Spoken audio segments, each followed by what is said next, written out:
There you go. Okay, thank you.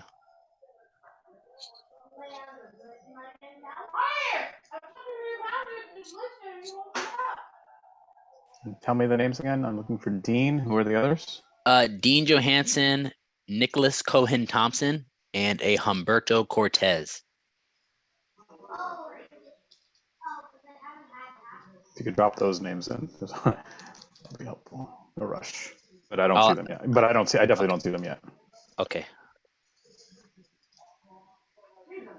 Thank you.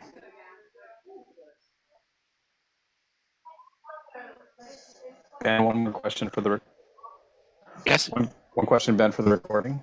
Right. The last few recordings, I noticed it doesn't highlight the speaker. I don't know if that's something that's easy for you to change or not. I'm not sure how to change that right Fine. now, and I'll give it a look. All right, let me just make sure the recording cord to the cloud. There we go. All right. All the yep. Okay. Let me just make sure all the council members are co-hosts.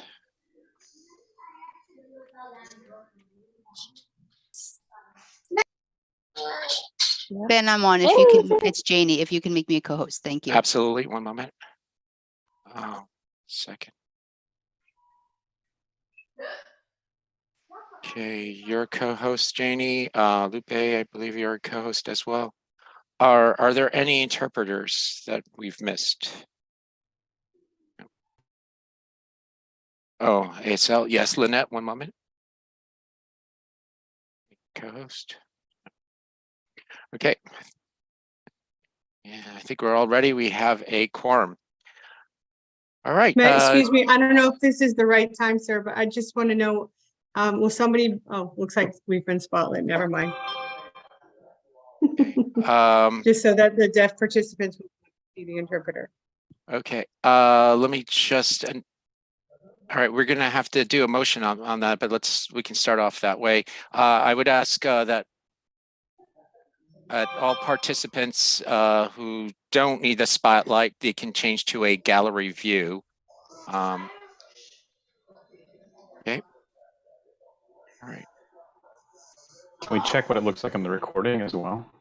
That's an issue. I don't know. I think it won't record that way, but we're going to bring that up to vote after our roll call. Okay, let me welcome everyone to our final 2022 monthly calendar meeting of the CECD2 Community Education Council for District 2. This is our December calendar meeting. We welcome you for our holiday season meeting. I see some animated holiday season faces here. Okay, well, thank you for joining us. It's a privilege to be here with you all.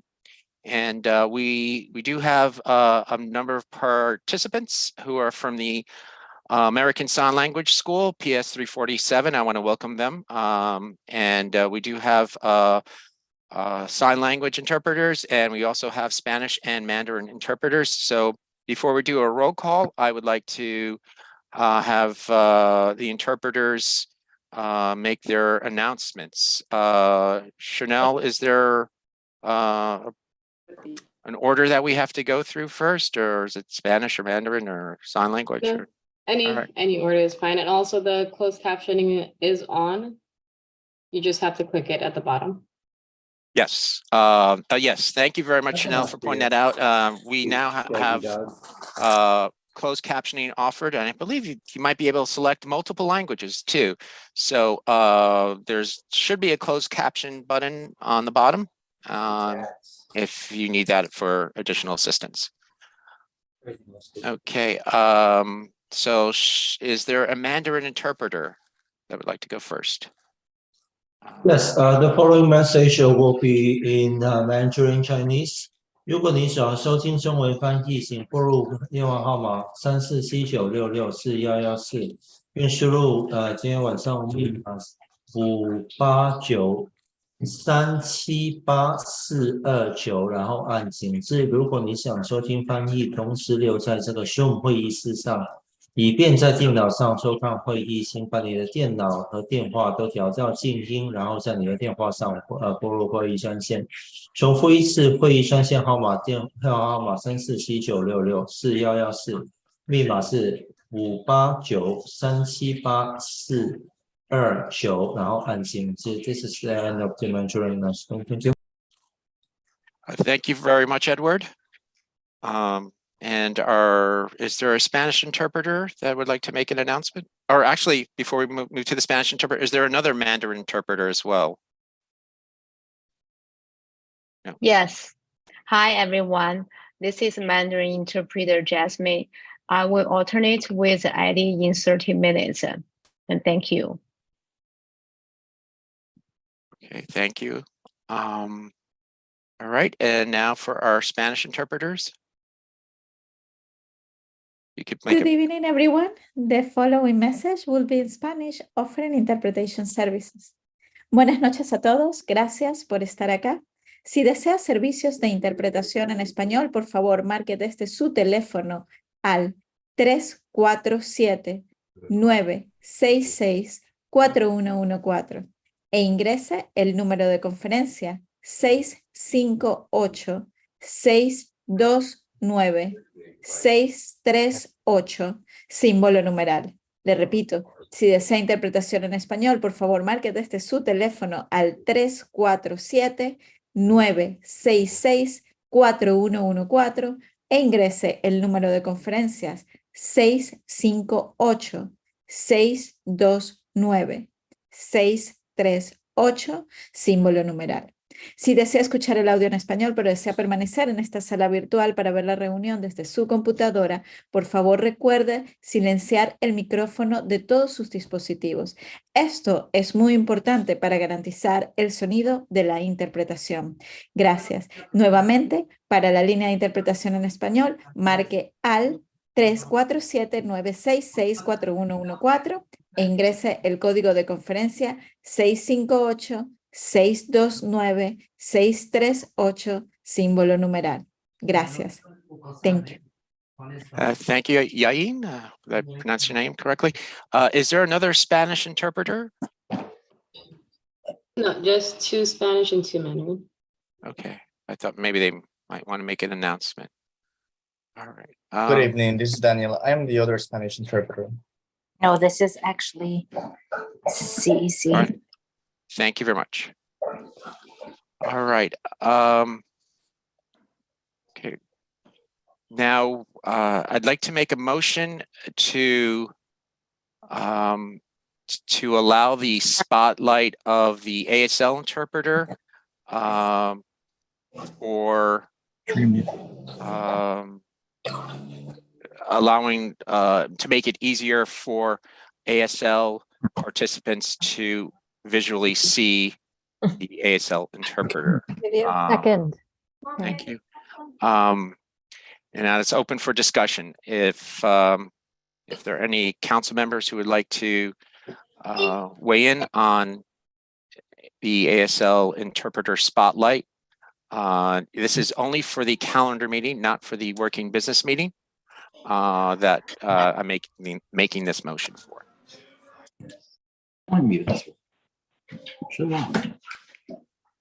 Okay, Councilmember Silverman, yes. Somebody explain the ASL spotlight to me, number one, and in looking at the views that I have available through Zoom, it gives an option of speaker or gallery view. Does that have anything to do with what you're talking about, or are we talking about something completely different? Talk about things in district. It's just okay. To my understanding, the default is the speaker view. So by putting the spotlight on the ASL interpreter, it allows for the for those who are using the ASL interpreter to see the person more clearly. Ben, I'm just not understanding, what is the ASL spotlight? It's just default one screen view. While we can put gallery views, You can actually, if you go to our live stream, you can see what it looks like during the live stream. I don't know if the live stream is showing the gallery view as a default. It's, you know, this could become an issue when we're sharing the screens. Like if, for instance, if Superintendent McGuire has a presentation, then the spotlight would have to go on his presentation. Otherwise, I don't know how you would be able to see the screen. Unless someone can explain otherwise. The live stream isn't showing the spotlight view. Oh, there we go. Okay. Yeah, but if you are using the Zoom, you can click where it says view. If you're seeing the spotlight, if you don't want to see the spotlight, you can click gallery and it will go back to everyone. Okay. Oh, so did it just flicker off there? Yeah. I guess I can't put on gallery view because I am a host. So if you can trigger that back. My apologies. I guess non-hosts can do that. All right, Councilmember Das, yes? Yeah, so I thought we had dealt with another option for this before last time. Because I've actually gotten complaints from parents who, when they speak, then they don't get to be seen at all when they speak. And they don't always know who's speaking when the council members are. I mean, not they don't recognize our voices, but not everyone comes to these meetings and recognizes everybody. Yeah. I thought another option was to not have ASL spotlighted, but then anyone who wants ASL spotlighted can do so personally on their own computer. I know they can pin them. I don't know if by pinning them, does that make them large as well? I don't know that to fact. Okay, but what we also do have is we also do have closed captioning, which has been turned on. Okay. My understanding, does the ASL sign language interpreter know the answer to that question, perhaps? When you do click pin, it comes up on the screen. I just checked it. It comes up large. Whoever you pin, it would come up large on your screen. And that's just for you on your own screen, correct? Yeah, on your own screen, yes. Denise, the sign language interpreter, will explain how it works. So I'll let her take. The purpose of the spotlight feature, you can use that spotlight feature to spotlight any individual. It doesn't just have to be ASL, but they typically do that so that it can make for sign language users much easier to see the interpreter, especially if people are not that savvy with technology.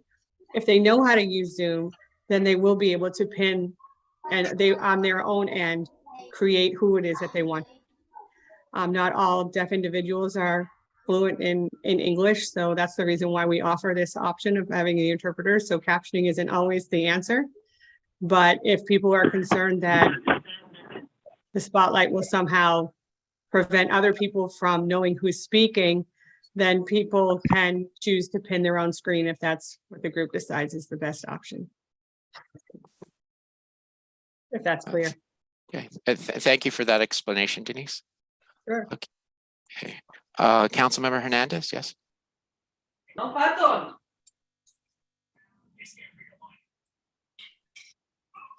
Councilmember Hernandez? Yes. Jennifer Greenblatt, are you on the call?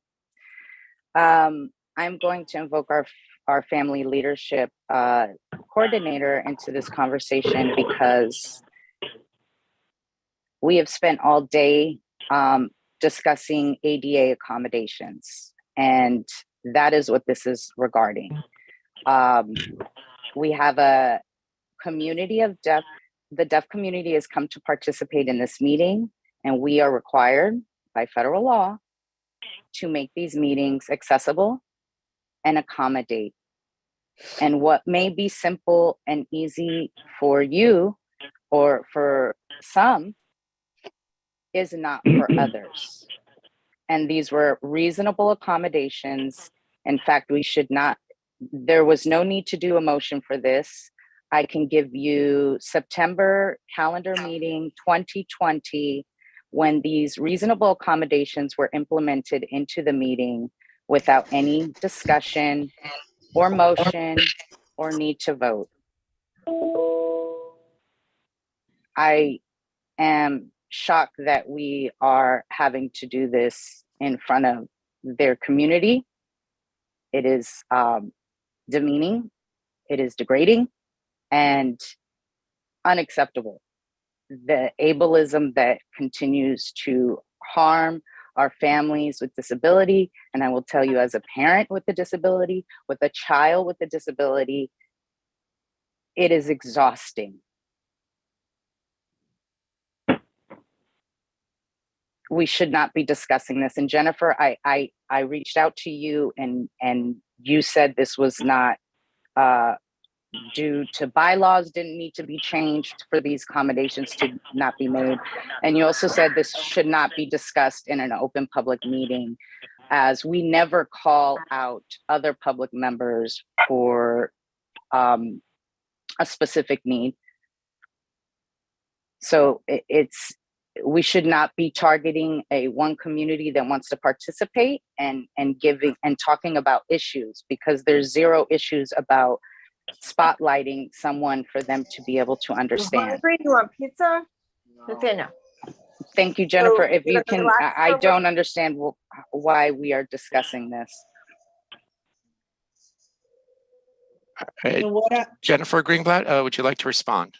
Thank you. So what I said is that the CEC is an autonomous body, that you make your decisions. You're shaking your head, but I'm trying to answer. So let me just answer. And that I would speak with the PTA president, which I did earlier. I prefer not to have this discussion in an open meeting like this, that I don't think it's appropriate. And I am not going to share my private conversations with anybody here. I think that you guys need to decide what is in the best interest of not only this community, but every community. And I know that you will come to the right decision. I'm not going to elaborate further on it. Thank you very much, Jennifer Greenblatt, our Family District Coordinator. Councilmember Kelleher, yes. Thank you. I just wanted to say a couple things. I just checked. If you pin someone and then you click speaker view, they're large and take up your entire screen. So I just want to make that clear. So no matter what language you're listening in, whether it's Spanish or Mandarin or ASL, that's instead of clicking gallery, you just click speaker and they are large. It takes up the entire screen. I also wanted to say I don't understand. I'm glad that you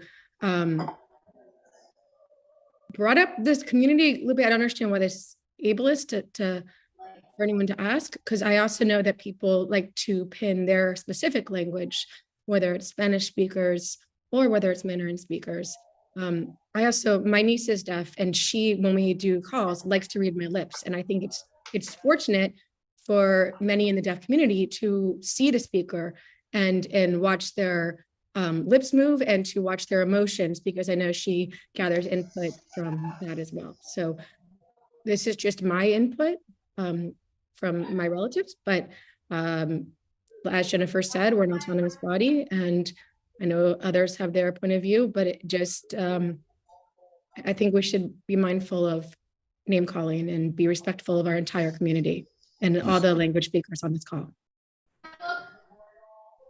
And thank you, Councilmember Kelleher. Councilmember Doss, Vice President Doss.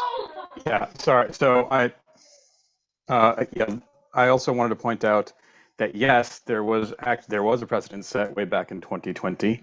I would actually like to point out to Councilmember Hernandez that after that meeting, though I wasn't on the council at the time, I had heard from council members at the time that there were plenty of parents who complained because they felt very disconnected from the meeting because they couldn't see the speakers. There is also precedent from October 2022 where we did come across this issue and we recommended that people who wanted to pin the sign language pin it themselves. And to address Councilmember Kelleher's point, and yes, for many of the purposes that she mentioned, people could choose to pin whoever they like, for example, their own language interpreters or the speakers or whatever. They could choose to pin who they liked. And that was something that we did in October of 2022, a more recent precedent for precisely those reasons, that many of the reasons that Robin mentioned. I also don't think it doesn't matter what if I'm able to switch it back or forth or not. I also remind that there are people from speaking other languages who also may have equal or different challenges in terms of technology, speaking any language. And I would just point out that's something that should be a concern across the entire community and the entire list of people who are here tonight. So again, I don't think it's doesn't need to be that confrontational. We're discussing two different, I think, reasonable options with precedent. Okay, thank you, Councilmember Doss. Councilmember Kwok, yes? Well, we haven't even done roll call yet, have we? No, that I was planning, I didn't think this was going to go as long as it was. I thought this was going to be more of a quick motion. But yes, we'll have roll call right after this motion. Okay, well, I just want to say, Councilmember Hernandez, please don't be presumptuous. Please don't presume you can read people's minds, that they have ill intent. There are many factors in different audiences in this meeting, and our meeting needs to serve multiple types of audiences with varying types of needs. Please don't accuse others of having evil in their heart and calling them names. There are many factors here that we need to consider. One is that when we go live streaming, if we have the thing pinned on, or even on the YouTube video, resulting video, only the ASL interpreter can be seen. So we lose the faces of the speakers in the recordings, in the official recording. So that is a problem. And the technology doesn't allow the multi-screening or choice for the audience. But we do have closed captioning and transcripts so that those people who cannot hear, or have trouble hearing, can at least read the captioning or read the lips of the speakers. So not forcing everyone to watch the sign language person doesn't mean that we are evil, we have ill intent, but there are also people who want to see the speakers for various reasons that are not of ill intent. And we also want to assume that people have to be perfectly capable of using the Zoom feature to pin their own preferences, because Zoom does support that for those people on Zoom to pin the speaker they want to see on the big screen. So no capacity, nothing is taken away from anybody from watching, listening, reading lips, or looking at the text of the closed captioning. So I wish you would apologize to every single person of this meeting for presuming that we have any ill intent. We are a community education council. We're elected to represent all families. And for me, I will continue to represent all families. Thank you very much. Thank you, Councilmember Kwok. Yes, Councilmember Silverman. Can we move on? It's 6:56 already. I know we've had parents that have been waiting here for a while. To my understanding, we've got some technical issues that we're trying to resolve. It'd be great to be able to resolve them for everyone in a way that made every single person comfortable, and they gave every single person access. I don't have a problem with that, but it's now 6:56, and we haven't even gotten to the first item on our agenda other than the roll call.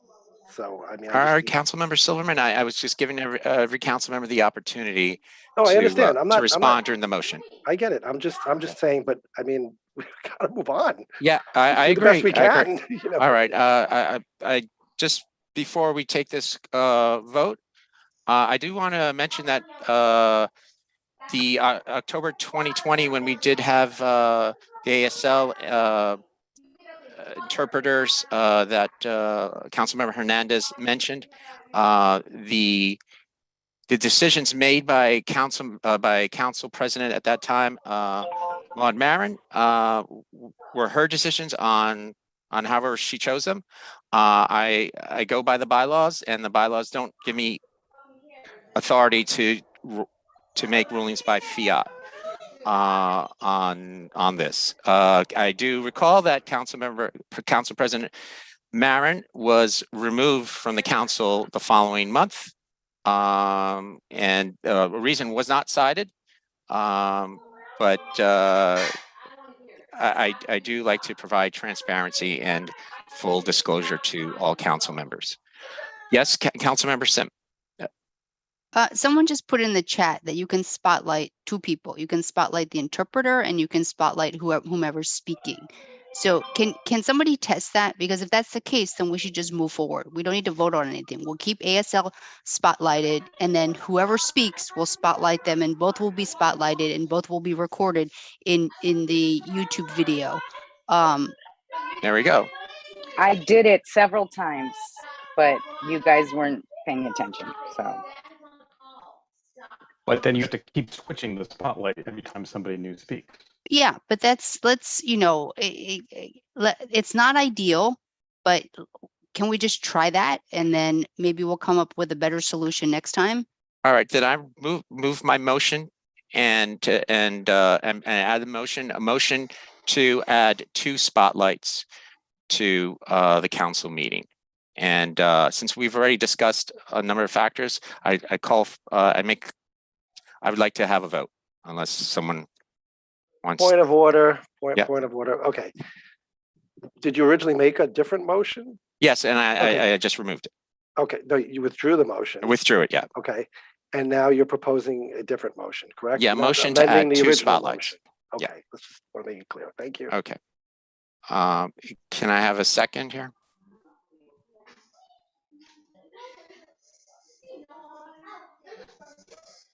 No seconds on the vote. All right, I guess there's no motion. All right, then we just move on. All right, Chanel, Harry, can we have a roll call? Yep, Robin, you're muted. Sorry, I have a very full house. Robin Broshi. Kaushik Das. Here. Robin Broshi, are you absent? She's here No, somewhere. no, I'm here. My computer just froze up. Okay. Kaushik Das. Here. Daniela. Here.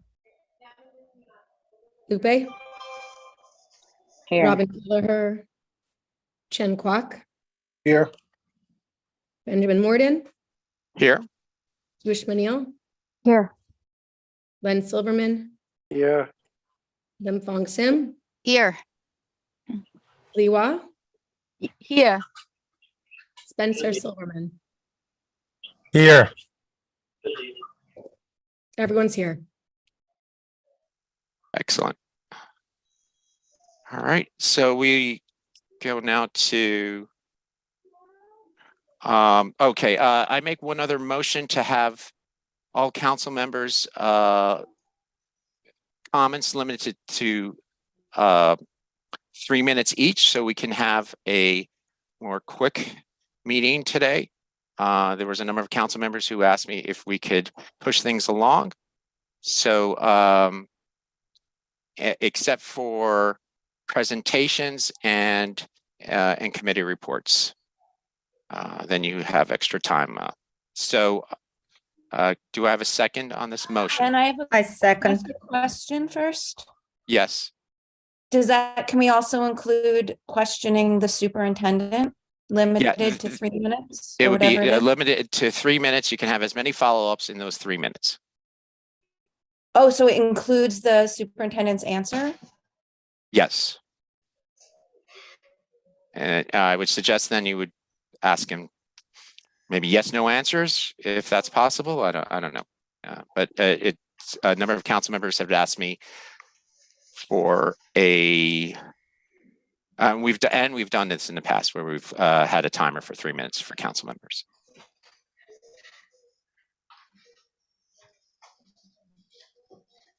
Okay.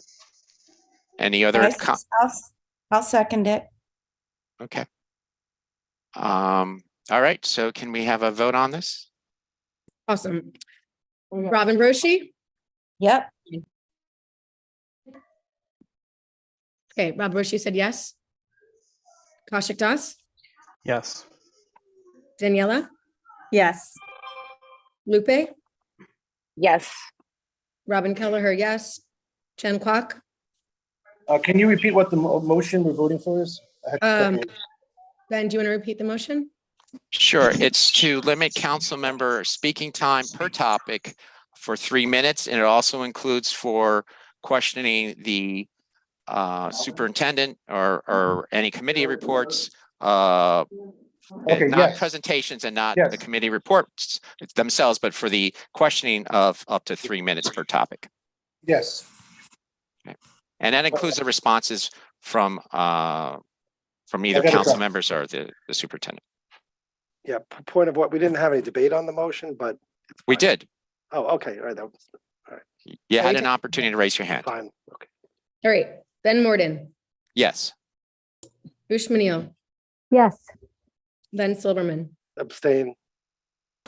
Lim Fong Sim, Yes. Lee Wah, you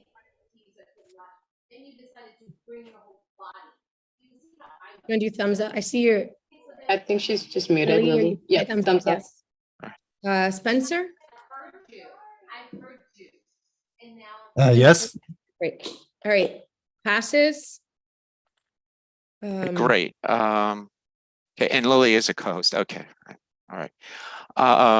Next item, second, are the presentations of resolutions, and the first presentation is resolution 216. I'm sorry to interrupt. Nobody read off the Zoom chat. Oh, Ruth, yep, you're absolutely right. Thank you very much. Councilmember, Vice President Das, can you read off the Zoom chat rules? Yes, bear with me. Let me share my screen. I can post this as well, I guess. Can I also ask one question, though? I'm sorry. Point of order as well. The motion to have 2 screens didn't even get seconded. So what does that mean? Does that mean we default to? Doesn't that mean we Then it's default to my what we- That means decision. there's no motion. There's no motion. It's So right. So then don't we default to what we originally had? No, it's my decision, I think. I don't know. You want to make a motion on that? Go ahead. I'll do this first, but can people see the screen since we're testing this? Yes, we can see it. And it shows up on the second screen right now, right? Okay. Rules for chat and calendar meetings. Chat rules will be posted at the start of the meeting. Only hosts and co-hosts will get unrestricted chat. A lot of participants will be allowed to post to everyone or individuals, hosts and co-hosts, or individually, sorry, to hosts and co-hosts. No participant-to-participant chats will be allowed. Participant-to-participant chat, everyone will be disabled during public speaking sessions, will be disabled during the superintendent's report. All participants will show respect in the chat. Council members, when communicating with the public, will endeavor to post only factual information to everyone, or in rare cases, directly to participants. Will not engage in arguments with participants publicly or privately. An overseeing committee of 3 individuals, Koshik Das, Lupe Hernandez, and Robin Keller, will monitor the chat via text group. Profane language results in immediate expulsion. If language or other behavior is deemed inappropriate by 2 of the 3 supervising committee members, a first bad act will result in a 5-minute cooling off session for all. A second will result in a 10-minute cooling off period, and a third, chat will be turned off for the remainder of the meeting. That all being said, I wanted to make one other motion. We have disabled in the past chat during the superintendent's when the superintendent speaks. I think that is no longer necessary, and I would like to make a motion to allow chat during the superintendent's report. I would like to hear what the public has to say and hear any comments that they have for questions. So motion to keep chat enabled during the superintendent's speaking session. Is there a second?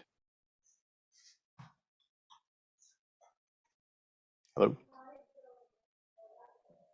Can I point Robin? I'm sorry, what are we voting on now? Or what is this conversation? I can't see anyone. Where are the people here? I'm in gallery view. Okay. A motion to enable chat during when the superintendent speaks, so we can hear from the public. Okay, I'm sorry, Ben, can you just see if Daniela is a co-host? She cannot unmute herself. Okay, 1 second. Sure. Can we Councilmember unshare your Das, if you can, screen? yeah, if you I can remove can't the see share. people. You want me to turn off the It's screen? very distracting not to. Yeah, be the able to share. see Sorry. anyone. Does that work? Yeah. And just before we go on, Councilmember Sim, if you can activate whoever the speaker is to spotlight them as well, so we can move the dual speaker to each person. I would appreciate your help with that. Sure. Thank you.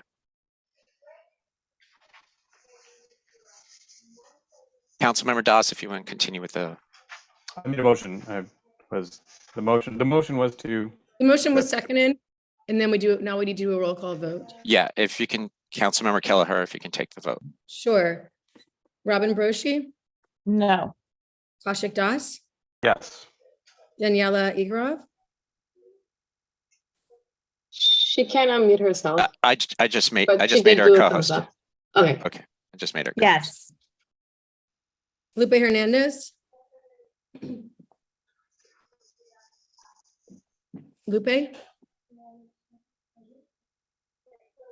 She also I think her second account needs to be made co-host. All right. can you thumbs up or thumbs down? Lupe, can you thumbs up or thumbs down?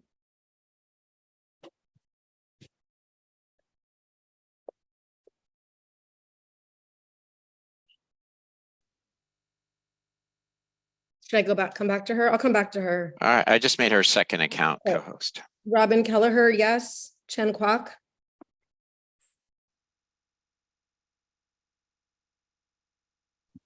Chen Kwok, can you unmute yourself?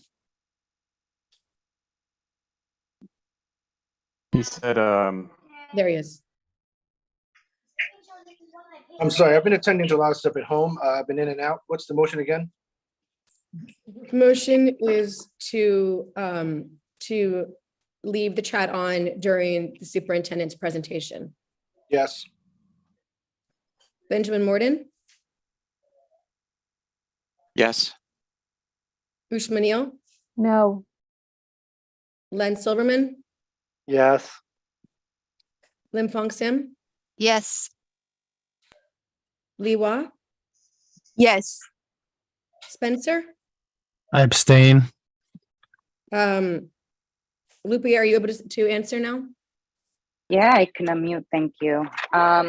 Point of order, we never had a discussion, as well as there's a lot going on in everybody's household, including mine, because I didn't even know there was a new motion on the floor. I thought the motion we had previously discussed We're had point been of order. seconded. We're taking a Yes, vote exactly, right now. exactly. I know, but when did we discuss this resolution or this motion?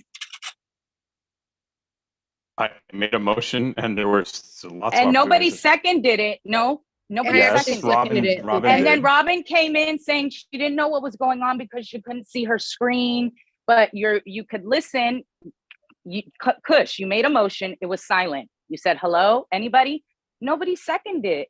You didn't even know what was happening. I only didn't second because I couldn't unmute myself, but the minute I unmuted, I seconded. Point of order, I actually Okay, but did we seconded do a discussion? Okay, after you we're in the we have middle of a roll discussion. call vote. I seconded the motion, and now you're the last person who needs to vote. You didn't have a discussion. Abstain. Okay, abstain, so it passes.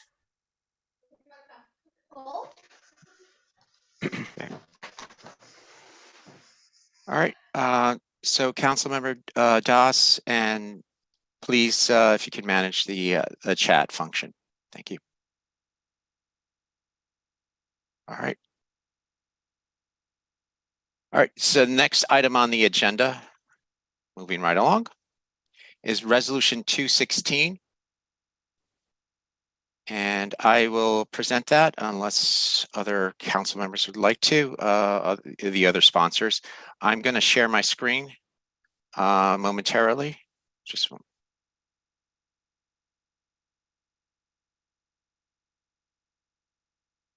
There we go.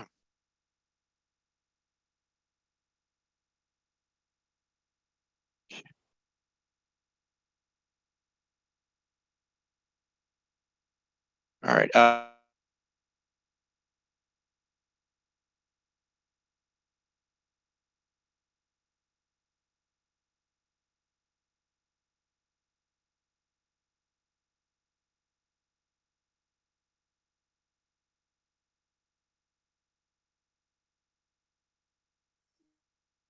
I'm sorry, can anybody hear Ben? Schools and then the concern. Ben, you were frozen. Sorry. I see Ben frozen. I'm taking over as VP for a moment. Does anyone else ever to see Ben frozen as well? Yeah, I see him frozen too. This is Janie. Okay. I'll take over for a moment. Ben, you're frozen. I don't know if you can hear me. We'll get back to you. I would like to move on to resolution 217, if that's okay with everybody else. And who's the primary on that one? Lupe. Can we actually spotlight the right as ASL interpreter? I've been trying to find, but it's not giving me privileges to do so. Right now I'm running the meeting. If you can find somebody else. Lupe, an ASL interpreter is spotlighted. Yes, She's not. It's not the right one. My apologies. Okay, I added spotlight. There. Oh, wait, she was there. Oh, did someone unspotlight her? I think I might have done it simultaneously, Janie. That was my bad.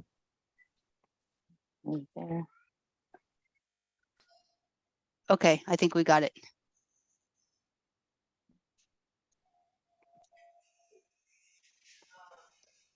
I don't see her. Okay, there. Okay. You see her? I think it's working. Lupe, it's working. Go ahead. It is? Okay. Pull up. And you're sharing screen? Ben? Ben is not here. Ben's having technical difficulties of his own, so I've taken over. So no, you're up as 217 to present. I realize that. Okay. Well, he had the resolution to share because I don't have that capability on mine, and it was something I spoke to him about before. Okay, I will come in. So my apologies. And this is one of the reasons why I didn't want to do it this way. This is not that easy to do. Anyway, bear with me a moment. I will pull up 217. Actually, no, I don't have it handy. I can do it. I have it up. If you don't. I have it up too, but I just can't. Here. It won't let me do. There we go. Can you see Thank it? you. Yes. Yes. Thank you so much. I mean, I have it here in front of me as well, but just for the community. Resolution for students in pupil transportation. This is a derivative from a school bus bill of rights that we've been working on for a long time. Myself, as well as PIS, that's Parents to Improve School Transportation, NYC. We're working alongside the labor union workers for sustainable bus driver and staff workforce. So the bus bill of rights, this is actually a very small portion and very light, and it is really addressing the decade-long busing issues that have been impacting not just students with disabilities or students in temporary housing, but all students that are eligible for busing. There's about 150,000 of them. However, not all of those students are actually riding on a bus at the moment. There are many still waiting for routes. We are four months into going to school. Many are still waiting for routes. And those that do have them, get them changed. Even in these past few weeks, they are constantly changing. A lot of that drives from the bus staff shortage. If our drivers are getting sick or a para is sick, there are no subs. That means routes are getting doubled, tripled up. Students are late to school if they're getting to school at all, because if a para is not available, then a student is not. Oh. All right, well, brother will eat when he's ready. I put it out there for him and he will come and eat when he's ready. If a para is not available, then a student is not able to get on that bus. So we are looking to expand the one and not-for-profit bus company that's the New York City Bus Umbrella Services. And they have been working alongside parent advocates, District 75, the citywide school bus committee, as well as PIS NYC and Advocates for Children And even New York Appleseed, I have an amendment for this resolution that we will add that will include some research that they did regarding any the history of our bus drivers and workers, our matrons in attendance. So we stand in solidarity, and we hope that this administration will address these long pupil transportation issues. And OPT has been listening, but it's time that we get some of these things resolved. So thank you.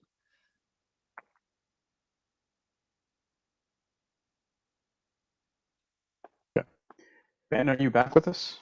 Yeah, yeah. 3.5 years of no problems, and That's okay. It caught up to me. My It's computer. over momentarily. Yeah. I yield back Well, to thank you for doing that, and thank you for moving us right along with resolution 217. I suggest we go back to 216 and Okay. take All right. over. I'm not going to share my screen because I just don't know how stable my internet access is. But I can do it for you. Keep going. Oh, that would be appreciated then. Thank you. Don't wait for me though. Okay. So I just wanted to let parents and our community know that over the past year or so, I've been receiving lots of calls about smoke shops being close to schools, and the items that are selling resemble candies and so forth. And it's been a lot of concern to parents in our community.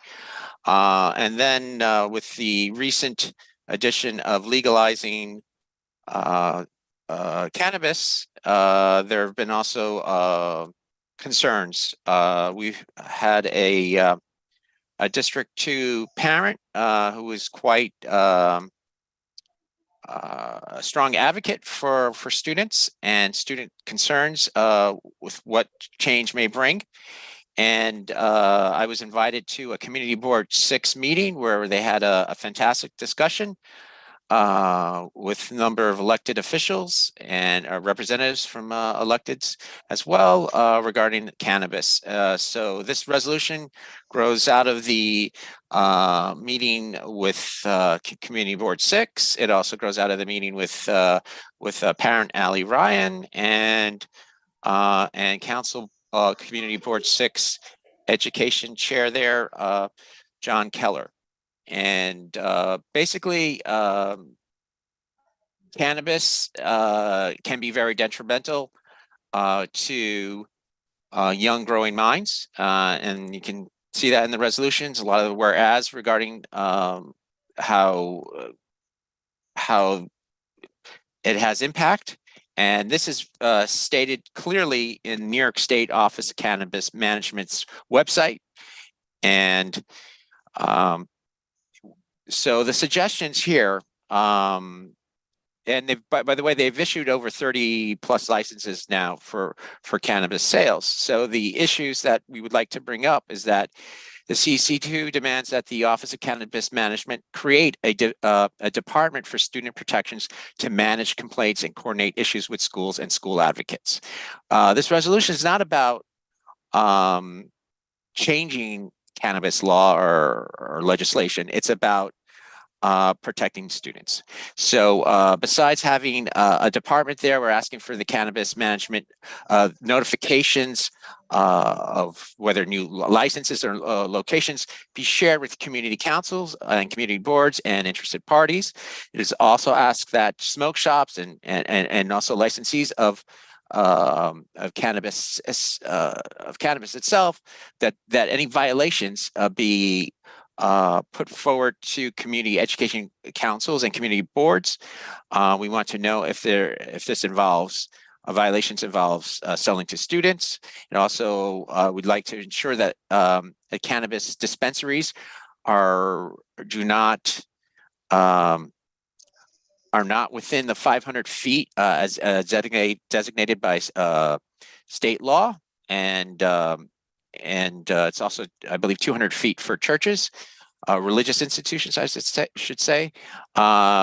We also hope that we're also calling for the governor, the assembly, and the Senate to put prohibitions to not just the schools and religious institutions, but to youth centers, playgrounds, and parks, not just for the cannabis sales itself, but also for secondhand smoke and secondhand smoke of cannabis, given the physical potential risks involved.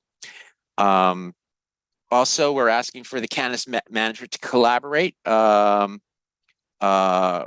with the councils and also to ensure that we have packaging requirements that are just child resistant, tamper evident, resealable, and opaque. We want child resistance because you know, you go into a playground, kids sometimes find things. We also would like the Office of Cannabis Management to collaborate with New York State Legislature and to regulate the labeling requirements.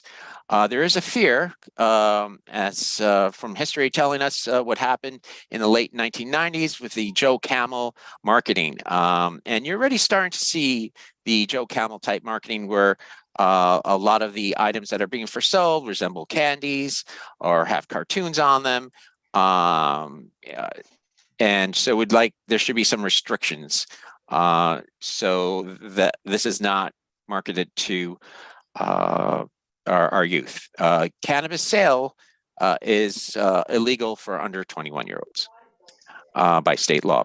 And therefore being resolved also that to create additional education curricula for our school system to try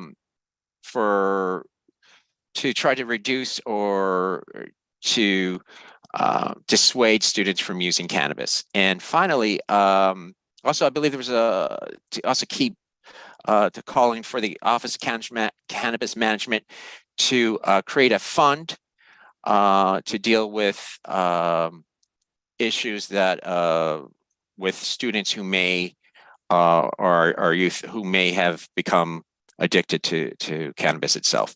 And we also request that the Office of Cannabis Management create a website dedicated to reducing cannabis access, consumption by students, and by providing the educational material for both teachers and parents to have honest discussions and about cannabis information. And you can, there are quite a few links here in the resolution, but I suggest reviewing the cannabis.ny.gov website. There's some very good information there too. All right, thank you. And Councilmember Das, if you can remove the share, and we can move to resolution, I believe 218. I'm going to keep the share up and let's go to 218. Brilliant, thank you. And sorry, apologies again to everyone for a few other administrative items. Ben, SCA there's 3 phone numbers at the bottom of our screen. Can you please make them your co-hosts? It should be the remaining 3 people. Sure. And I'll move on to resolution 218. Resolution 218, resolution to oppose recommendations of the Fair Student Funding Working Group. For those who aren't aware, the Panel for Education Policy voted to reject a school budget recently. Then later they moved to approve that budget after Chancellor Banks agreed to establish a Fair Student Funding Working Group. The working group has met several times, starting in July 28th till the end of November, at the beginning of November. There were 5 final recommendations in the working group. 1 was to add a new weight for students in temporary housing, 2 to add a poverty weight, 3 to add weight for schools of high concentrations of ELLs, students with disabilities, students in temporary housing, students in foster care, and students living in poverty. I think it was specifically mentioned a second time. It was to increase the base foundation funding and to eliminate a specialized academic weight.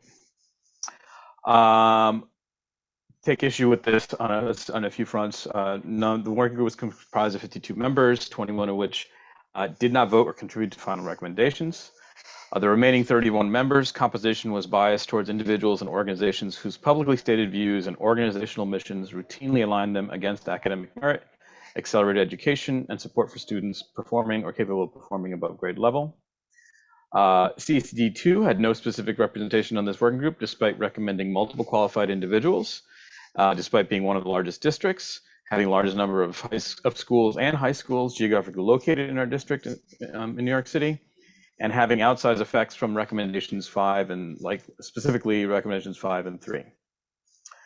In addition to that, while this is well-intentioned, likely well-intentioned, it points out that many of the groups that they had mentioned already receive greater resources. One of the conclusions say the same students should receive even greater funding. We feel it should be justified with analysis and a focus on educational outcomes. Instead, a lot of beliefs were highlighted instead. Additionally, the additional weights for students in temporary housing, poverty, and concentration weights are well-intentioned. They likely represent redundancies with existing weights.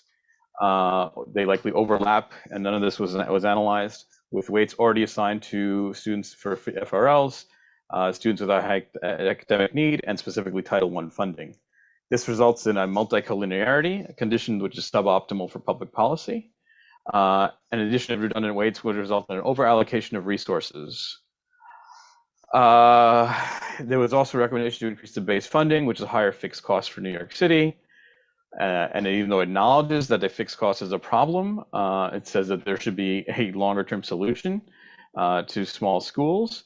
But there already kind of exists a longer-term solution to small schools, and that would be that. And we know that lower fixed costs are achieved from sharing costs with higher schools or combining schools, especially ones that might be small and or lower performing.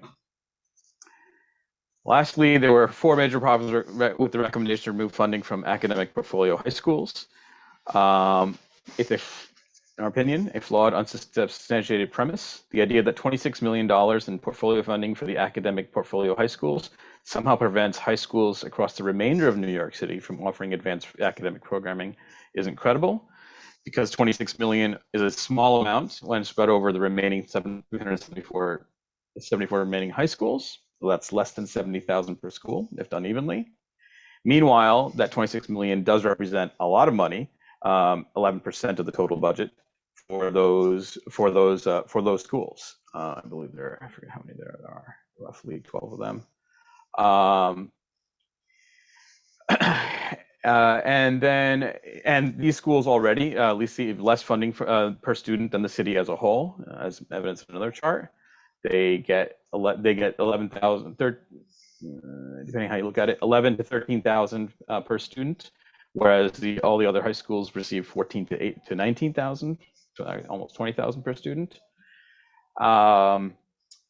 So, and then lastly, there's an inconsistency of these recommendations. Unlike the other targeted weights proposed, this recommendation doesn't create an alternative weight for this. It just means they just ask if it to be deallocated. I assume they don't mean 0, but they don't provide an alternative number. Anyway, therefore be resolved that CECD2 calls upon Chancellor David Banks and the members of PEP to reject the recommendations made by the working group's final report, to establish a new working group including members with experience in econometric, financial, and public policy analysis, which is tasked with holistically assessing the effectiveness of education spending. And CEC further recommends that the new working group have individuals that can apply analytical techniques used today commonly, including but not limited to cost-benefit analysis, linear regression, and principal component analysis. We request that the fair student funding formula demonstrates strong predictive power, and if the fair student funding formula needs to be remodeled or replaced, that it makes sure that it does so and continues to demonstrate strong predictive power. Sorry if that was a little in the weeds, but this is an important topic. But bottom line, it's requesting a change in funds across schools, and we feel that D2 is negatively impacted without any representation in this regard. And I will stop sharing.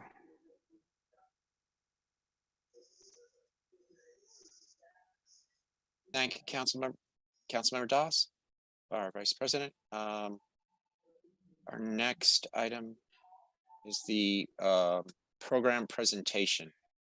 And today we have 2 presentations, one from the School Construction Authority and the other one from the DOE Office of Food and Nutrition Services.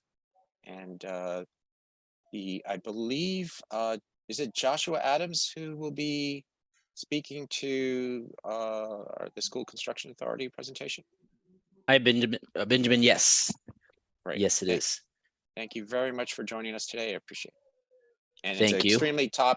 extremely topical topic, I guess, given that we are in the midst of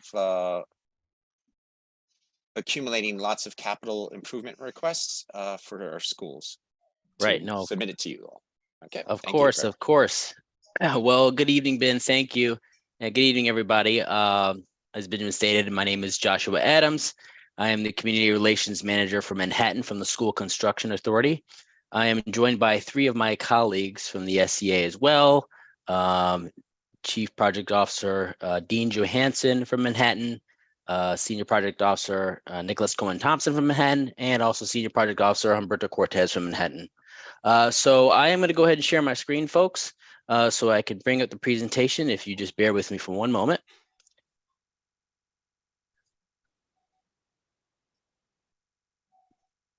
One second. Oh, there we go. Share. Right. How do I get this out of the way? All right, folks. Can we all see my screen? Perfect. Okay, great.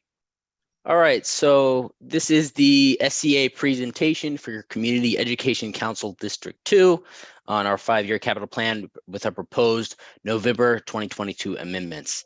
In short, just to reiterate our mission for the SCA, our mission is focused on designing and constructing safe and attractive, environmentally sound public schools for children throughout the many communities in New York City, with a focus on dedication. We just move this with dedication to modernizing our schools in a responsible and cost-effective manner. So for our 2020-24 capital plan for the November amendment, we have $8.75 billion allotted for capacity projects. These are projects that refer to for new seats to alleviate overcrowding and respond to ongoing pockets of growth around the city. It also refers to our class size reduction program to help reduce class sizes and increase diversity within our schools. In addition, that funding includes funding for additional capacity at overcrowded schools and the removal of TCUs or temporary classroom units, and our facility replacement program. Lastly, capacity includes funds for ongoing demand for early education and 3K and pre-K initiative. We have $3.49 billion for mandated programs. These are programs to meet local law requirements or city agency mandates, or other required elements such as building remediation, co-compliance, state and federal regulations. These are typically our abatement, asbestos abatement, or lead-based paint controls. And lastly, we have $7.87 billion in capital investment or capital improvement projects. These include our exterior and interior building upgrades that you typically see at our schools, as well as roof replacements, new boilers, and HVAC equipment. So some citywide highlights, as mentioned, we have $7.87 billion for capacity, $750 million for accessibility projects, $400 million for electrification projects in our school, Manhattan schools, or sorry, in District 2 school, or sorry, citywide schools, apologies. 1.02 billion for technology upgrades, and $317 million for temporary classroom unit removals and playground redevelopment. For new capacity projects, we have 6.02 billion, replacement program, 936 million, class size reduction program, 655 million, capacity to remove TCUs, 267 million, and lastly, early education, 876 million, totaling 8.75 billion for capacity projects. So some District 2 capacity project highlights here. We have the Upper East Side project with a total of 865 seats. This project is currently not cited. There's engagements on this project, but we have not yet finalized location. The Chelsea Midtown West, or M443, the Western Rail Yards project. We're currently waiting on the developer for this location. with a total seat count of 686, anticipated occupancy for 2028. M493 or 2 Hudson Square. We are also continually working in close contact with the developer here to move forward with this project with a total seats of 433, anticipated occupancy of fall of 2027. And lastly, project number 1, total seats 312, which is currently on hold right now as we wait to move forward with a decision on the potentiality of constructing this project. District 2 early education programs are 3K. We have M512 or a 3K center at 163 through 165th East 84th Street. With anticipated occupancy for the end of this year. Right now, currently waiting on the owner to achieve TCO at this location. M520 or temporary certificate of occupancy is TCO, folks. M524, a 3K 1010 3rd Avenue, total number of seats 150. M508, 330 East 38th Street with a total of 90 seats. And lastly, M523, 403 East 65th Street, total number of seats 150. So as mentioned, the SCA performs major capital improvement work in existing buildings as well as addition to building new schools. I had mentioned earlier that this includes masonry repair, window and roof replacement, new boilers or electrical upgrades, or repairing major plumbing issues. In addition to our projects, the DOE's Division of School Facilities, which includes the school custodial engineers, plant managers, and facility directors, is responsible for the day-to-day maintenance and repair of our schools. Our agencies are separate, but we work closely together to maintain the schools in New York City. As far as the District 2 capital investment for 2020 to 2024, we have a grand total of 98 projects totaling $119,730,862. These range from boiler conversions to multi-purpose room upgrades, our exterior masonry projects for flood elimination projects, heating plant upgrades, playgrounds, parapets, and ventilation or window projects.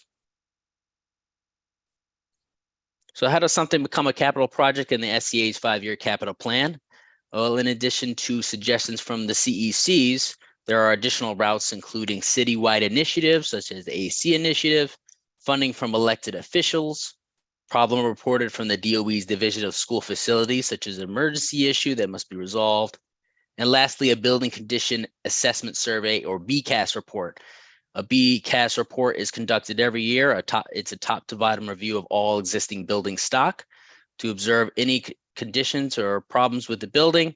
A report is generated and projects or buildings that have areas of concern that require remediation may be added to the capital plan for capital improvement. Here's some ongoing capital improvement projects. Here we have some images of PS1, the exterior modification project currently ongoing. M620 or Murray Hill Academy High School, we're doing an emergency generator, sprinkler, and fire alarm project. PS11, an ongoing exterior modification project. In addition, there is also a ADA chairlift that'll be put in this location as well. PS183, boiler conversion project. And MO25 or Lower East Side Prep High School, and an ongoing exterior modification project here as well.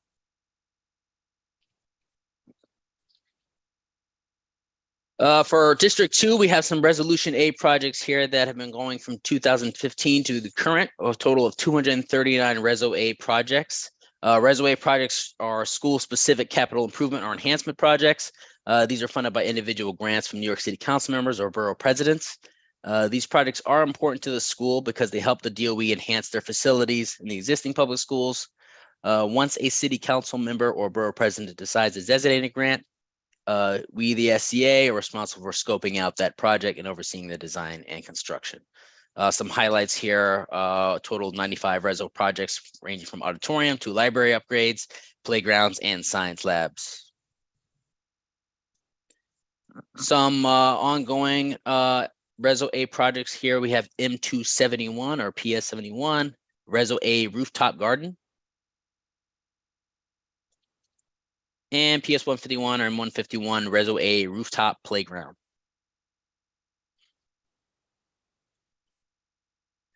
In addition, we have our minority women owned and locally based enterprises or MWLBEs. The SCA is dedicated to increasing participation of minority-owned and women-owned locally based business enterprises on SCA projects, including through MWLB targets on our projects. In addition, we also want our mentor program, which provides key support and access to capital and business opportunities for qualified emerging MWLBEs. Some MWLBE highlights in FY22 citywide. The SCA awarded $778,208,000 in prime MWLBE contracts across 413 projects to 186 firms. In FY22 citywide, SCA also awarded $100,714,000 in MWLBE mentor program contracts across 329 projects to 110 firms. And in this district, in District 2, SCA has awarded $223,606,229 in active MWLBE contracts across 126 projects to 63 firms this fiscal year. Lastly here, folks, this is the CEC building comment form. As Ben had stated, I know the CEC is working on compiling a list of requests for capital improvement projects in the building.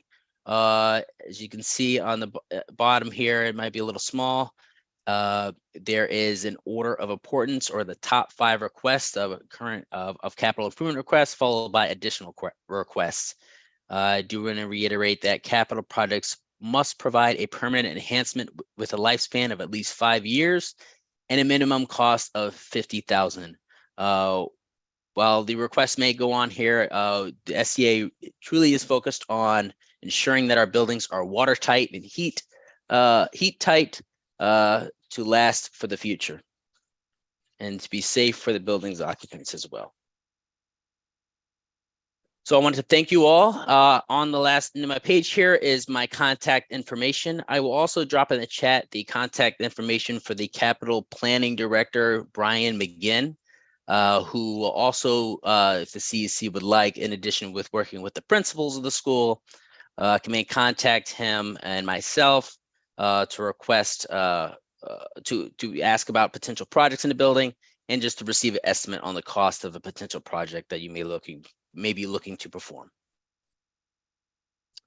That is the end of my presentation, folks. I do want to open up for questions if some folks have some questions about what we do. And first of all, I'd like to thank you very much, Joshua. I appreciate it. I'd also like to thank you personally and your team with all your assistance you gave our council last year and trying to put all the last minute requests in there. And you're extremely helpful, and I appreciate that. Of course. Council members, if you can turn off your share screen, and then I can see some of the council members more easily. We have some hands up, so I would like to go to Council Member Broshi first. Thanks. First of all, Joshua, thanks for this presentation. This was the first SCA presentation that wasn't for me, that wasn't from Mike Marsola. So you did a really good job. Oh, well, that's okay. Yeah, I was here last year. We presented. But thank you. I must have been out. You had big shoes to fill, and you did a good job. My children are old, in case that doesn't come through. Thank you. I've been around. You're welcome. So my first question is, or I have 2 questions. I'm going to just put them up front. They're a little related. Is there any chance that the capital plan timeline and Reso A timelines can ever align? Because it's hard to keep hitting our principles with these requests, and I think that it's not always clear to them what the this is not only principals. I just think lots of school communities, the distinction between Reso A and and also what goes on at SCA versus facilities. I think these are all like sort of confusing. And it's easier for us to be able to kind of hit them up once rather than have to go to them once for the SCA, the capital plan requests. Again, for the ResOA requests, which are usually due a little further on in the year, I hear from experienced principals that don't understand the difference, because it's okay, they're supposed to be teaching.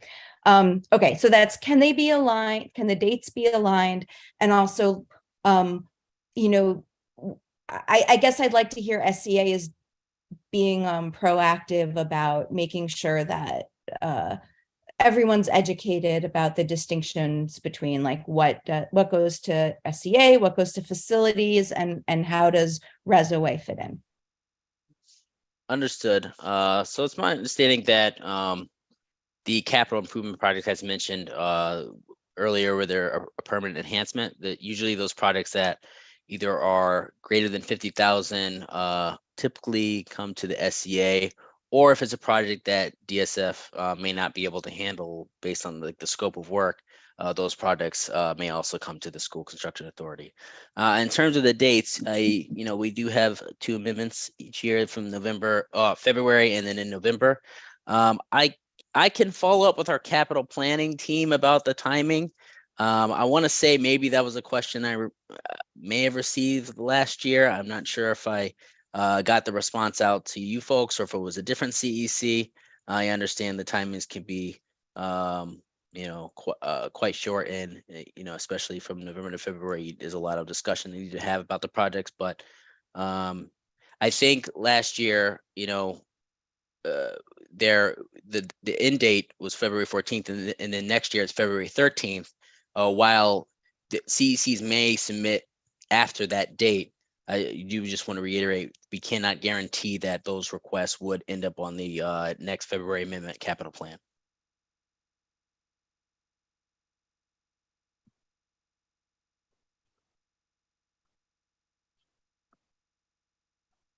Okay, I'll move on to Councilmember Kwok. You have a question or comment?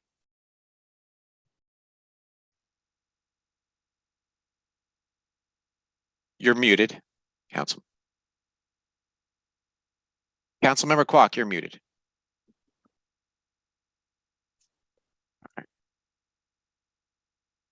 I'm making you a co-host, sorry. Thank you. Yeah, I've been in and out. Sorry about that. So thank you very much. So two quick ones. One is PS 111 won the participatory budget for process this past year to get their air conditioning HVAC system replaced or fixed that supports the auditorium and the gym, which has been out of service for like 20 years. I just want to see where you see that in your project list, because it's kind of gone silent. This was done through Eric Botcher's budget process for his district. And second, yeah, so that's the first question. If we can answer that just straight away, if that's possible. Sure. I believe we followed up with you or followed up with the CEC on the request that we were unable to prioritize that project at this time for the HVAC auditorium and gymnasium project. Oh, really? We were told that we were able to get that. So I believe these responses may have went out. These are for the 2021 to 2022 responses. Correct. Yeah, right. Correct. And it's referring to HVAC renovation or replacement for auditorium in the gym, right? Correct. Yes. That was right. a big ask. Right. Yeah. Especially with COVID, ventilation, right now it's very difficult to get that. Right. No, the SCA response that I see here is that we were unable to prioritize that project at this time. Let me just take a double check here. And why don't you go ahead and ask me the other question that you have? Yeah, I mean, this is a more hypothetical, and I may have asked this prior. So, recently, I took my daughter on middle school tours, and some of the schools, and I'll say Salk in particular, it's over 100 years old. My son, when he was applying for middle school, went to the same tour, but the building is really, really old, and the gym It's not really a gym. It has pillars in the middle. The staircase is from another era where the handlebars are at your ankles. And it's co-located with two schools. I guess my question is, do you have a team that does kind of analysis on fit for purpose, cost to renovate every time or repair stuff versus if you have a different location that you see something on the west side that comes online, or there's capacity somewhere else in a more modern building. We have the district planning discussion as well on this one, that you can build a new building, find a more modern building to kind of upgrade the school, because these schools are limited by the whole building design for the purpose, right? Science and 21st century learning in an 18th century building or 19th century building. Thank you. Yeah, we do have that team, and that's our capital planning team regarding. So if there's any requests for potential projects, the principal, CC member, council member as well, may contact our capital planning team on a request for a project of any type and provide an estimate. In addition to our BCAS reports or BCAS reports I mentioned, which would have information on that. I don't know if DSF has any ongoing projects for potential, just trying to make the space look a little bit better by maybe replacing wall tiles or putting in new lights or whatnot. But as far as I know, if the school wants to contact us about a potential project, they can do so at any time, and our capital planning team will provide an estimate on the cost of that replacement, if it's feasible or not to do. Thank you. Councilmember Hernandez. Hey, Josh. Thanks for being with us. Saw you last week at CPAC as well. This was really good. I really wanted to address the cafeteria upgrades that you guys are doing for some of the schools. One of the schools I liaison for is in desperate need for a cafeteria revamp due to severe water damage that is throughout the cafeteria, but also throughout the building. So my question kind of is twofold. One, would we're submitting all of these improvements through both elected officials, CEC, capital improvements, as well as I think we've finalized what we're going to do for Reso A. But my question to you is, could the water damage or safety hazards, say even fire alarms, we actually have our school here, PS 347 is here, the American Sign Language School is here to speak to you if you have time to stay during that first public speaking time, because their fire alarm system, PA system, security system is not ADA compliant. It is not made for deaf, hard of hearing staff and students. Right. So it's like that's a priority, as well as their cafeteria that is utilized by 3 co-located schools, including their PS 347, M47 and the high school, as well as the D75. So being that you have different allocations, so the safety, right? And then there's possibly the Reso A, and then your capital improvements in your cafeteria grant, what do you recommend? And can they be submitted together and get granted together, I guess, so to speak? Right. Yes. So MO47, we do have a low voltage electrical system project, which includes a brand new PA system at the school in the works. It is currently in design as of right now, but there is some current I guess roadblocks that we're waiting on right now. Currently, there's some requests or inspections we need from the fire department to move forward with this project. Once we get those approvals, we'll move on to the next step in our process and get this project prepared for bid and award. As far as the cafeteria project, is this a project that y'all are looking to request? Well, their cafeteria is in desperate need. That's probably where the most severe of the water damage throughout the entire building is located. And it's where the kids eat. It's co-located by 3 schools. Gotcha. And so we're just trying to figure out, do we utilize this cafeteria grant or can it be included with the whole entire water damage issue that they are in desperate need of capital improvements for? I think, Lupe, probably the step that y'all should take right now is to contact the custodian of the building, have them put a work request in for that, for the ongoing leaks or damage in the cafeteria. If it's something that DSF can resolve or handle on their end, then that's great. If it's something DSF can't resolve, then maybe they could push it up our way. In addition, you may also wish to request that as into your CEC request as well. We plan on doing that, but thank you so much for that guidance, Josh. It's always great to have that. Thank you. Mm-hmm.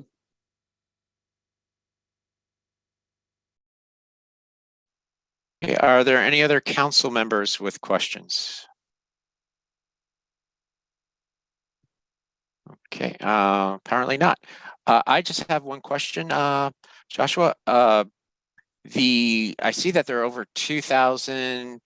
I see there's 4 schools that are currently looking to be cited with an enrollment capacity for 2,000 students plus, and another about 450 to 500 for pre-K. Have monies been allocated for the development of these schools? Because you listed 4 of them. I was just wondering if there's allocations already, because we've had a huge drop in enrollment for the district. And has that been budgeted? You're talking about for the 3Ks, I believe so. I can confirm. I do want to ask, I guess, what we have here. Dean, are you can you hear me? Do we need to make Dean a He's the chief project officer. All right, I will make Dean a co-host. Yes, do you have his complete name there? Dean Johansson, but it's under a phone number, so it should end, I believe, in 7989. Let me just double check it. I have 7869. I'll ask to unmute. Yes, 7869. All right, I'm asking them to unmute.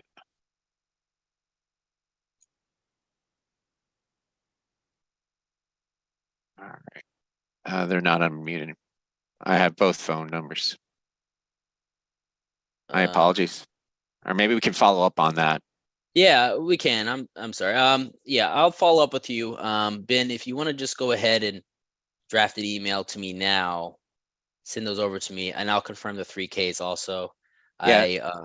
I'm sure there might be a need for that, for the 3Ks, but I'm more concerned about the capacity spaces. Understood. Okay. Yeah. Send that over to me now or later tonight or tomorrow, and I'll confirm with our CM. And because I'm wondering if we can pivot some monies around and put it to the schools that currently may need capital improvements versus, because we're not at capacity in a lot of schools, so we might not need maybe we could push it out a few more years for the other build outs. Understood. Okay, but thank you so much. Oh, I see another hand. Councilmember Das. I'm quick, just for the benefit of all my council members. Can you just go over all the dates and deadlines one last time as perhaps a good closing?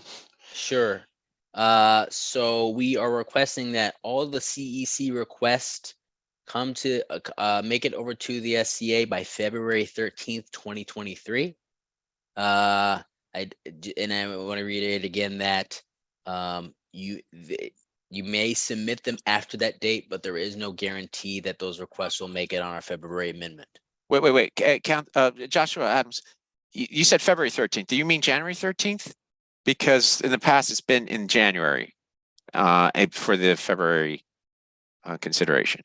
I believe it's February 13th. 1 second. Let me just. Because last year was around January. Last year was February 14th.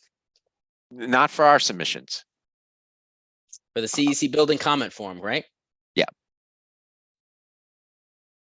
Oh, yes, January 13th. My apologies. I didn't mean to say February. Correct. Thank you. January 13th. Sorry, folks. Okay. January 13th. Still, it remains the same. You may submit after January 13th, but we cannot guarantee you make it on February amendment. Probably good catch there. I just want to relate to council members. That does not mean you sent it to us on January 13th. We needed a week earlier to compile and then to get everyone to vote. So we're looking to get your requests, your liaison school requests, a week earlier than that. Yeah. So we can get it to them on time. Ben, I do want to just state that funding for capacity projects typically cannot be reallocated to capital improvement jobs. Even if we ask politely. Okay. Well, unfortunately, no, but I will confirm on those requests that you asked about the funding. I'm sure it's already been allocated, but let me just double check first, and I'll shoot you that email. If you could just send me an email, and I'll confirm with our planning team. I will do. Brilliant. Thank you so much. All right. Have a good evening. Thank you. Thank you all. Okay. Thank you. Thank you. Our administrative assistant, Chanel Harry, who's the speaker? I apologize from the Brittany Garcia. Okay, Brittany Garcia. Oh, my apologies. I've been in email contact with Brittany many times. Brittany, if you can join us. I'm here. Okay, great. If you can go with your presentation, I heard I attended a presentation from you on a community board, and I'm glad you can join us for the holidays. Thank you. Yes. So should I be sharing my screen? I believe that our presentation was sent to someone by Lauren. It was sent to Harry Chanel. Yes. Mm-hmm. Yeah, if you also show your screen. Okay. Yeah. Okay, so just give me a second. I'm not super familiar with Zoom, so I'm not even really okay, share screen. Okay, there we go. Google Chrome. Okay, are you guys able to see my screen? I can't. Sorry. Okay. There we go. There we go. Let me get back. Okay, is it able to? Oh, there we go. Awesome. All right, welcome. My name is Brittany Garcia. I'm one of the District 2 supervisors for the Office of Food and Nutrition Services. To start our screen, I'm just going to go over a couple of things. Just a basic overview, some of our nutrition meal requirements, some of our OFNS food nutrition qualities, and as well as some of our CEE, like our CEE, like our plan for that in some of our schools that we're getting, and like exactly what that means. So here we go with the next one. So yes, our menu is heavily student driven, meaning that coming up that we do have student taste testings. I know in the beginning when we did student taste testings, like pre-COVID, we were doing those in our Long Island City headquarters. Now they sort of been, since COVID, they have been moved to a more school level. I know the other day we had one at Stuyvesant. We have a few more planned for this school year, and then we have a whole nother set of them set up for the 2023 school year. But I believe those should be slowly being moving back to our headquarters. So essentially they are like almost like student field trips that are happening, that are moved to, that are like, that take place in our headquarters. Students get to taste test things that are, or options that are interested in being put on our menu. They get to sit down, they get to taste them with our chefs, and then they get to make comments on them. Just know that anything that is put on our menu is always student taste tested first and has to be student approved before it is moved onto our menu. Sorry, let me go back. There we go. So additionally, we've also started our Cooks Ambassador program. Our Cooks Ambassador, we have one Cooks Ambassador for every district. So there's 32 of them. And basically our Cooks Ambassadors are, are really, really skilled cooks that we have and our chefs in the district, in each district. And they essentially are really there to help, sort of, coach and mentor our different, our cooks throughout the districts and at all of our schools. Our cooks ambassador here in District 2 is a Ken Beldesing. He's located in our Julia Richmond building. And basically they help with any of the school food events or the OFNS events that we have. Like I said, they help mentor a lot of our cooks. So that is a new program that we have. And then I just want to do some menu highlights. So as you guys know, we have Meatless Monday, and then we have our Plant-Powered Friday. Every day we also have vegan and vegetarian menu items available, whether that would be our cheese sandwich, our peanut butter or sun butter sandwich, our hummus grab and go menu items, our yogurt or our cheese, like our cheese and cracker options. New York, we also have New York and locally sourced produce highlighted on our menus.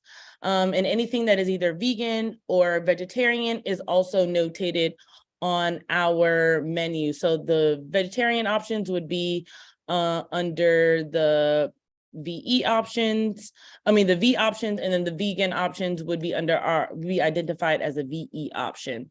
Additionally, we also highlight our New York and locally sourced products. Those are going to be highlighted on green on our menus. And additionally, we have fresh seasonal fruit and vegetable options. All of our grain options are whole grain, high fiber, low fat, and they have very limited sugars, as per the New York standard for food and nutrition services. Chicken, all of our chicken is certified antibiotic free and humanely raised, with vegetarian and no animal byproduct feeds. We have 100% beef hamburgers. Our menu is completely pork free.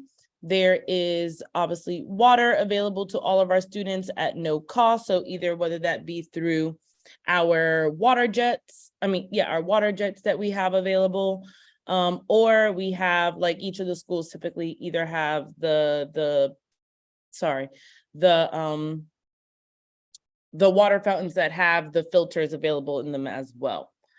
I don't know if you guys noticed, but deli meats were also removed from the menu due to the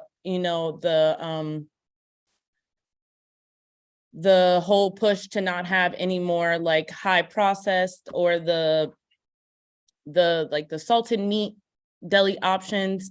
And then obviously every day we have our salad bar available.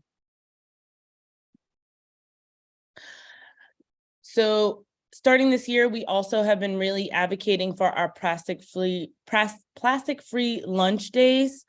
This is to really focus on how to reduce our plastic waste as much as possible. It's also a partnership with our cafeteria culture and the Urban School Food Alliance. We had one back on November 2nd. There was one on December 14th. And then we have another one coming up on January 25th. So during our plastic-free days, we try to make sure that there's no plastic options of it, like plastic used on our menu. So our sandwiches are not, wrapped in plastic. They're served directly on the serving line. We try to make sure that we use our reusable squeeze bottles for our salad dressings. We're not, offering the small, like the individualized sized salad dressings. Additionally, we don't serve, we only offer utensils as per the need, but we make sure that our menu is something that can be, finger used. So like our plastic free day the other day was, our menu was, mozzarella sticks, other, what do you call it? Finger foods when it comes to our vegetable options. As well as, hummus or fruit was served directly on the plate, as opposed to anything that is a fruit wrapped or fruit available as well. So here goes our federal weekly meal pattern and nutrition standards. Saturated fat is less than 10% of all of our calories. We have zero trans fat, and each meal component for each of our lunches has either a meat alternate, a grain, fruit and vegetable is required. Either fruit or vegetable is required for all meals. And then obviously, you know, the milk option that we have, or the dairy option that we have. And we do have the ability to offer either lactose-free, soy, or soy options for milk as well. So if you see here, I can't necessarily read it all off, but we do have an entire list of our prohibited items that we do not offer on our menu. So no antibiotics ever. Everything is humanely raised.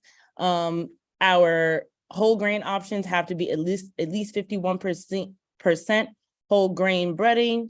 There's no soy fillers, and there's no deep fried options as well.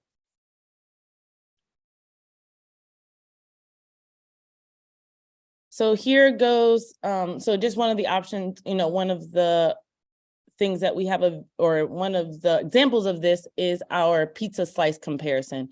So if you see here on the right side, you have the Tombstone 5 cheese slice and the Sbarro's New York cheese slice, and then what we have available for our OFNS pizza slice or pizza options that we offer, you know, on our Meatless Mondays.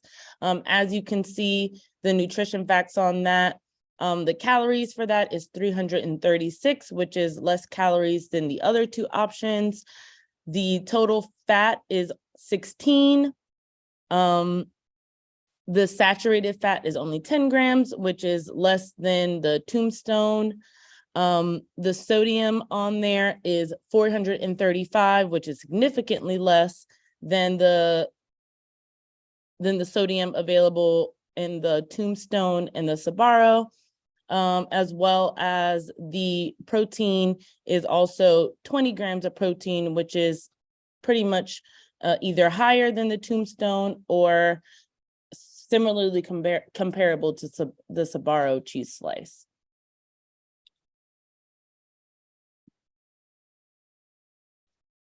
We are also able to make menu accommodations with either food allergies, dietary medical accommodations, which are available through our menu management team. It does require that each school offer, you know, each student or the principal or the nurse offers a medical 504 or individualized IEP. And then, like I said before, we have our alternative milk options, whether it be soy milk or lactose-free milk. I know I heard someone earlier that was mentioning basically just having, you know, better cafeterias, or some cafeteria enhancements they were looking to make. So we do have our CEE options that are coming to a number of our schools in the district in the coming months. So the DOE is focused on transforming our middle school and our high school cafeterias to this CEE option, which offers a number of daily options on each day. So there's the, you know, the menu item for the day, which is offered as like the entree item. And then every day we also offer the salad grab and goes. We have pizza, we have chicken bites, we have French fries, we have the hummus grab and go, we have the yogurt grab and go, a number of different options. And basically this was set up to make sure that our students have a plethora of different options that they're available to, they are offered on a daily basis. And this has really been really big in our middle schools and high schools. It's increased the count, and now the students are able to pick exactly what they want on a daily basis, which has been really great. If anybody has any questions, feel free to ask.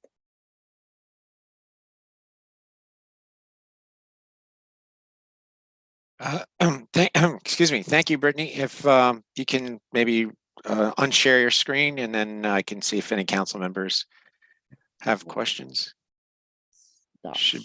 Great, thank you. And I believe Councilmember Clark, you're first, and then Councilmember Hernandez. Hi, sorry, I'm having a meal myself of the meeting, so I apologize. Same here. It's very rude to show you your food face in front of on screen, but thank you very much for this. I noticed that you're making a lot of innovations. I think I applaud the thinking. I like the fact you have kids going into giving feedback. I'm not sure you were here last year. I think I would suggest a further thing to do is to get feedback directly on site, because that's where the rubber hits the road. The operation is both operational satisfaction and taste, and just in terms of sufficiency, because sometimes like my daughter is very vocal, like in her friends at school, sometimes the food quality is inconsistent, and sometimes they can't tell what it is, especially with the vegan stuff. They're not used to that. And I would put forth that I know that there's a lot of health consciousness and allergies. Of course, my daughter is allergic to peanuts, we've discovered. So like having a peanut butter and jelly sandwich choice when everything gets stocked out is not really a choice. So like a lot of times kids like will opt for the most popular dishes, and then the ones that don't taste so good, typically the vegan ones or the meatless ones, then my daughter doesn't eat at all. And then she's famished and she ends up, and I would think she's not alone, then she ends up eating junk food after school and having a meal out of time in the wrong time. I mean, you have small snacks or healthy snacks. That's on me, but I guess it goes back to, if it doesn't taste good, kids are not going to eat it. They're not going to get the nutrition. They're not going to get the caloric intake. So it doesn't matter how quote unquote healthy it is. And children and adults have different needs. And again, the portions for first graders and fifth graders are the same. So you need to look at that. You need to have apportionment that's right. And sometimes, kids want more and they don't have enough. So, and there's staffing issues that we've seen in some of the schools that, and I think the operations, you need to check how quickly because the kids get served and finish and so forth. We can measure those. What? I think that'll give you a good idea of the quality of your service and the food quality and how much the kids are actually eating. Thank you. Thank you, Councilmember Clark. I don't think there was a question there, but thank you for your comments. Councilmember Hernandez. Hi, welcome, Brittany. I actually saw you guys at the CPAC as well, and I had a question because I know that this renovation or the revamp of the grab and go cafeteria style is geared more towards the middle and high school, and I do understand the logistics behind the elementary school students, it not really being accessible to them and causing possible safety or hazard issues. But is there a way to, or have you done this with any co-located schools that does serve, where a cafeteria is serving both elementary school students as well as middle and high school students, but possibly at different times? As of right now, I personally have not seen it necessarily in a per se co-located building. I'm trying to think of some examples of that, and I don't necessarily think of it. I can't think of any off the top of my head, but I do, like you said, it's just a matter of just the smaller children are much smaller, just trying to get them to grab things, come up with the decision, get them through the line quickly. But I certainly will raise that concern to, our team.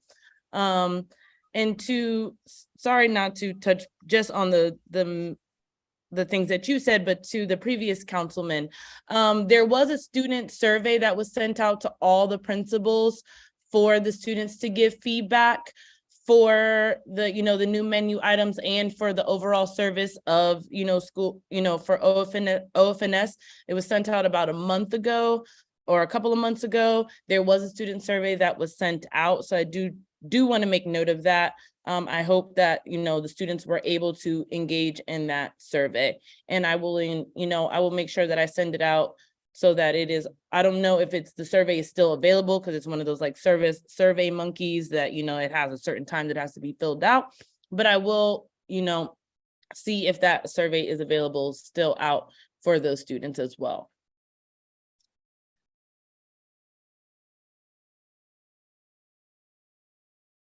Okay, Councilmember Kelleher. I'll be really quick. First of all, Brittany, thank you for the presentation. I noticed a lot of the foods you mentioned were hormone-free and no cruelty. I don't, is that new? I'm just curious. I'm really glad to hear that. Not relatively new, not as in like just this year. It's probably been within the last, like, I want to say anywhere between the last 5 to 10 years, if not more, that this has been within the last 5 years, not more. Yeah, these are no antibiotics, hormone free as well, especially for our chicken items. Okay, thank you. Second of all, I'm sorry, what is it called? CE, the grab and go? Yeah. Just curious, are students allowed to take more than one item? So as a organization, we obviously reimburse for each of our meals. So students aren't necessarily only entitled to one meal that we can actually get reimbursed for.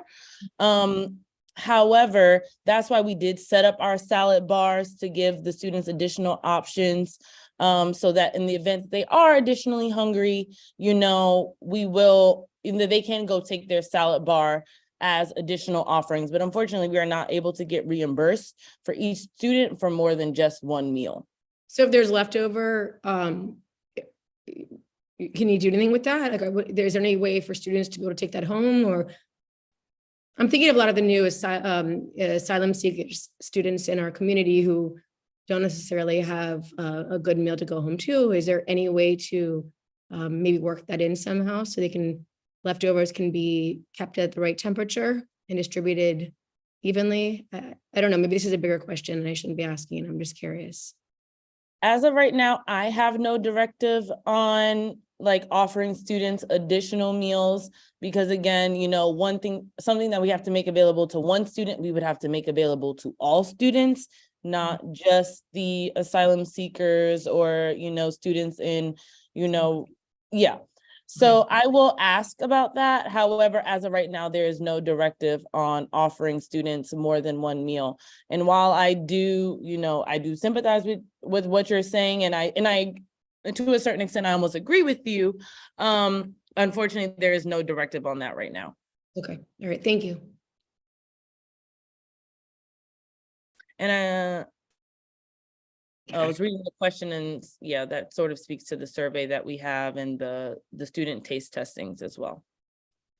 Regarding the surveys, if any future surveys are sent to District 2 principals, if you want to coordinate with us, we can ask our school liaisons to try to encourage participation by the principals and the schools themselves.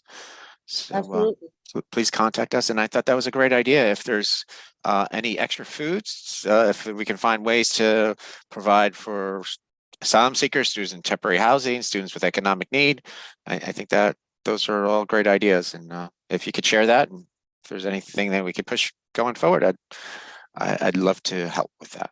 And I look forward to seeing some more posh looking cafeterias.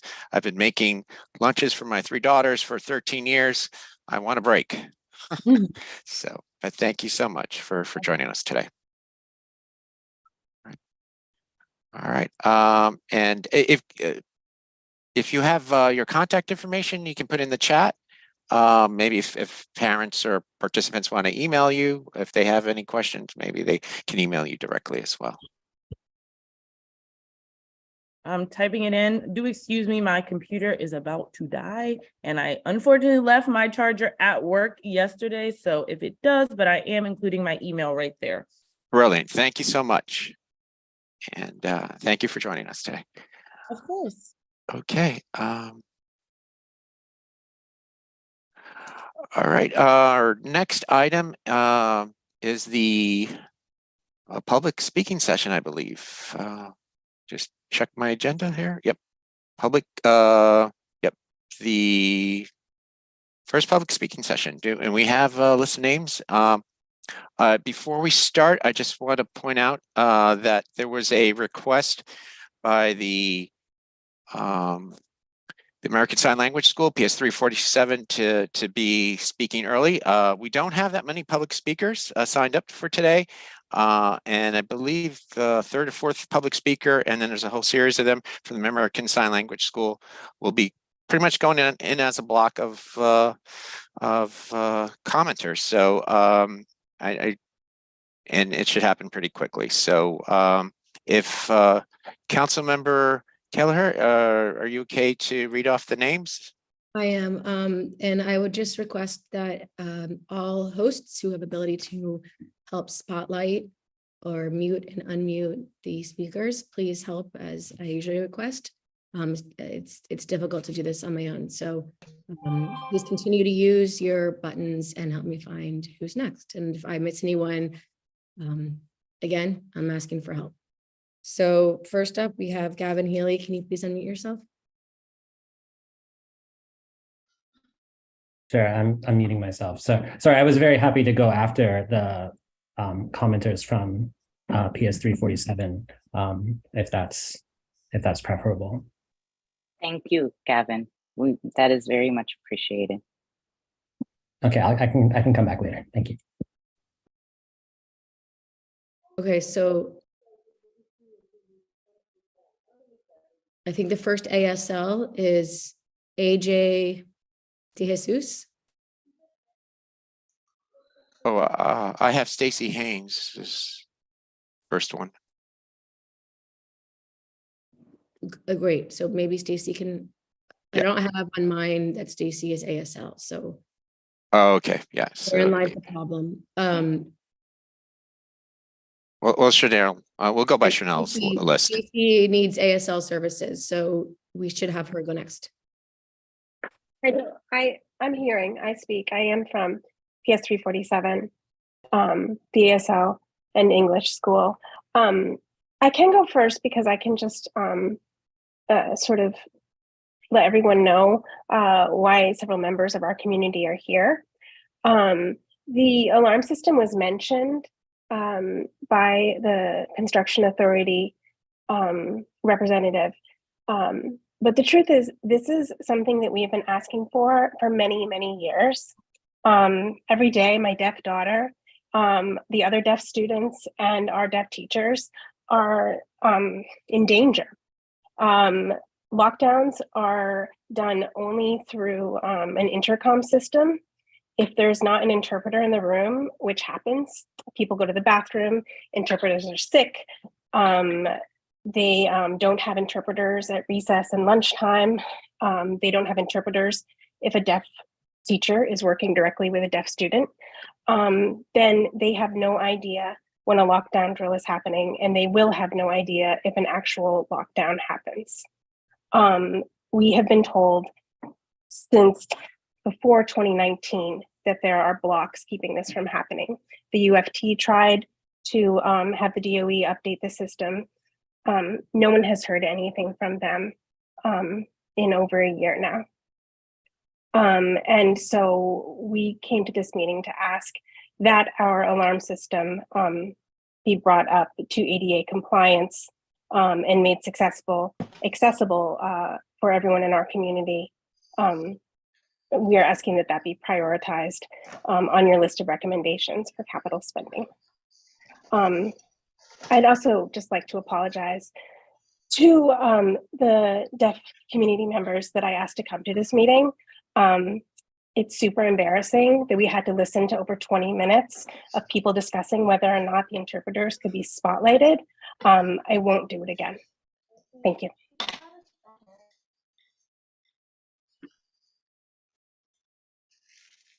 Okay, Ben, who do you have on your list next? I have AJ De Jesus is next, ASL. Do we have the timer on? I just want to double check that we have the timer's working. Are we using it or are we not using it? It's in the meeting, but it stopped showing the countdown. How much is the timer? How many minutes? Interpreters also get a bit of more time. So just remember that. Sure. We just need to tell Sharon. And I'm seeing comments from other deaf participants who say, "Why can we just let her speak?" AJ is on the screen, and AJ is saying hello. And if I may make my comment, I would agree with Stacy's comment. I'm very concerned about emergencies, especially lockdown. I had a prior experience where I came out of the classroom and I saw all the classroom doors closed, but I didn't know why. I didn't hear the announcement for a lockdown. If I was fortunate enough to have a hearing teacher say, "Come get in my classroom," and pull me in. That was the only way I knew that it was a lockdown. Someone had to tell me. The announcements come through a PA system and it's auditory. And I had a deaf student in the bathroom at the time. How are they going to know that there's an emergency in the building, especially for deaf students? And also as a staff person who works in the school, it's not safe.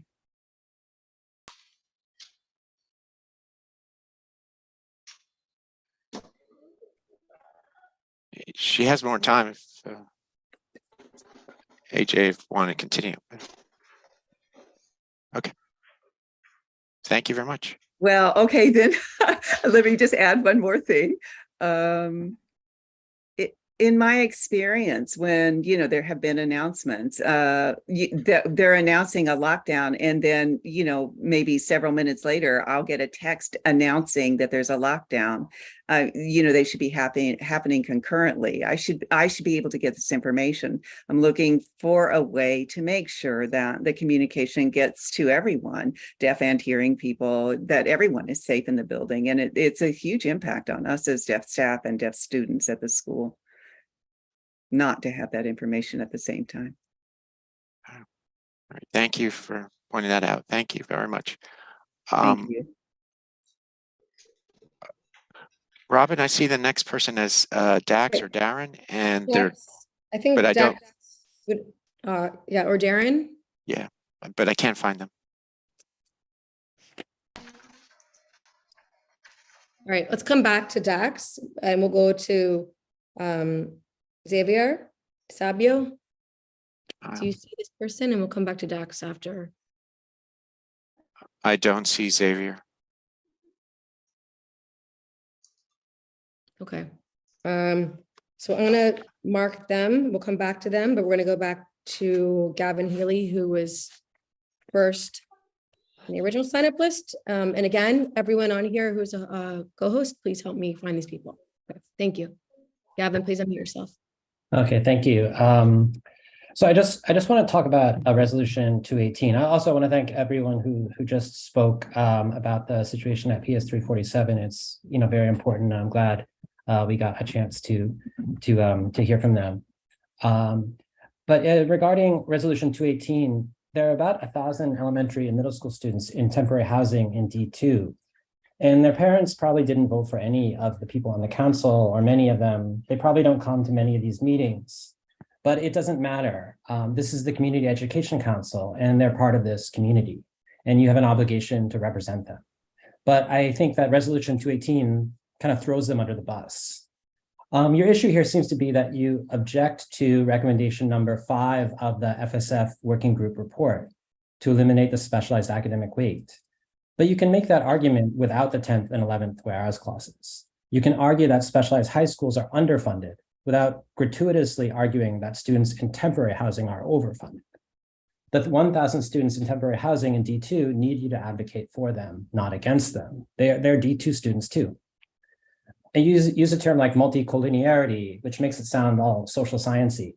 But what you're really saying is you want to take money away from homeless kids and give it to your own. Put lipstick on a pig and it's still a pig.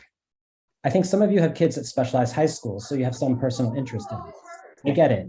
But you can advocate for your own kids without attacking kids in temporary housing who don't have the same resources to advocate for themselves. They deserve a CEC that will fight for them, not against them. So I think the sponsors of this resolution really owe them an apology.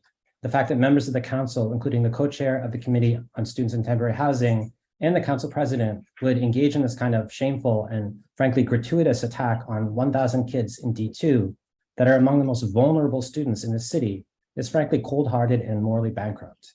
It's right out of a Dickens novel. Ebenezer Scrooge would like a word. Thank you for your time. Okay, thank you, Gavin. Next up, we have Stacy. Stacy Gaines. She spoke already. Sorry. Anna Viana Balzano. And do we have the timer, Chanel? Is it working? Yeah, I'm going to start it now. Yeah. Okay, great. Thank you. Oh, Anna. I don't see Anna. Okay, we'll come back to Anna. Elena Litvina. Yeah.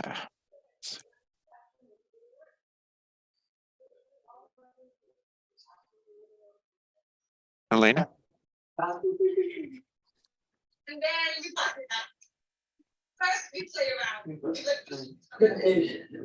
Elena, you're muted.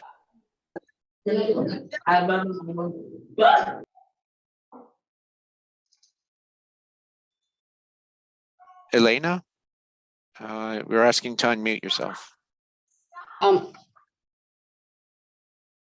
Maybe we should come back then. Elena's going to need the ASL services. Oh, okay.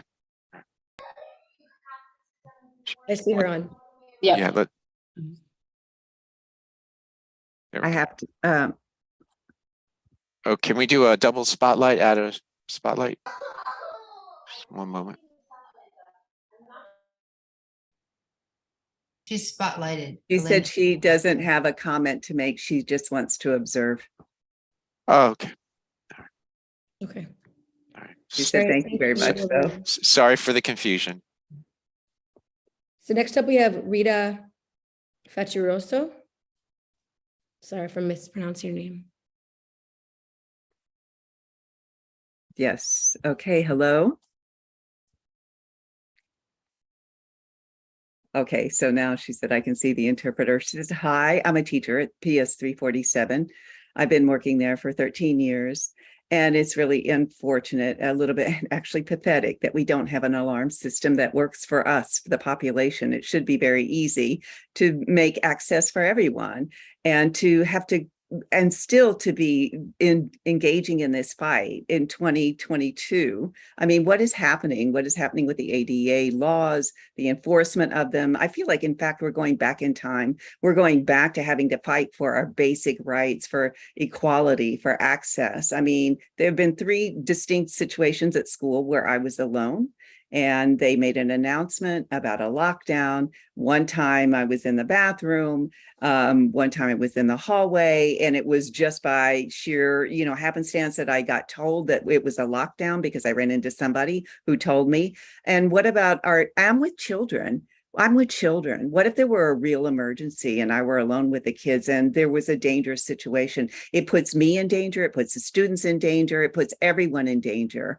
So it's access for everyone. And it's really unfortunate that we are still engaged with this battle over this, a basic right. It should be easy for us to have equal access. It should not be a conversation. And also, just additionally, I would like to say, with the opening comments in this meeting, should deaf people, can they read lips? Should they read captions? Well, not everyone reads lips and not everyone reads captions, and not everyone is fluency in English. Are the captions in Spanish and French and in every other language? I mean, we have interpreters for every language, so why not respect every language? I mean, I don't understand why we had a conversation about spotlighting the interpreter, because a Spanish interpreter can be heard, a sign language interpreter needs to be seen. And it was just pure autism. And we encounter this every day, all the time. So I just had to bring that up and make my opinion known. Okay. Next up, we have Anna Rojas.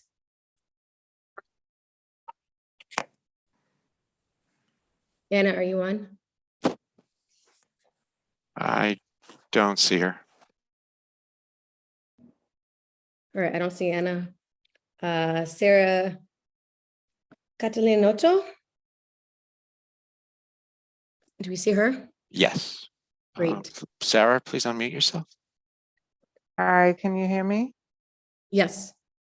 Okay, I'll start my video. I'm a little multitasking. Good evening. I'm a District 2 resident, and my kids have gone to PS 33, PS 3, Lab Middle School, Clinton Middle School. And I'm also co-founder of Parents to Improve School Transportation. So I wanted to speak in favor of the Resolution 217 on busing. Improvements are desperately needed. Oversight is needed. Innovation and all sorts of things that aren't happening. The 21st of November was a joint city council hearing about that. And since then, we've had a lot of media requests from outlets, and it would be, we'd happy to tell them that District 2 was the council who passed this, in addition to last year, a similar piece came from, excuse me, the Citywide Council on Special Education.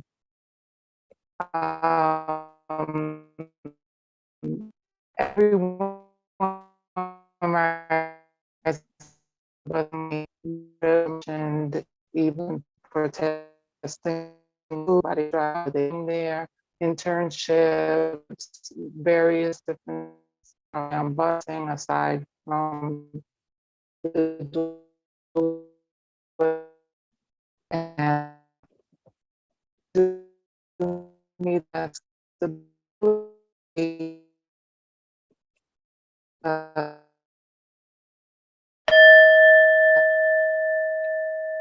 Can we give her time back and maybe offer to have her video turned off and we would be able to hear her? And that way the ASL interpreter could also interpret for her.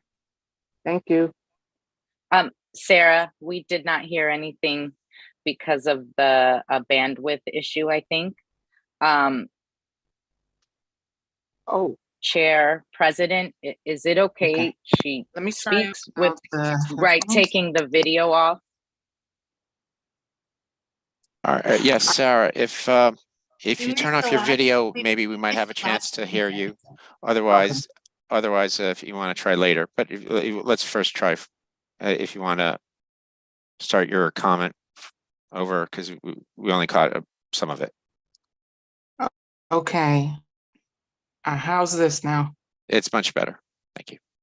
I wasn't sure if other people were hearing it because I'm having connection issues myself. Please go ahead. Okay.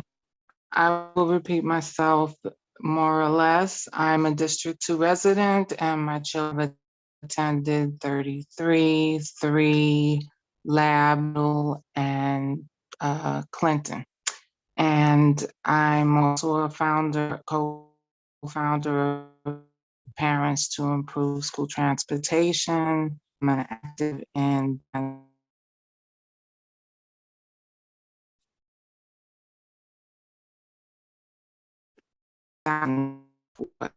we are encouraged to for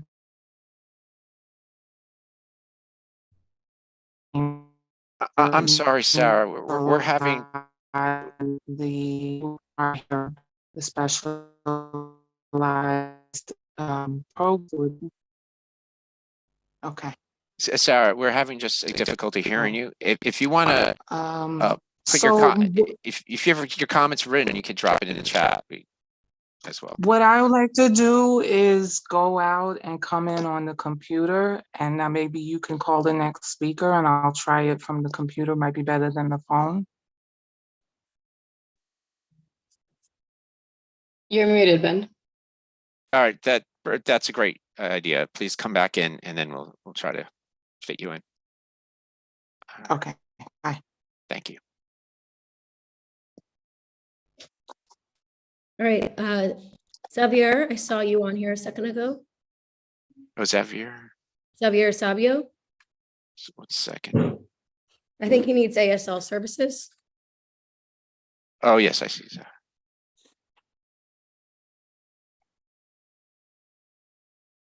I don't think he's found the interpreter on his screen yet. He has a thumbs up. Yeah, he says, great. He's hello. I'm Xavier. Savio. I'm a teacher at PS 347. Thank you for your time. I'm a deaf individual. And there are several deaf staff who work at 347, and the system has problems. We really need to revamp the system, and I don't know why we even need to have a discussion about this. This seems to be a no-brainer.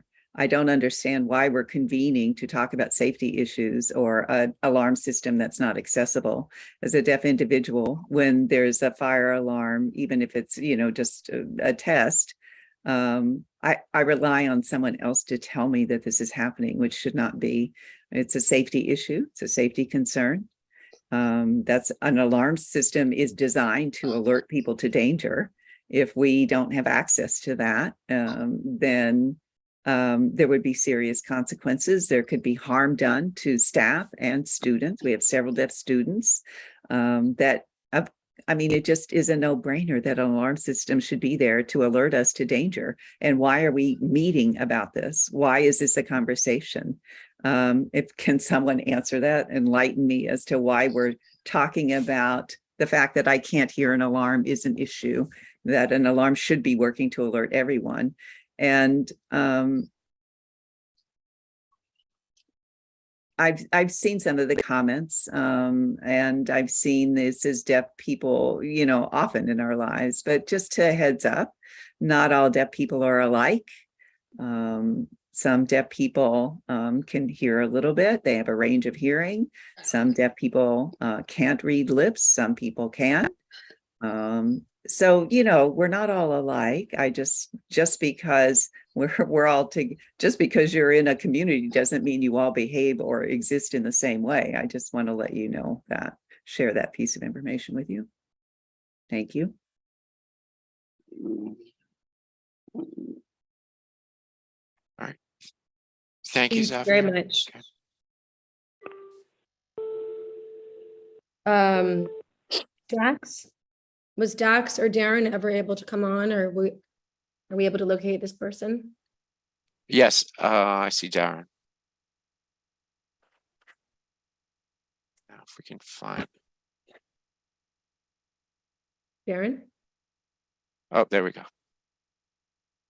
It says, hello, can everyone see me? Okay.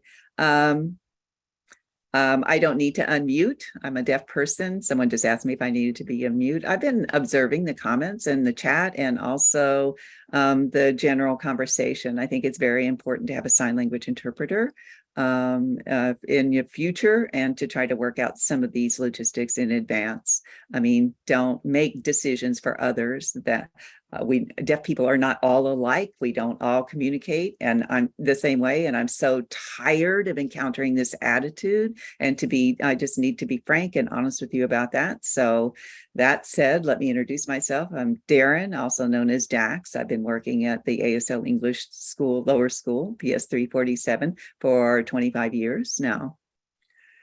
And here we are. Things do change.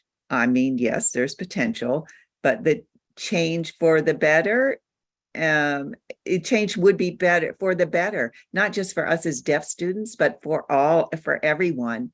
I think we really need to have full access for the health and well-being of everyone, a system where we get the same message, not a muted message, not a condensed message, not an encrypted message. This has been the pattern for years and years and years, where, we're told later, and that's simply unfair. It's unfair, and it's time. It's enough. We've had enough of this. I mean, for 25 years, there hasn't been a change. I'm very tired of someone else having to tell me something and of me constantly having to educate and re-educate people. Why are we here? Why are we having these same conversations? It is time to change, and it's time to change for the better. Thank you for listening.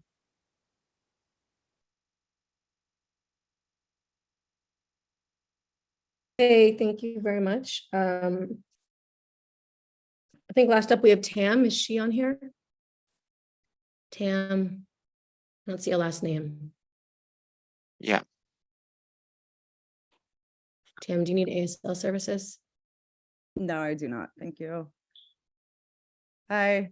I just wanted to read really quickly a part of the First Student Funding Working Group recommendations that stood out to me in relation to this resolution tonight.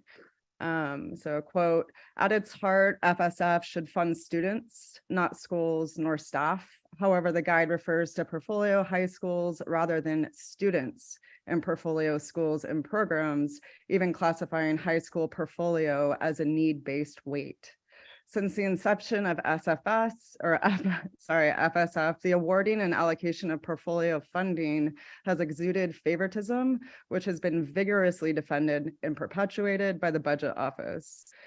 An admissions methodology or policy doesn't necessitate additional funding in and of itself. Yet DOE has provided substantial additional funding, not the base, via specialized portfolio designation since the inception of FSF, all while denying other schools 100% of their basic base FSF funding. So I wonder, this is me now, what's the justification? I'm genuinely curious here for specialized high schools in particular, keeping the additional weighted allocation on top of their base, while our most marginalized students are forced to tread water daily, struggling for equal access to a basic education and the transportation to get them there. The entire impetus of Fair Student Funding was to help high-need students who are performing below grade level or who require specific targeted supports to meet grade level expectations, not to allocate additional funds to already high-performing students in high-performing schools. I do not support this resolution. Thank you. Appreciate it. All right, I think that's the end of our first speaker session. Did Sarah rejoin us? Oh, Craig Slutskin. All right, I just second. I don't see Sarah. You don't see Sarah? All right, so we'll go to But Craig I'm and then having trouble because I'm on two different screens to get the gallery. Sarah's back. So I don't have the. All right. I don't see Sarah. Craig, can you unmute yourself? Please. And we need to get the timer back up as well. Ready for me, or you want me to wait for Sarah, for the other person? I don't see Sarah, so Please go ahead. That's okay. Thanks. So first, on last month's Reso 214, my name is Craig Slutskin.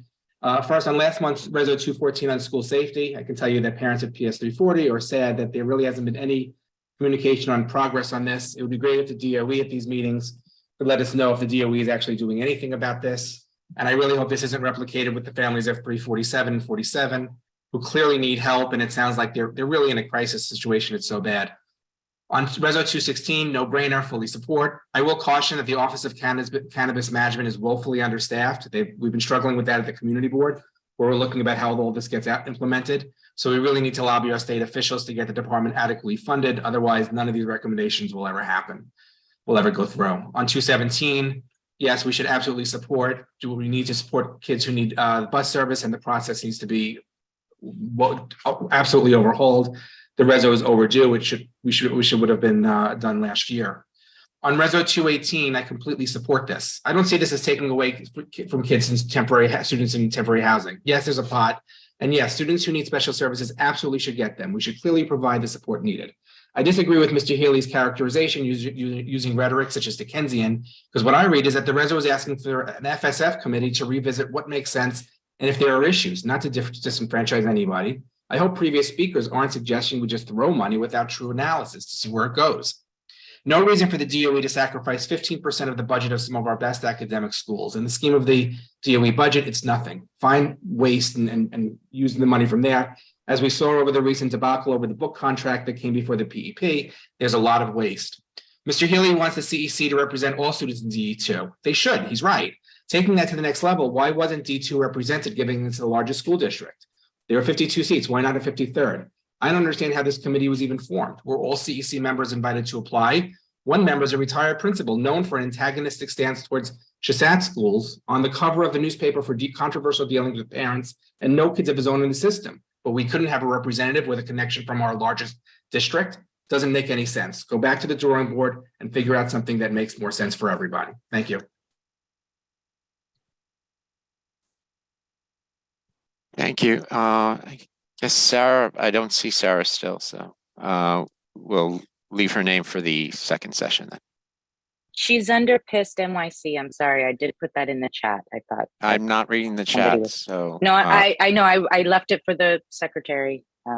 Sorry, but I did put it in there much earlier. What's the name, if you can I'm spell it? sorry, I'm trying to manage the speakers. Again, like I asked beforehand, if you can find and highlight them. I will do it. I've been doing it. I just wanted to let Ben know she was here before he moved on. That's all I was trying to do. I'm looking for it as I have been doing it. Good evening. I have highlighted. She is highlighted. Somebody just, okay, somebody unhighlighted her now.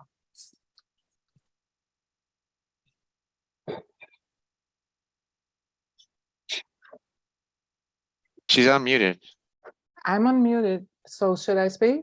Yes, please. Hold on, wait, please, I Sarah. think they're changing interpreters.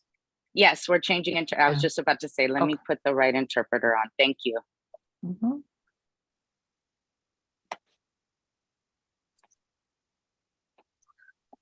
Okay. Good evening.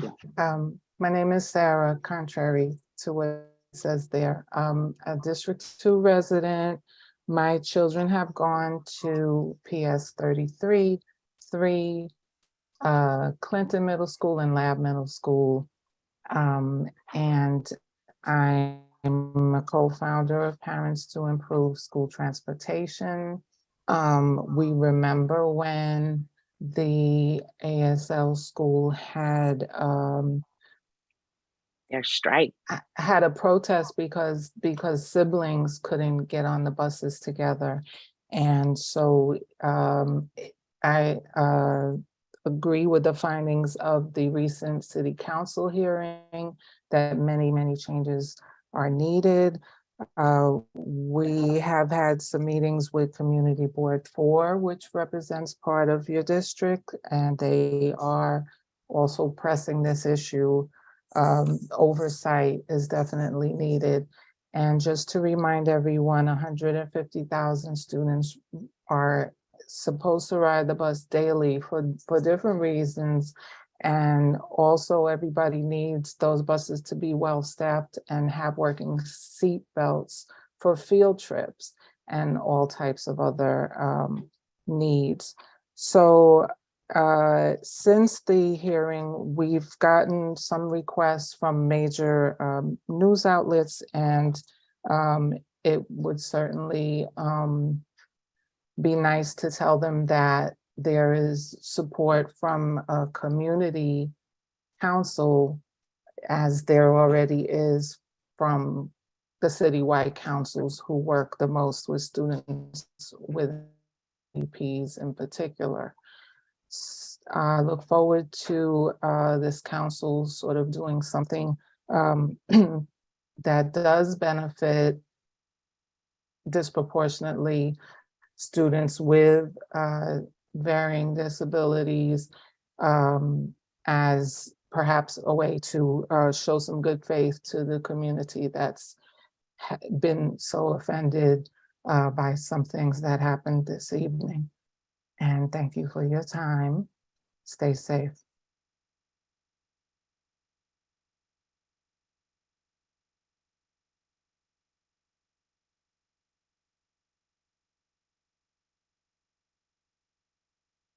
All right, so that's the end of the first speaking session. Thank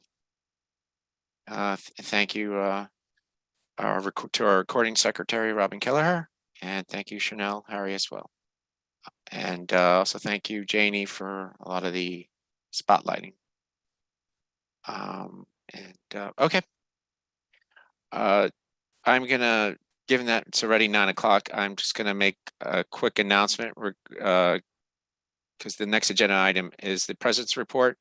I'm just gonna make a quick announcement, then I'm gonna ask the vice president who I asked, who kindly was our designee for a meeting with the chancellor, with other council presidents this past Saturday. He attended early morning meeting with Chancellor Banks. But before we move on to our vice president, I'd like to say that I spoke with a number of parents, 8th grade parents, who have submitted their applications for middle school, well, excuse me, high school. And I believe there was a lot of difficulty over the past few weeks with admissions. There were a number of extensions by the DOE, for one to the schools themselves, and two, after the school admissions deadline was extended, there was also an extension for the applications for which required supplementary materials for high schools, including essays, videos for specific schools that required videos, and also videos for auditions for a number of audition schools, whether they're dance, whether there were some other skills, singing or film or what it may be. There's a whole list of them.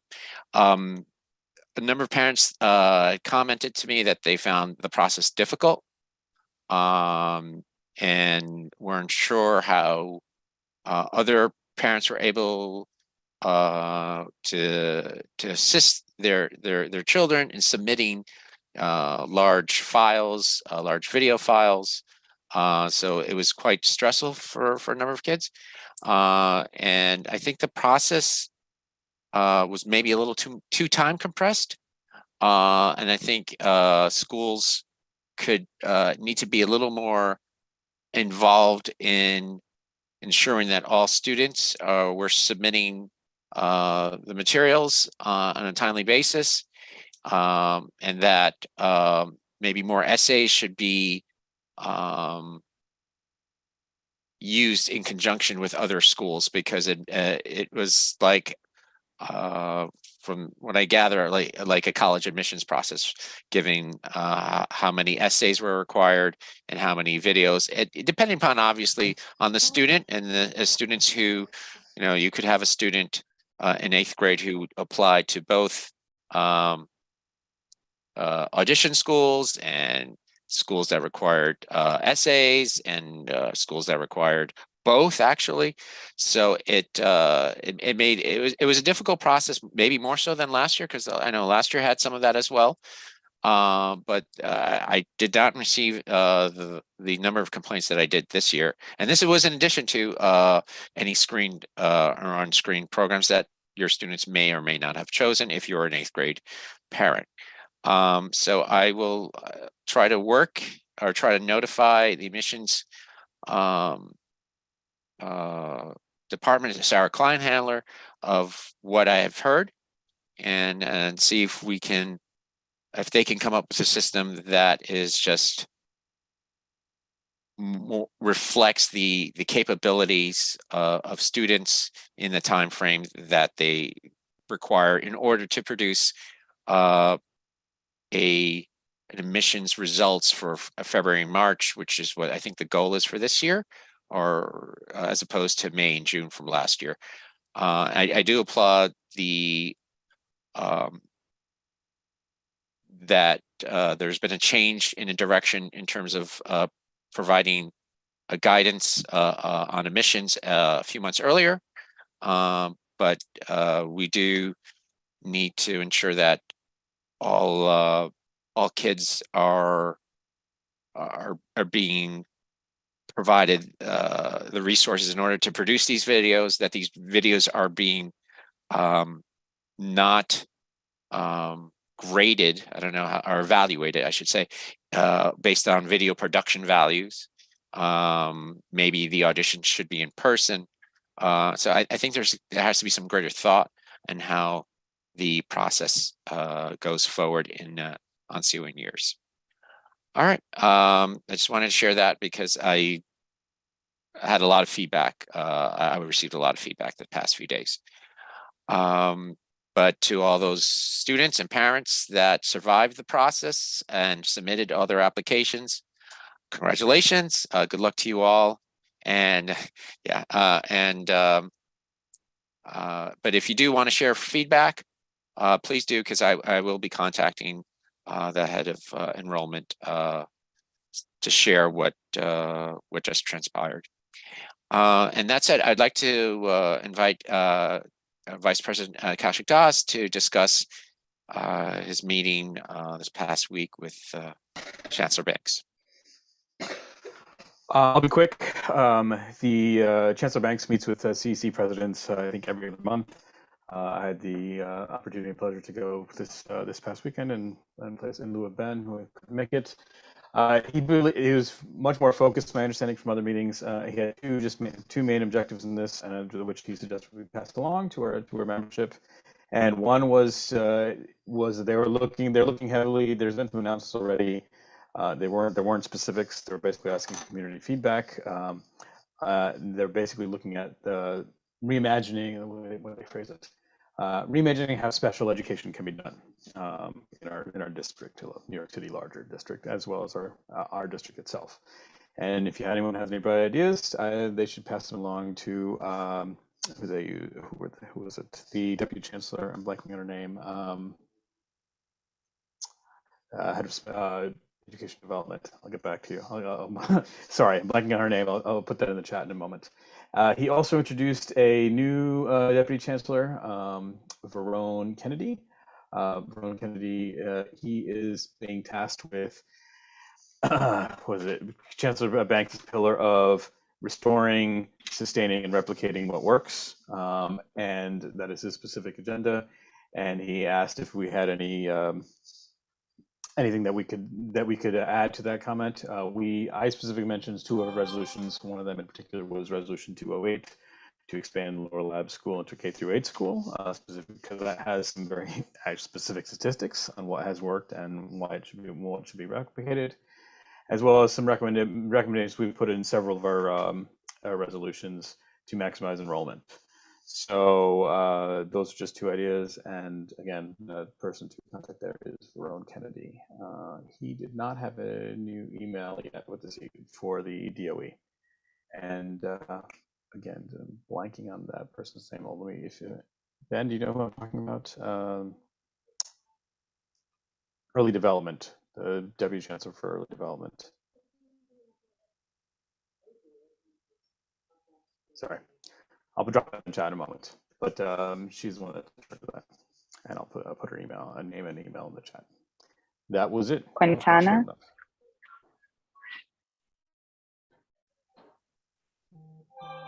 Thank you.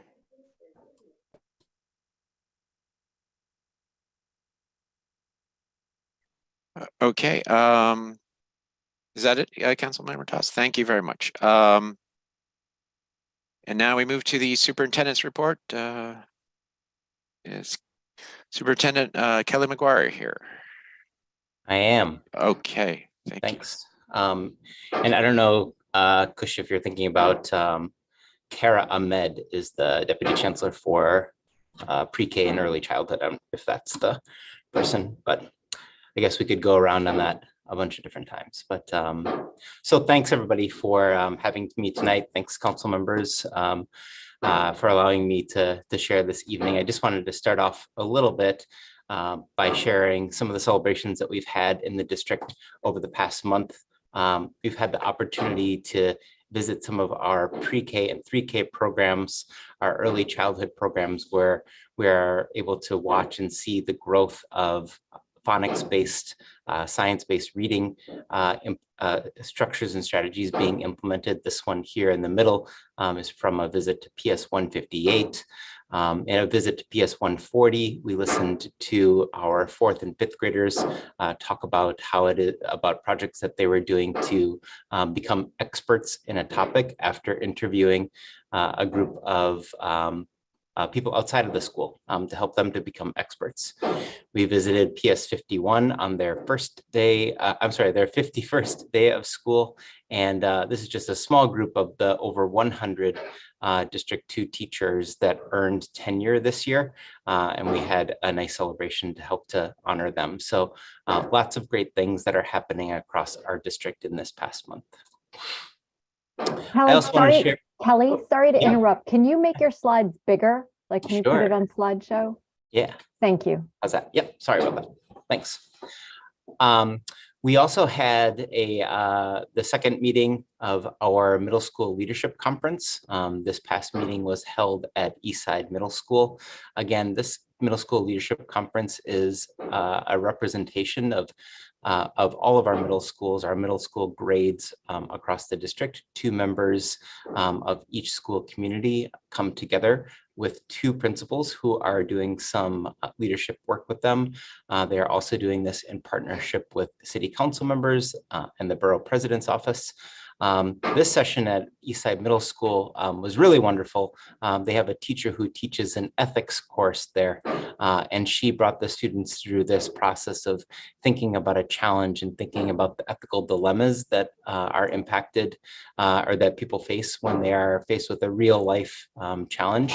Again, this middle school leadership conference is organized to help to bring kids together from across the district to really think about a topic that is facing middle schoolers, and then to put together legislation that they will later this year present to the city council. In years past, our middle school leadership council also presented to state lawmakers in Albany. And so we'll see where their resolutions go and where their projects go this year. As I've shared before, the professional learning structure that we have in our district is the Principal Learning Collaborative. And this past month, in the month of December, we are visiting 3 schools, Baruch Middle School, PS 40, and Manhattan New School, PS 290. The PS 40 and Manhattan New School visits are tomorrow, and Baruch Middle School was last week. The way that these are designed is that each school has to come up with a challenge that is presenting them, pull and collect real data that is coming authentically from their students and teachers, and then think about how it is that they're going to resolve that data to improve student achievement, improve climate and wellness, or whatever it is the project that is going on in that school or that school is focused on. This is also a way that we are organizing both our instructional leadership and our climate leadership to help to pair with the leadership at the school, the instructional coaches and teachers, really all to come together to try and make an improvement that is based on data and that is very specific to each school. So these are the 3 schools that are presenting in the month of December and the topics that they are presenting on. We recently heard a few different projects, a few different announcements from Chancellor Banks in recent press releases. He just shared a update to the resolution, the press release regarding the expansion of special education programs, serving students in specialized programs. $200 million is being allocated to help to expand programs that really have a record of success and of serving special populations in the city. There is also a new advisory council that is built out of that new project, and that advisory council is helping to frame and shape the work that is being done through that new allocation. There's also a new partnership that is expanding with some of our private entities in the district and in New York City to expand digital literacy and access to different programs, computer science skills for teachers that they can then turnkey with their students. And then we also know that one of the Chancellor Banks's strongest messages that he has been sending is really that New York City is the ultimate classroom, and that he wants to see students and families get out into our city. And so he has announced a new initiative, a new emphasis behind getting kids into our museums and taking a part of programs like the New York City Urban Advantage Program, which pairs science teachers with museum professionals to provide curriculum and instruction for kids. Every month, I try to provide a little bit of specific data that are happening in our schools. I share a little bit about attendance. Currently, our attendance is sitting at about 94%. We have been able to hire some new attendance teachers who are replacing those that are recently retired.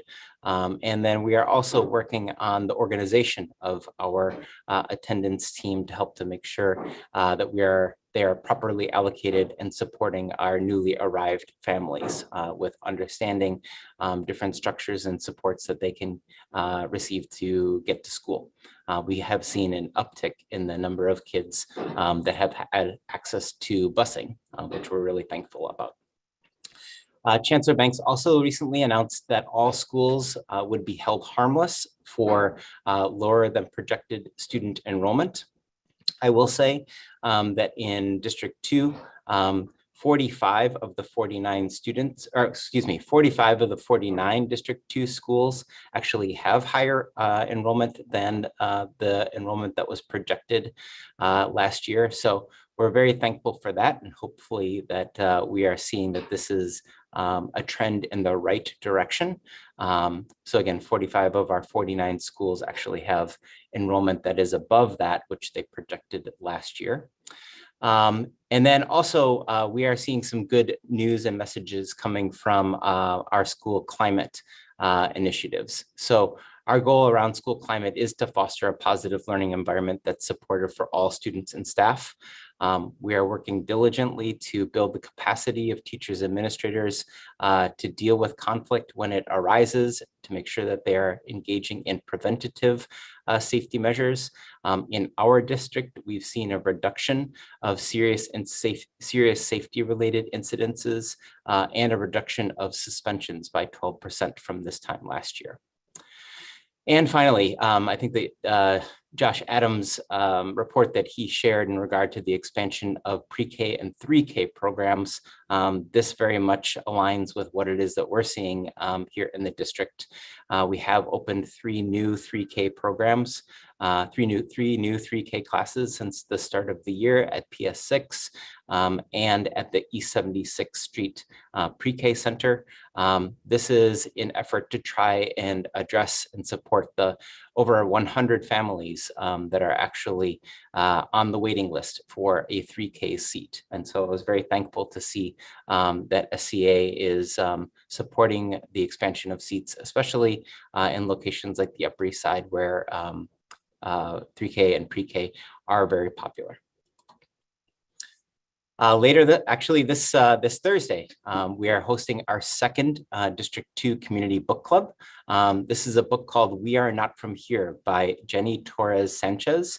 And Jenny Torres Sanchez is actually going to be joining us for the book club event, just like Shen Julie Wong joined us for our first book club of the school year. So Jenny Torres Sanchez will be there for the start of our book club. A reminder that this is just, we hold these book clubs, it's just an hour long. We think that it's great for our families to come and join the book club, even if you haven't read the book or finished the book. We do have translation that will be on site for our book club event. And we selected this book because it is the story of 3 young people who are seeking asylum in America. They are from Guatemala, and the book is the story of their journey. But also, more importantly, I guess, it does help us to understand in a very personal way some of the issues that these young people are facing in Guatemala and what led them to take a very dangerous journey to the United States. This is a quote directly from the book by a character, Pequeña. She says that, and even though we were afraid, even though the fear is right there beneath the surface, it's a different kind of fear. It's a fear with hope, and hope matters. So you can sign up for that District 2 Book Club event by going to our website, district2nyc.org. Come and have a little conversation with us about the book and about some of the issues that we are seeing in our schools, and some very similar stories that our students who are here seeking asylum have been sharing with our teachers and staff. And hear a little bit from Jenny Torres Sanchez and why it is that she chose to write this book, We Are Not From Here. As some people have heard, the state of New York has issued some new guidance around mask wearing, and tomorrow families will be receiving a notice from their schools in regards to New York City's response to that. Given the high rates of flu and other respiratory conditions and viruses as we head into the winter, the New York City Department of Health and Mental Hygiene has issued a universal indoor masking recommendation. As always, New York City follows the guidance of our health experts, and at the recommendation of our partners at DOHMH, the city is strongly encouraging every student and staff member to wear a well-fitting mask while indoors. Students and staff who need masks are encouraged to reach out to their schools that have an inventory of masks available. All members of our school community are also encouraged to stay up to date with the latest vaccinations, include COVID-19 and the flu. And you can go to that site there on the Department of Education website for more information. Also, there is one thing that maybe we gained from the pandemic that children are not necessarily happy about is that in the case of inclement weather, like a snowstorm, we do have a policy this year of shifting to remote learning should we need to close schools for a snowstorm or other inclement weather. That is going to be in place for students in kindergarten and above. For students who are in pre-K, who are in a traditional public school, they too will follow the guidance in their public school. Our pre-K centers do have guidance that is specific to the site. So to participate in remote learning, students are going to need access to a computer or laptop or iPad that can connect to the internet. And if your child doesn't have an internet-ready device at home, you can request a DOE device from your school. You should ask your school now and not wait until the night before the snowstorm, because we probably won't be able to get you one. So schools are going to take some steps.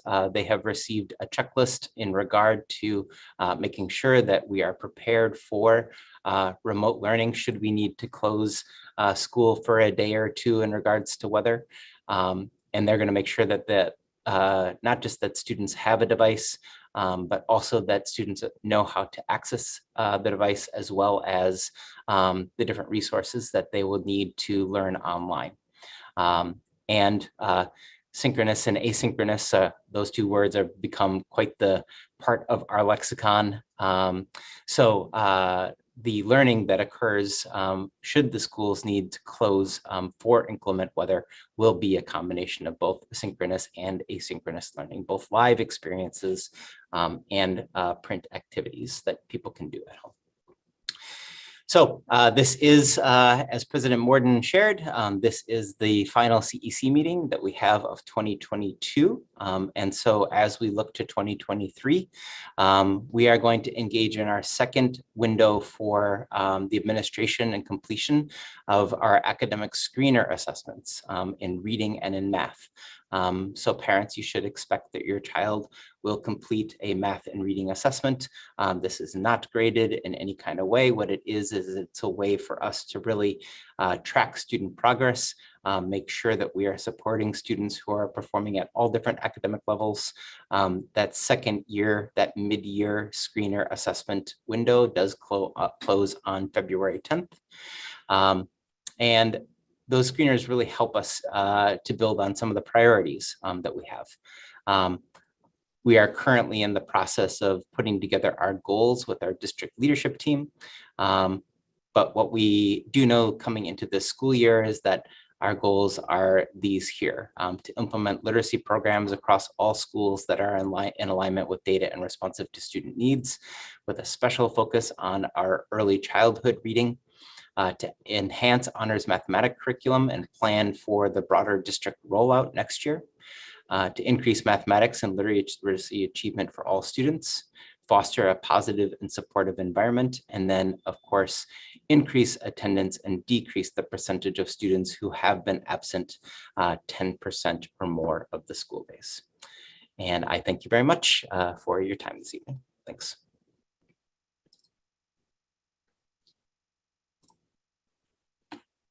Thank you, Superintendent Kelly McGuire. Will you please stay a little bit longer for some questions from the council? Of course, yeah. I'm gonna spotlight you as well. I guess that's new lingo in our council language now. Okay, Council Member Ushmanil, you're up first. Thank you. And thank you for that, Kelly McGuire. I would love for you, though, to introduce and welcome Kelly Shannon to our group and tell us a little bit more about what her role and Reggie's roles are going to be. I am a giant fan of Kelly Shannon. Thanks so much, Ushma. Yes, I will gladly do that. If Kelly is, I didn't look at the latest list, but if she's here, is she here? Yeah, maybe we'll give her, sorry to put you on the spot, Kelly, but maybe we'll give you a couple seconds toward the end here. So if somebody could promote her to co-host, that would be great. So just sharing a little bit in regards to how it is that we see now the two different deputy superintendents and their roles here is that Kelly is really going to help support the early literacy and mathematics projects. She is also going to be working directly with our instructional leadership. We have 6 folks on our team who serve in some kind of instructional leadership capacity. They might be an elementary school expert or a secondary school expert, an academic intervention expert. And so Kelly is going to be really working with that end of things. Reggie is going to continue in his role working primarily on climate and culture. He's also doing some work with a project that we have called Superintendent's Fellows, which is a pipeline of teacher leaders who are interested in someday becoming a school leader. So he is heading up that, and he's also working with some of our new principals in the capacity of new mentor. So Kelly, it looks like you're here, so we'll give you a second here to share. Thank you, Kelly. I appreciate it. Good evening, everyone. It's wonderful to be here. Thank you, Ushma, for those kind words. I've been really excited to join the team to work in partnership with Reggie and with Kelly and the entire District 2 team. Primarily for the last month, I have been taking time to really get to know the schools across District 2, to understand the needs in terms of the support from the district instructional leadership team, the ways in which we're supporting individual schools, the way we're collaborating for principal conferences and the principal learning collaboratives, as well as Reggie and I are co-collaborating on our first assistant principal collaborative, which will be on this Thursday. We'll be meeting with all the elementary and middle school assistant principals. This is an opportunity not only to dive into what has been working, but to ensure that there is consistency across our schools and the ways in which we're making sure there's access and opportunity for all our students to grow academically in literacy as well as in mathematics. So I look forward to the ongoing and continued work. I have been visiting schools in conjunction with our superintendent, along with Deputy Superintendent Higgins, and will continue to do so, as well as support individual principals as needed, along with supporting teacher leadership across District 2. Thanks so much, Kelly. Really appreciate it. She's good on the fly, so I knew she'd be okay. Thank you, Kelly. I'm taking over for Ben again. He just had a family emergency, so hope you don't mind the hot swapping that we've been doing tonight. But I think Daniela had her hand. Kelly, were you done with your presentation? Did you have anything else to add? Yep. Daniela was next for council member questions. Daniela, go ahead. Yes, thank you, Superintendent Kelly. I have a lot to say about masks and online learning. I think it's a tragedy that we are even talking about this again, but I'm not going to waste my time on this. I've said everything publicly, and the community and all the emails, they know that I'll be here fighting against masks and fighting against remote learning, because I'm still dealing with the lasting effects of this in my own family.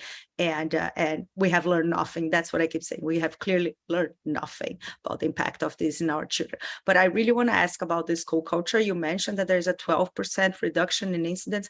How can you assure us that this is not due to schools not reporting? And I want to raise here a case that I have emailed you, and I don't feel I have had enough answers from you. How can you assure that schools are actually reporting all the fights and violent incidents and even allegations of sexual assault that are happening in our school buildings? I have had multiple families from one particular school reach out to me saying that there have been cases of assault where the student who committed the assault has not received the appropriate consequence according to Chancellor's regulation. This is not the first time that the school has had similar issues. And what evidence do you have that the school leadership can actually deal properly with these issues when clearly the school community has lost the trust in the school community, that they are reaching out to me? And the only reason why they are not here is because they are very, very fearful about their own children's safety. Sure. I mean, certainly those are tough questions that you're posing. And I recognize that we need to be held accountable for what we do, and that we really need to expect excellence, both in terms of school climate and academics. While I can't speak about any particular incident with people who are not directly involved with incidents that occur in school, it's a violation of a student's privacy and has the potential to re-victimize all those who might be involved. But when in regard to the question about reporting, that is something that just is an absolute must. If there is anything that principals understand, it's the need to report. And so, but I can say that there are just many things that we think that we're doing in schools that did experience a high number of more serious incidences. In schools that experienced a high number of incidences last year, those schools were on our radar immediately at the start of the school year. We've been working very closely with those schools. We have now, with our expanded team, we actually have people with whom we can directly place in schools. And in some of the schools, we've been there every single week, sometimes multiple times a week. We've been in partnership with our climate office at the central office, our climate and safety office. They were able to put us in touch with some partners who are able to work directly with school staff to build both their advisory and restorative practices, but also look at systems and structures that might not necessarily be resulting in the smoothest of transitions or supervision in hallways and things like that. We are continuing to make sure that our schools are safe. And one of the ways in which we really are pouring a lot of our, both our time and energy and our larger budgets that Chancellor Banks has given to us is really around building the academic program. If kids are, and we've heard that many, many times on our Community Education Council meetings, if kids are engaged, if kids are excited, regardless of how old the child is, how they are performing, they are going to do better in school if they are engaged and excited about what it is that they're learning. So we have literacy staff members, literacy leaders who are working with schools to build their curricula. We have math leaders that are working in our middle schools to help to make sure that our new illustrative math curriculum is meeting all kids' needs and really expanding access for students. We know that in some of our schools, we've seen a huge number of students who are seeking asylum.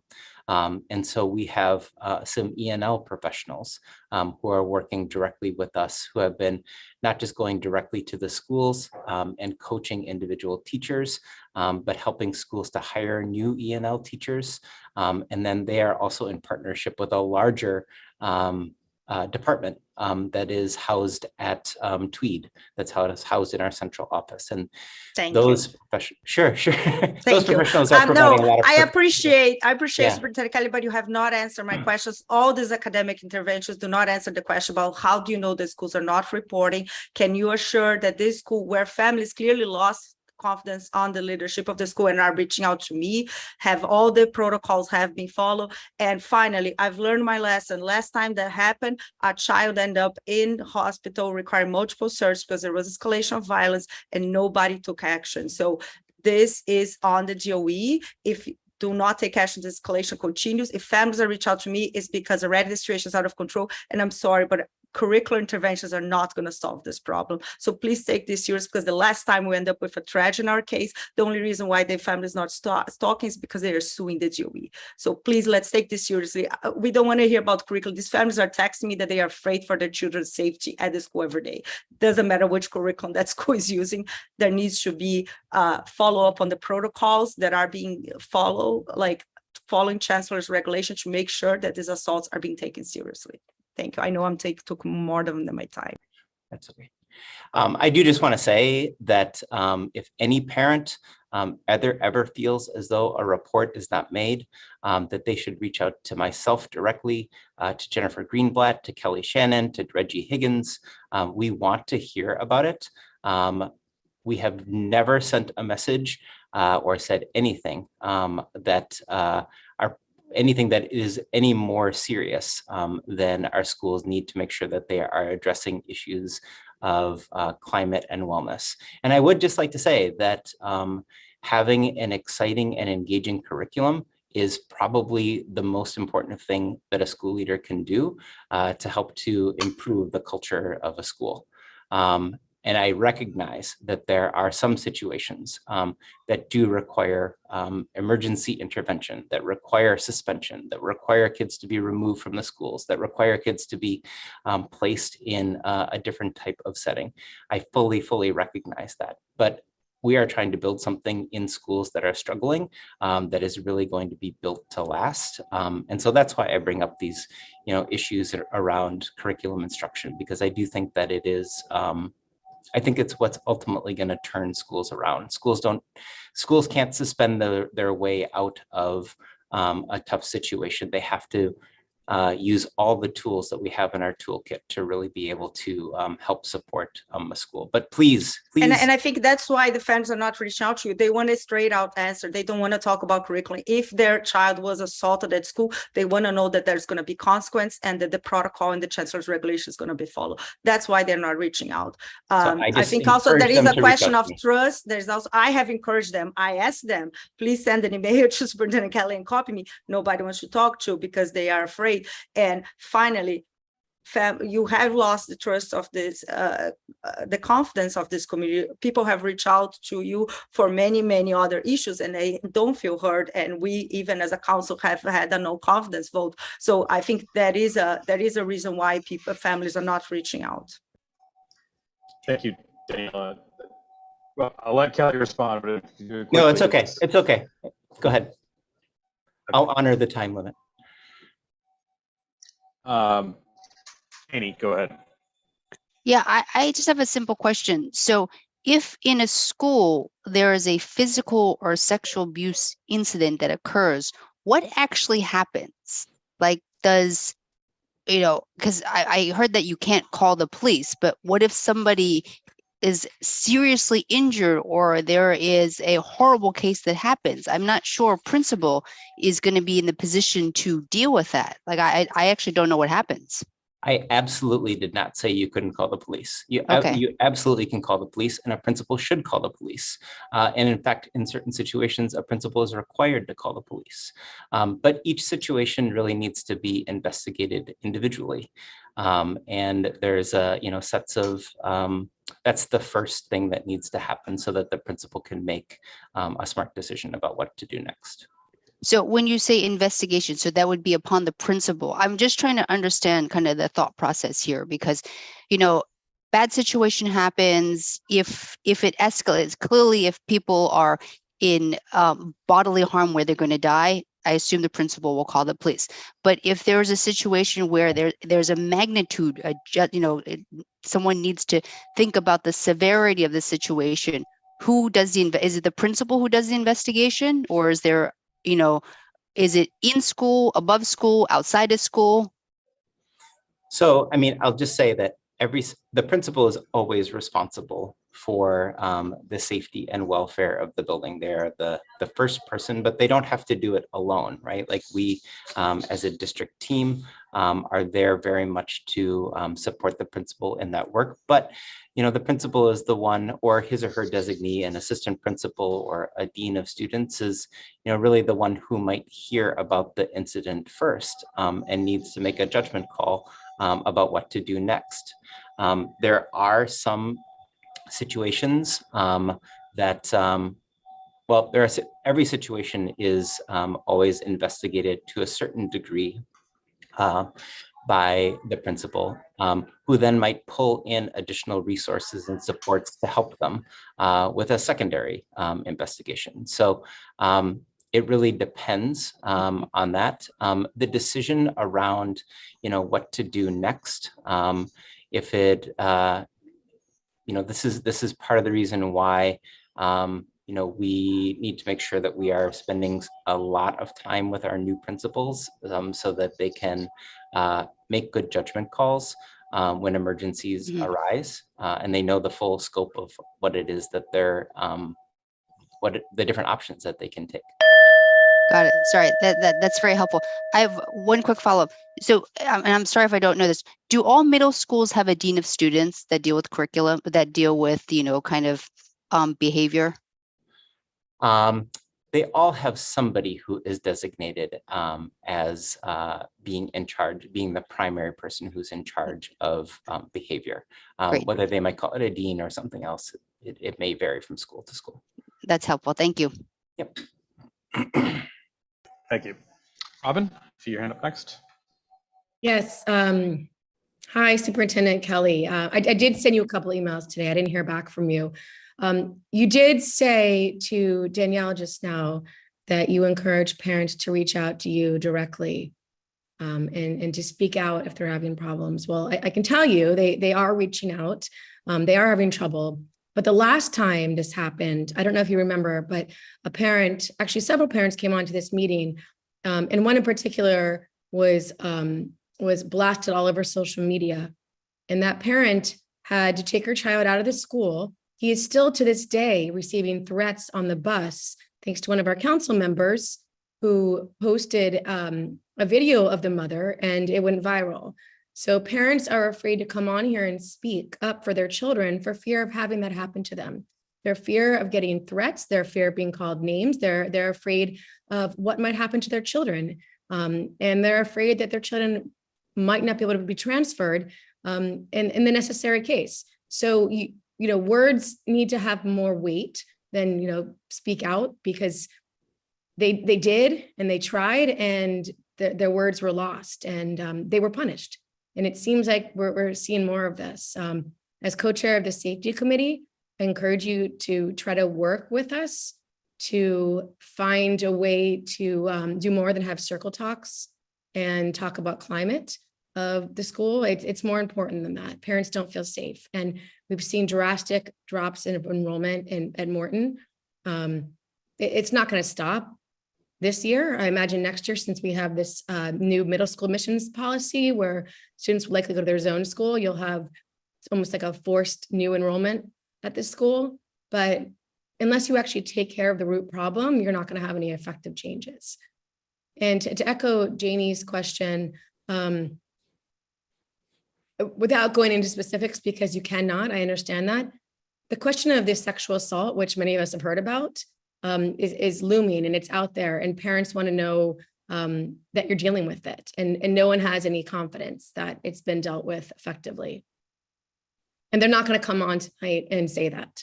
I will tell you that much, because they know what happens when they speak out. You know, like I had mentioned before, we are more than, we understand that there is a degree to which that we benefit. We benefit from more conversations, more voices at the table, and that means involving the community. So I do appreciate when families, whether it's CEC members or other families, reach out to help us consider how it is, help us think about things that we might be missing or to offer their perspectives. As I shared, I can't talk about any particular incident. And I do think that it is unfortunate when incidents, specific incidences are brought into the public, because just as you said, there was a child who was re-victimized because we had this conversation. So I am all for what you're talking about, Danielle, Robin, sorry. All for what it is that you're talking about, Robin. Strategies for helping to improve school climate and culture are not just, it's not just a one-trick pony. It's a lot of different things that need to come to the table to help to support the wellness and development of a school. There have been some very, very strong and positive data that we are seeing come out of 75 Morton. And we're very happy about the fact that the behavioral incidences have dropped significantly there. They truly have, and I am sharing that because not just because of data that we read from Mark Rampersand's office, but also because we have been in the school and we have been there a lot. I welcome any parent to come and speak with me directly. They don't have to, you don't have to come onto the CEC meeting to, come and talk with us about a problem that you're having in a school. Jennifer Greenblatt is here, Reggie is here, Kelly is here, I am here. And I will say that if we didn't respond to families, that would be a real problem. Now, we can't always provide the kind of response that a family wants or is advocating for. We are leadership of a district that has 51 principals. It's a large district, but we do our best to try and serve all of the families, and we definitely take care with families that reach out directly to us. Tina Yacker, who may or may not be here this evening, our family support coordinator, spends a lot of time speaking with families that might be having trouble in a school. So we want parents to reach out directly to us.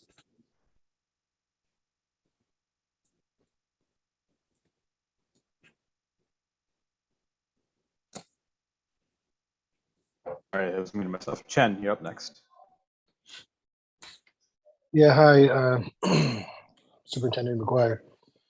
Hello. I think for the students who have issues, violence, disruptive behavior, sexual violence, they need our support, no doubt. But so do the other students. And the time it takes to resolve some of the issues of the kids who have problems will take weeks, months, even years. And the kids who are not misbehaving, who are behaving, will get affected on a day-to-day basis. And with something like a restorative justice process or restorative circles, you're just putting the people who are afflicting trauma on the rest of the class, back into the class, to inflict more trauma or to threaten or to intimidate. And that really kills the learning environment in a school. It's like you're on a plane, you have one unruly, violent passenger that threatens the whole plane. And you must use discretion to, take that, address the needs of the student who's not behaving, and at the same time also address the needs of the students who are behaving. And from what I've seen, it's not happening. And the unwanted consequence is that learning is not happening. Kids don't feel safe. You know what happens when kids don't feel that adults are protecting them? They protect themselves. They bring knives. They bring guns to school. And that's not just District 2 and other districts too, right? So if you see like kids bringing weapons, that's a symptom that they don't feel protected by the adults. And that's a failure. And if you see that families are not willing to talk in public for fear of retribution that's happened by the principal, by other students who remain there who are unaddressed, attacking students on the bus on the way home, that is a bad sign that has not been addressed. So I really want to highlight that the time frame of restoring, helping the kids who need help is much longer, and you got to take immediate action.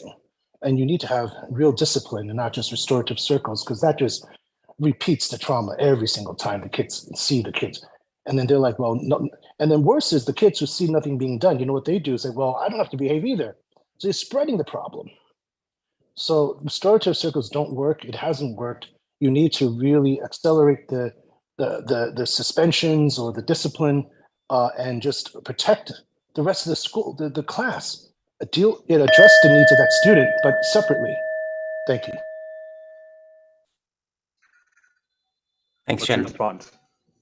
Yeah, I mean, I would just like to say that, restorative circles are one structure that schools have to be able to address misbehavior challenges.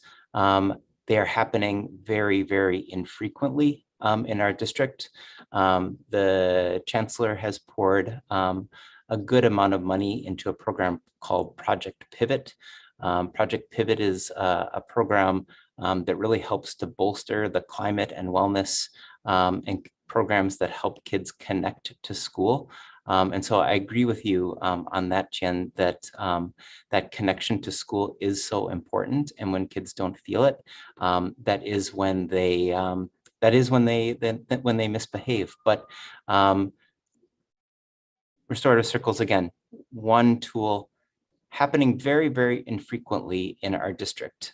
It requires a lot to be trained, and I don't want our principals and schools to do it unless they know what they're doing. And so, yeah.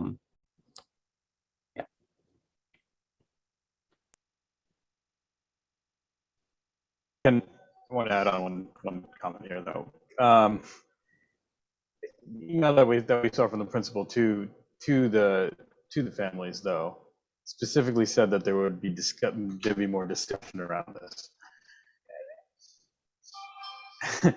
It seems that talk isn't what some parents want. Some parents want action, not just talk. So, and in particular, it's said that these discussions, and if we're going to have discussions, the discussions were limited to members of the community. To me, members of the community also would include CEC members, and I think should be addressed more broadly, because this school happens to be it happens to be a zone school, where it doesn't affect just community members that are family members that are currently involved there, but also family members that are likely to be going there, especially on the back of a lottery process. Any thoughts? When I don't want it to be misunderstood that when I said, to talk, it wasn't just to talk. Like I'm not a therapist. I don't just want people to feel better, but it is to help to bring light to experiences that people might be having. And so I recognize that I have a certain, there are certain people with whom I speak. I have a certain circle. And that sometimes that circle needs to be expanded so that I get more perspective. And so that's why I would welcome conversations that are happening directly with communities. And, whether it's 75 Morton or any school. The work is really around building these long-term plans that get at the heart of whatever challenge it is that the community is facing. I do think that that's what it is that we are involved in 75 Morton. And I also think that that's why we have seen such a positive turn from how some of like the roughest period that we had last year. We see a lot of kids and families that are happy in that school. There are some amazing teachers in that school, including one of only 20 Big Apple winners in New York City. Yeah, it is a place that it's a place where we brought 50 of our school leaders last month to see the work that they were doing in their classrooms. There's some very positive things happening there. And I could recommend that school to anybody. There are a lot of parents that don't agree, and I would love to see enrollments with that school versus our district, because that's what we can look at for either in private or at our next meeting. I'm sorry, what's the question? I'd love to look at the. Oh, that's right. I'll pull them up myself. But I said I'd love to see the enrollment numbers for that school versus the district, because I don't know that all parents agree with you, and in particular, I don't agree with the first to go there as his own school. But I'll move on to Lupe. Thank you. Thank you, Superintendent Kelly McGuire. I just really wanted to uplift a lot of the work that 75 Morton has been doing, and a lot of schools throughout District 2, as well as the city. I really want to take this time to uplift cultural responsive sustaining education, healing centered schools. I think restorative justice practices have worked. We've seen them work time and time again, and I'm really applauding a lot of the District 2 schools that are embracing this work. It is meaningful, and it is creating critical thinkers, and our students are able to understand empathy and cultural differences, and it is never forced. So I want to clarify on that. It is never forced. No one is ever, restorative justice practices are never imposed on anyone. It is a willing, both people have to be willing participants, and the work behind it is extremely beneficial to everyone and to our community as a whole. I also want to take this time to kind of uplift some work. The Healing Ambassadors actually just got an extension to their grant, and I really want to uplift the work that they did, and that is something that parents were able to, it was a program that actually happened last school year, where parents were able to participate in a training and become healing ambassadors at their school communities to help incorporate some of this work. And thank you very much. And I know a lot of 75 Morton families, as well as teachers. I'm glad you uplifted the teacher that did go, one of the 20 Appleseed Award winners, because there's a lot of great work being done there. And I know a lot of very happy community members at that school. So thank you. Any more council members? Hold on, I think Ben is back. Bear with me. Let me reach out to him. I believe he had a question.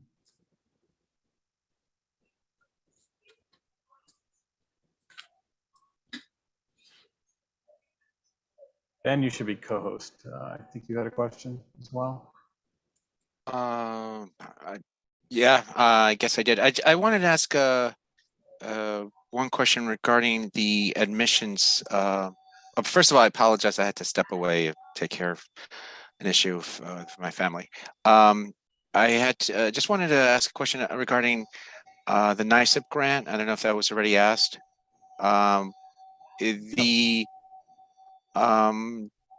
This was awarded, I guess, about a year and a half ago or so. with the new emissions policies, are we at risk at losing the grant that wasn't paid out yet? Because I think it was amounted to close to 3 million in total.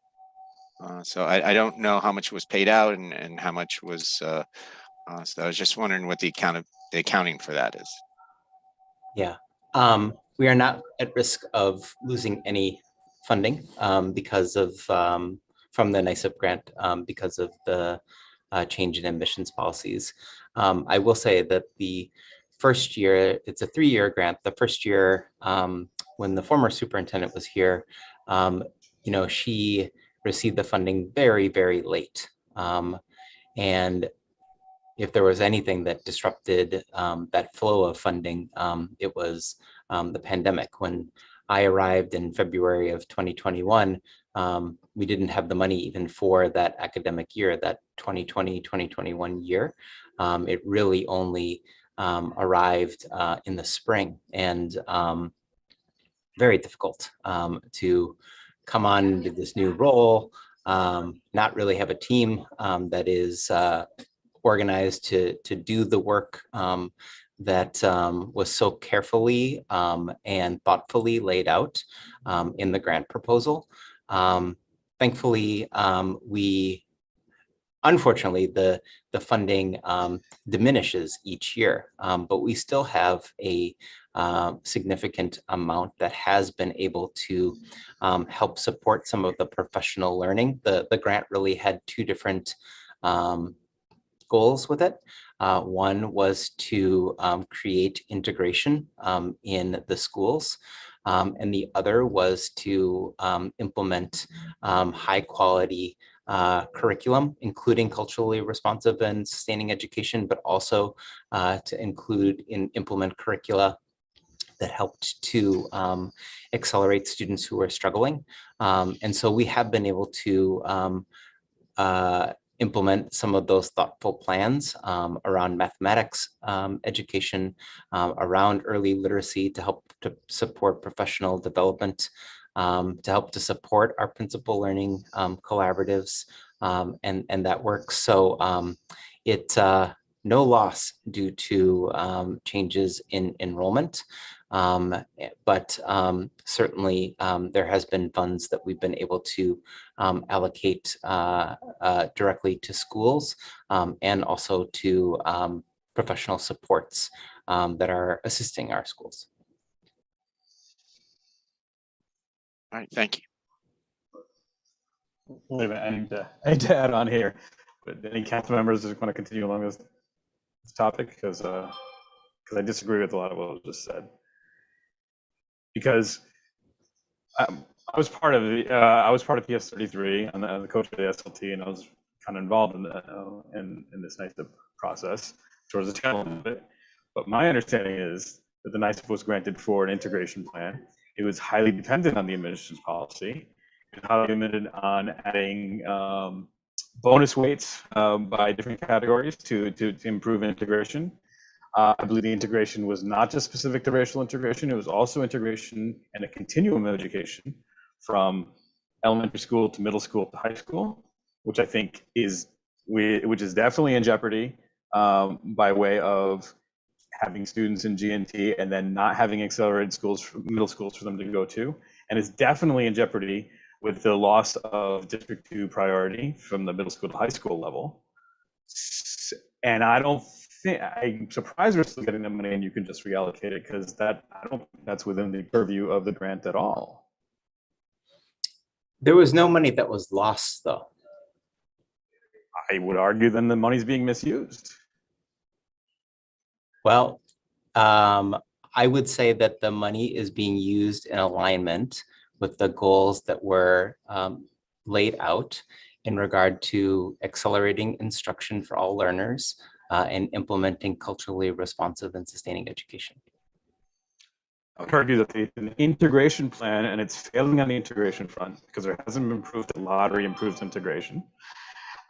And it's failing on the integration of a curriculum, of a continuum of education from elementary school to middle school to high school. which was those were the primary issues of primary contention of the plan, not accelerating learners as much as that may be an important goal. That wasn't the stated goal of the grant. It was a goal of supporting learners who are not yet working at grade level. It was one of multiple goals, but the racial goals and the continuum of education were superseded those goals. Those were the primary two goals. Well, I would say that I guess my question is, when's the last time we got money, and when's the next time we're supposed to get money? We are supposed to get money this spring. And the last time we got money? And the last time we got money was at the start of August 30th was the last time that we were, or not around August 30th. I guess it just came in. It was for the fiscal year that began August 30th, and we received it in early November. Of this year. Okay. But we are to receive some rollover funds this spring from previous year. As I was saying before, a lot of the funds were rolled over, and that, you know, this is consistent with what's happening in all the districts that receive funds, because it was very difficult. The funds came late, the state was slowed down, the funds came late, and it was very difficult for the districts to implement the plan. So funds kept getting rolled over because there wasn't enough time to even get things in place as the fiscal year was winding down. Okay. Any other council members? By my record, we haven't heard from Len, Ushma, from Roshi. Okay, Kaushik, I was the first timer, one. sorry, the timer is off now because of the time of the meeting, so I'm just gonna say time. Okay. Whenever, after the 3 minutes. And thank you, Chanel. And for the council, I'm not calling anyone out, just so I'm giving you opportunities. I may have missed somebody. I believe it's Lily, and anyone else want to ask questions, or should we move on to the next? Okay. Hearing anything, Ben, do you want hosting privileges back? Sure, that's fine. Thank you. I cede back to you. Thank you so much for coming in there. I appreciate it. Okay. Go ahead. So if there aren't any more questions for Superintendent Kelly McGuire, I will move on to the next item, the report of the community report of the committees. Thank you so much. And thank you, Superintendent McGuire. And I'll unspot you. And I believe unless this was already announced, that the ASL interpreters have left, since I think they sent me a message saying there are no more requirements for ASL interpreters. I'm not sure how they decided that, but they sent me a note. Well, I was going to suggest you leave Kelly spotlighted, but does that mean we're shutting off spotlight? Well, it would be, I'm trying to figure this out at the moment. 1 second, because he just switched me. My apologies.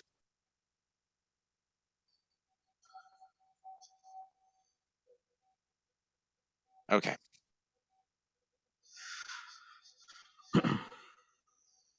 There we go. Okay, it's now by speaker. Let me see if I can get gallery. Okay. A report of the committees. Who would like to give a report? Any council member?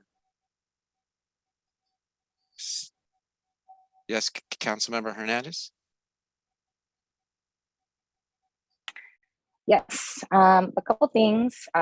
Students with Disability Committee hosted a meeting for the entire community last Thursday in regards to NYC Kids Rise, which is a college scholarship program. And I apologize. It is very difficult to speak while somebody is not muted. Okay, thank you. we were able to discuss the college scholarship accounts and how parents can take advantage of many scholarship opportunities throughout the district. It was great information for all students citywide. And just to address some things in the chat regarding Students with Disabilities Committee, we've been working really hard. Just for those that may not be familiar with our committee or familiar with myself, my name is Lupe. I do chair the Students with Disability Committee, and I work with families throughout District 2 as well as outside of District 2, believe it or not, directly. I work with our special education department within the DOE, constantly working with families that are not really receiving their services.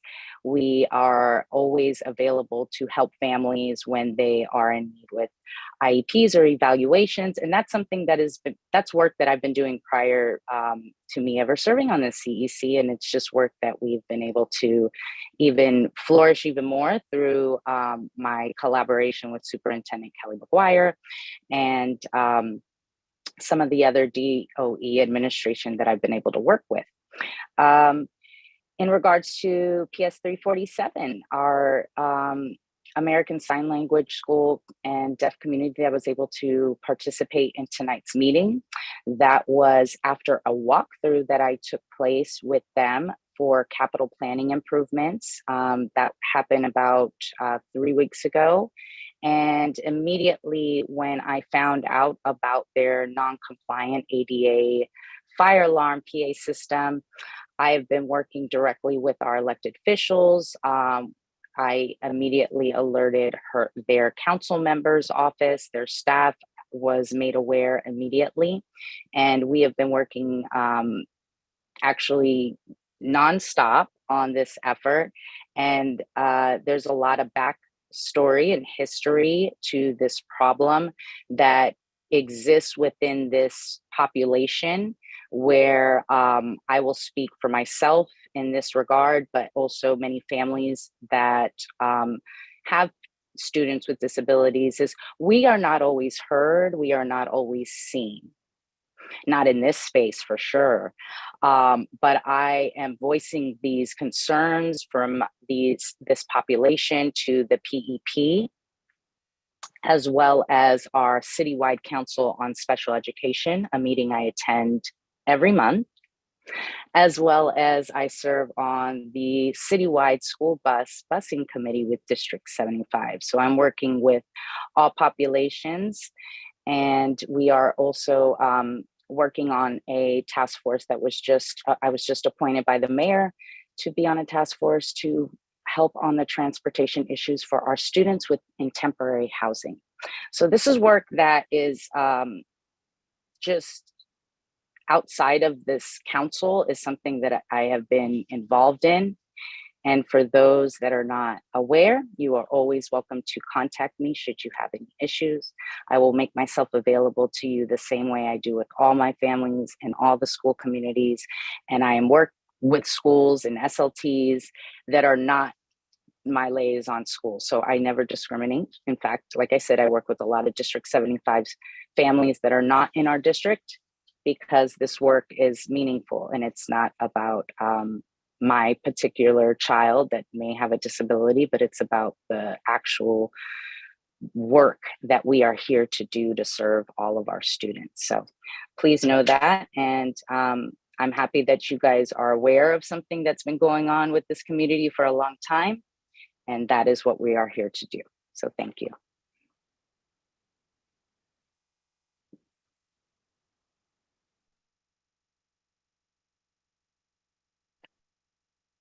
Okay, are there any other committee reports or? Yep. Oh, I have to make you a co-host. 1 second. I apologize. Vice President Doss, please go ahead. Yeah, is Kelly still here? Kelly is still here. So this is more of a question, I guess, on behalf of the Admissions and Diversity Committee. Sorry I didn't bring it up earlier. We covered several other topics, but I did want to bring it up here. We've gotten a lot of feedback from parents on the whole. I assumed you were going to talk about it on the whole admissions process for K through 5. In particular, the commingling of GNT and non-GNT. Is that any guidance that you've received from DOE? Like what specifically were you wondering about? Like, why did they decide to do that, or? All of the above, yes. There's been a lot of complaints from parents about that, or the commingling. It's not so much that they care about putting. We've had to explain how to order choices, and once they get past that, which is a learning issue, but there's still it's not so much that they care about ranking them first or whatever, but it's more to the fact that then at the bottom they run out of choices. Is number one. Number two, I'm curious, how does this work for? Last year the DOE talked about a third grade expansion. Curious on a report of that, as well as expansion more broadly. It seems like there was no further expansion this year, and also it was talked to deal with the equity issue of universal screening and making the tests accessible to anybody. But now they seem to be backtracking on that and offering screening only for those who basically requested by putting it as a choice. So I don't know, 3 different things there.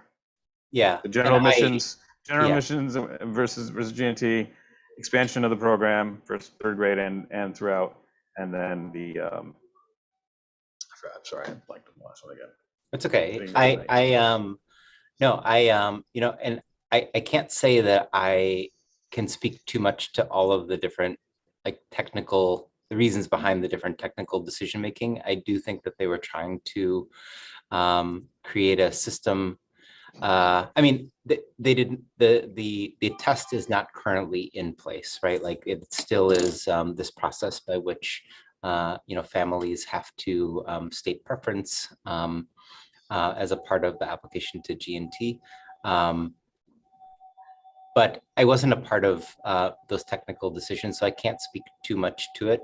I can say that a big goal for the enrollment office was to get information to families sooner, much as like the case for middle school and high school admissions. They wanted to accelerate the timeline, and so that was a big objective for them.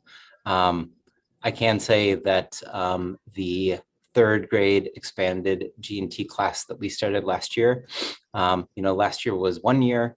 It was a class that opened late, and I think that more families will know about it this time around. So, we had a chunk of families that opted for that GNT class. And we'll see what happens in the coming cycle as families get a little bit more familiar with that, and that they see that this class that exists at PS 126 is a very solid option for families that are looking for a GNT program starting in 3rd grade. As it all, so Robin, she may also as well. Mine is not about this, so Kush, if you want to continue, please do. So let's talk about things that are in your purview. So it's hard to tell because they seemingly give superintendent a lot of power and then not. But I think these are things that do fall into your purview. So 3rd grade, just so we're clear, 3rd grade was an admissions point last year. It will be again this year? Yes. And that current 3rd grade continued on into 4th grade? Yes. And there is room for that? Yes. And there's plans to continue that through 5th grade? Yes. And we'll see what happens once that cohort of kids, MAT is a K through 8 class. We'll see what we do with middle school once they get there. Okay. And what was the size of that class? Well, it's about 18. Okay. Now, expansion, though, this I think does fall in purview, or at least it did last year. Expansion of the program this year. there is not currently any new classes that have come online for G&T in District 2. Is that something that has changed since the directive last year seemed to be that they wanted to expand? Or was it a one and done? Well, I think it's one and let's see. You know, I think we would like to give this, this class a few cycles to see how it is that it goes. I mean, as I've, shared before, most families in District 2 are very happy with their neighborhood school, and that coupled with the the convenience of being able to send their child close to school. Most families choose their zoned elementary school. So let's see. I mean, I think we have to see like what happens with that program at MAT. And then lastly, can you also within your purview, can you point out to Central that the issues that have come up with, I assume they're going to do another interview again this year. Can you point out to Central that the parents have complained both about teachers who have recommended no kids because they fundamentally oppose to G&T, which I think isn't their call to make, and there are teachers that have recommended all kids under the same under either the same argument or the argument that they haven't been trained to diagnose for this, which I understand a little bit better, but that brings us back to a lottery concept yet again. Yeah, I mean, but is there a way to figure that out in our district? Give them hard numbers on how many teachers did this last year, because I think they're not aware of the problem, and I think that's something that's within your purview to find out, at least within your Can you district. just restate the question specifically so I can see if I can Can we find out how many teachers recommended all kids or no kids? Okay. Yep.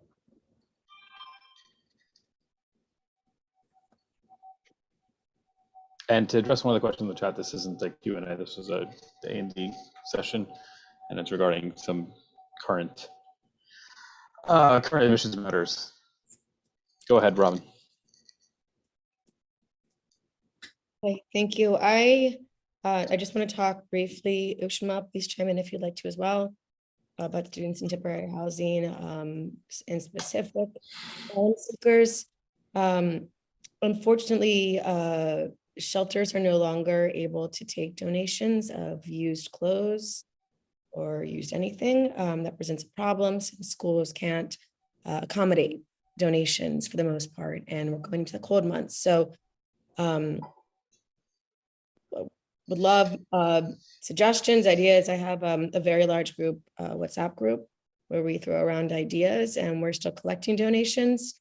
Very recently, we were able to identify a church and a Salvation Army that were specifically giving out donations to the asylum seekers, and the name was being spread throughout District 2 and District 3, and anyone was welcome to come. It wasn't only for asylum seekers, but the word was being spread in Spanish to these families. Additionally, I just want to bring it up here. There is a lot of concern in some of these shelters that the treatment of the families has gone downhill. I've seen some really upsetting videos of staff at some of the shelters going into the rooms and taking items, including clothes, or other items that they,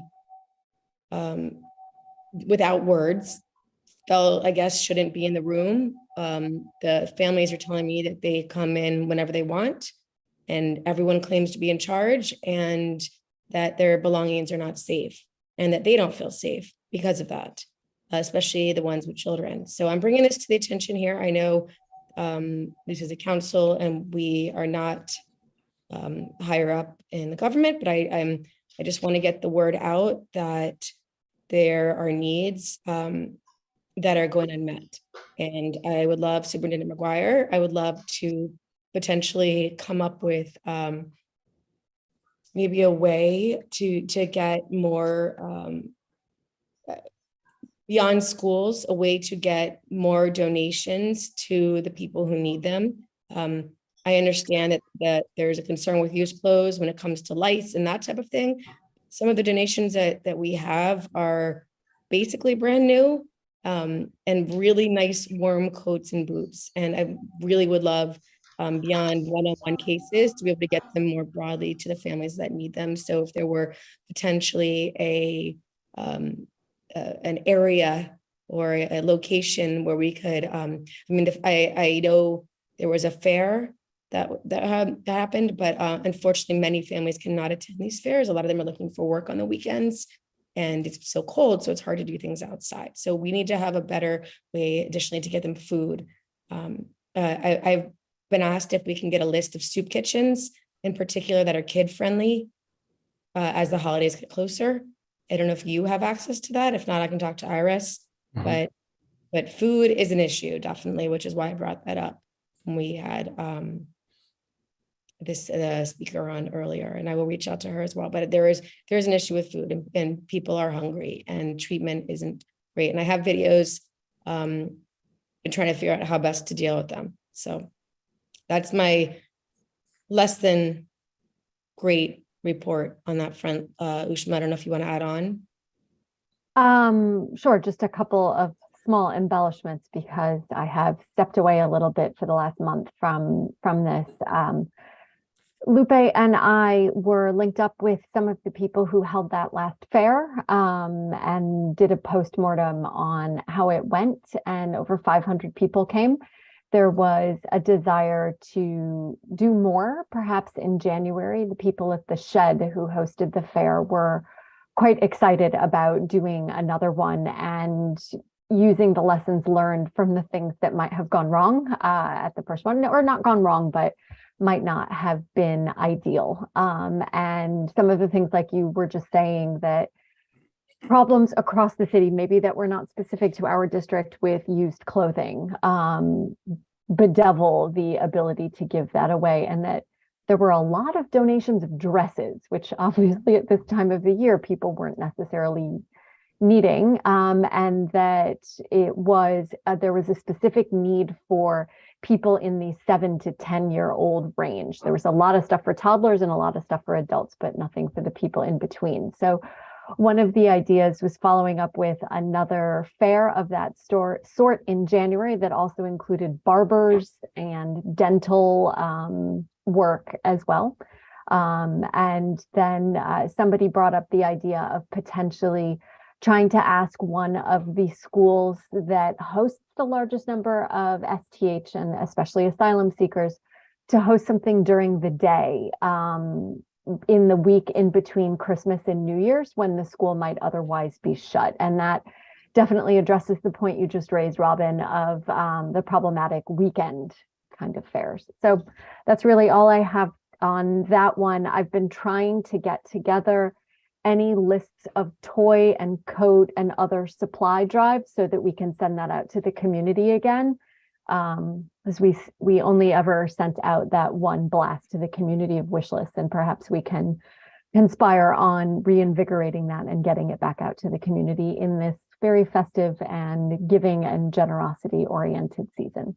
And Ushma's, very sadly, toys are one of the things that have been reported going missing from the rooms, which is disgusting, but a reality. All right. Thank you for those reports. Councilmember Hernandez, this is a follow-up on your report? Or?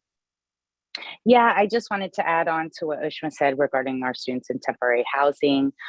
Big shout out to Councilmember Eric Botcher, who donated a large amount of coats, and he is currently doing a toy drive as we speak. And I also wanted to uplift that we actually have a large amount of donations that need to be dispersed between District 2, and it's a huge stockpile of things that we've been collecting, just even between the Shed as well as our borough president Mark Levine's office and the past 2 or 3 weeks. And we've been delivering them in carfuls, 3 or 4 at a time. And if there are any additional people that have vehicles that would like to donate their time, please reach out to Ushma or myself, and we can coordinate to get these to the schools, as well as some upcoming fairs that are taking place. I would like to uplift our District 4 schools that are housing and just received over 400 students that do currently live in District 2, but unfortunately are having and still waiting for busing. We have at least 400 of our students in temporary housing students at this time waiting for busing.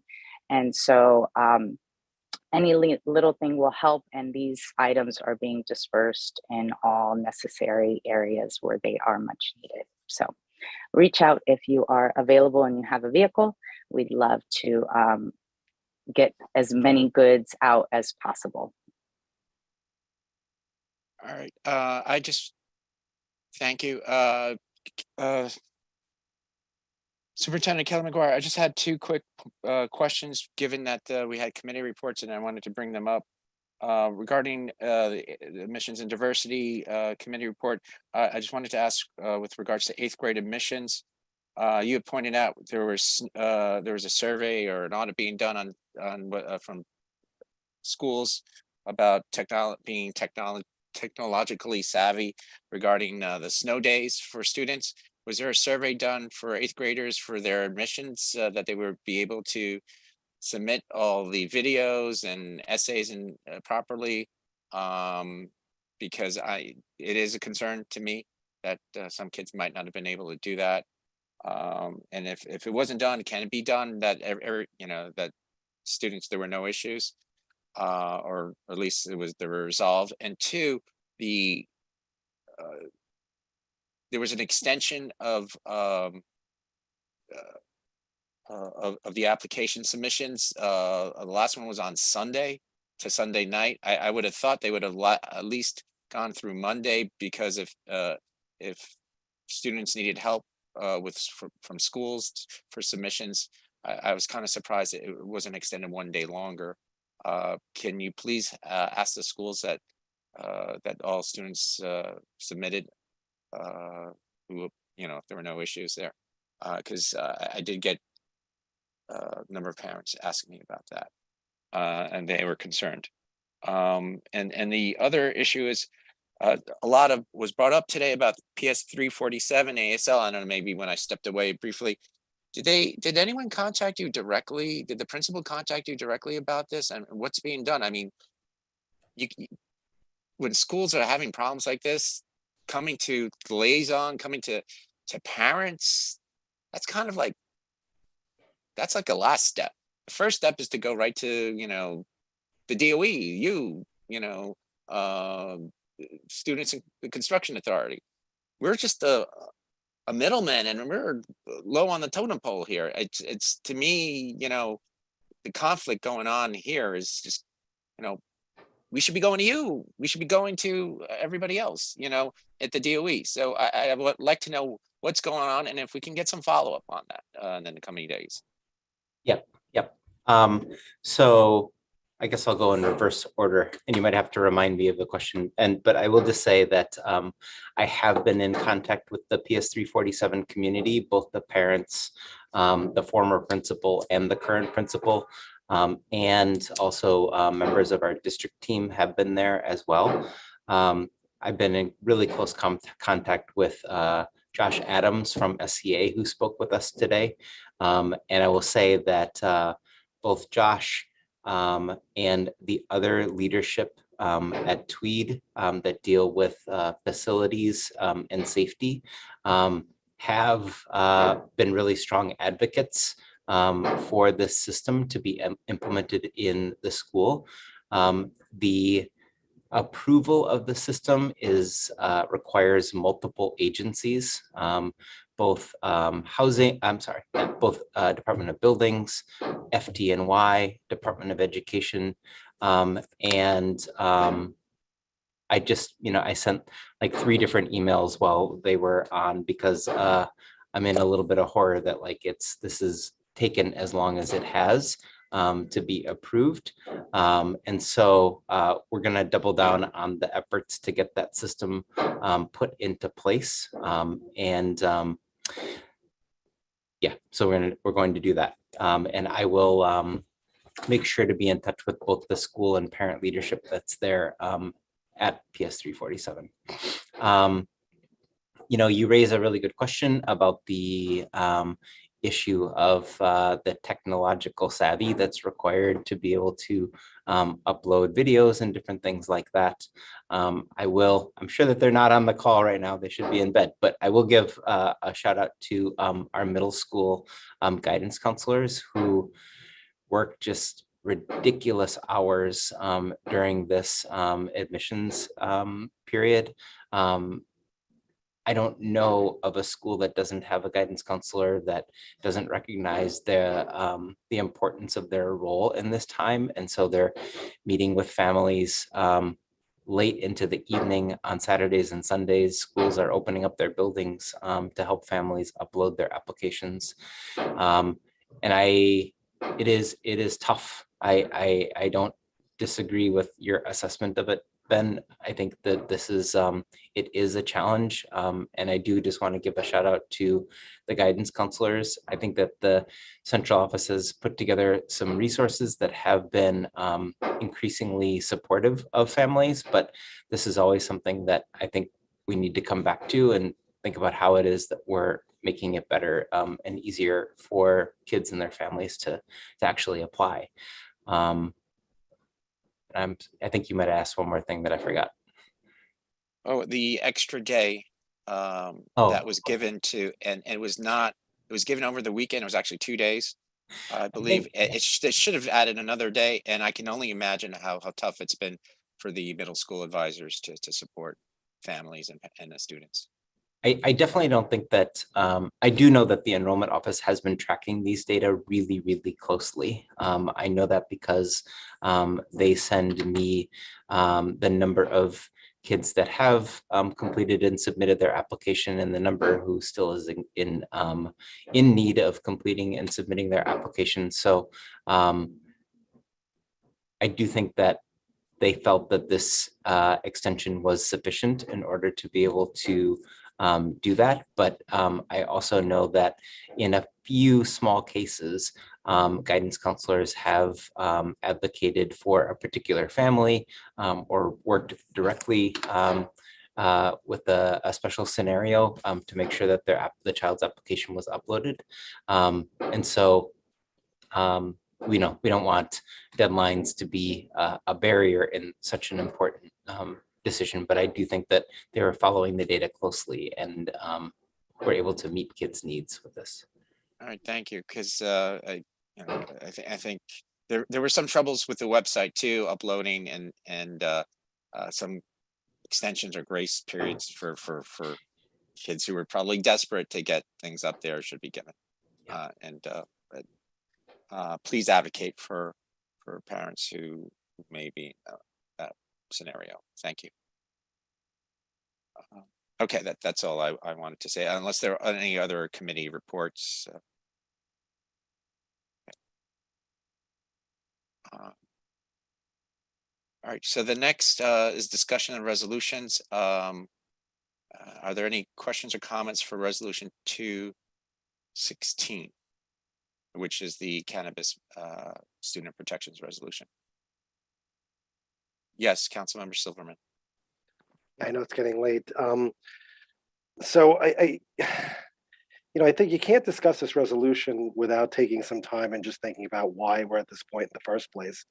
And I think it has to do, I don't think there's any question that the push to legalize marijuana became an issue because it was tied to a social justice, because it became kind of tied to a social justice issue. Where you looked at the criminal justice system and people were feeling that certain people were being prosecuted more than others. Unfortunately, I think we've gone down a really bad path here because I don't think there's any question that the science is starting to, if it hasn't already, is really demonstrating that the effects of marijuana or cannabis on adolescents and people's and children's minds is really starting to be understood, and it's not positive. And I think that the push to decriminalize, it has really, this is just the tip of the iceberg, and we're starting to see the science bearing out through studies that this is just really bad. It's certainly, I don't think there's any doubt in my mind, I'm not a scientist, but I think that it's addictive. And we're not just talking about the danger of people, let's say smoking. There's also other ways, ingesting things.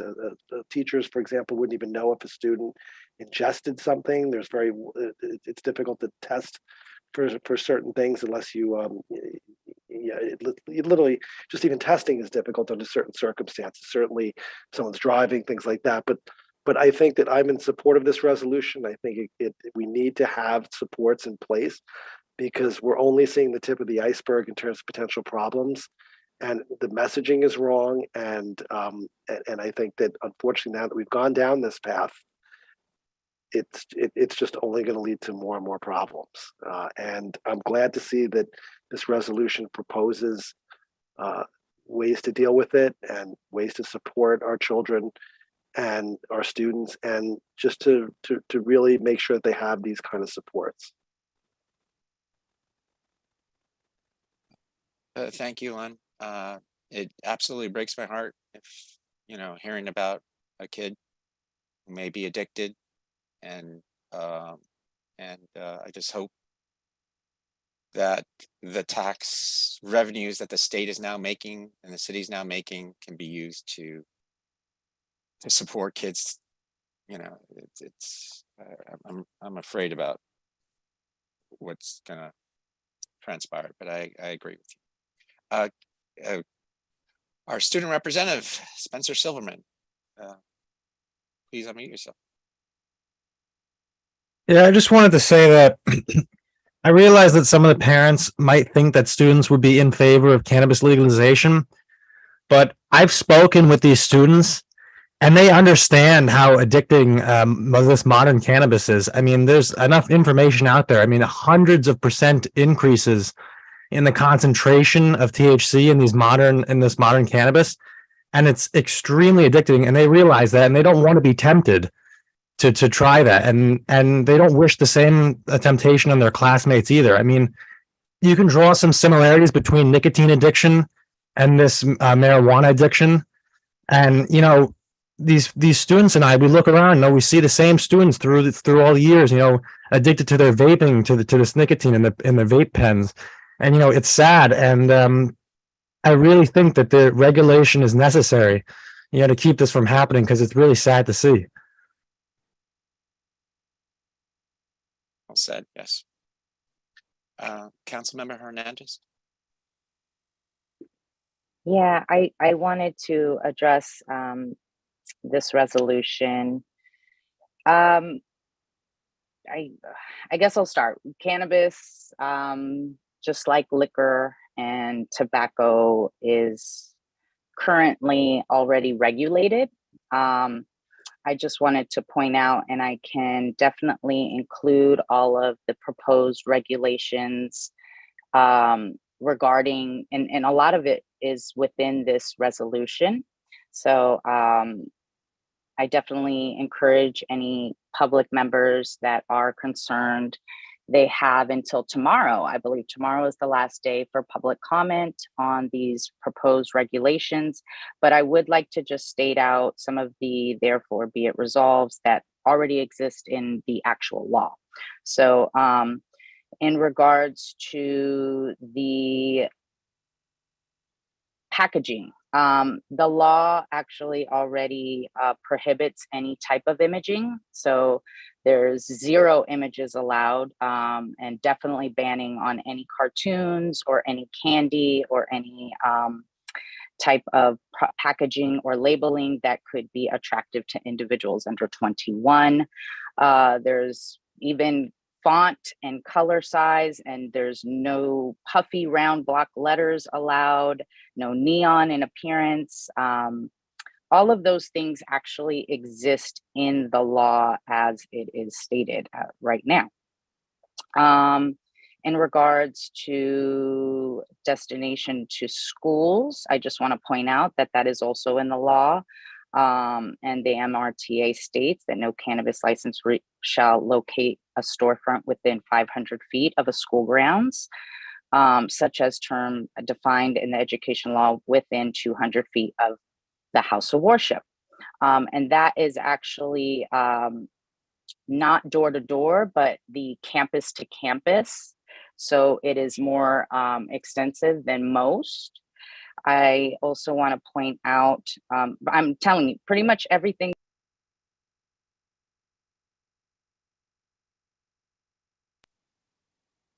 I didn't appreciate being muted, but thank you. I wasn't finished. But a lot of these resolutions are therefore be resolved is actually in the law, already exists. But I do appreciate hearing from our student member.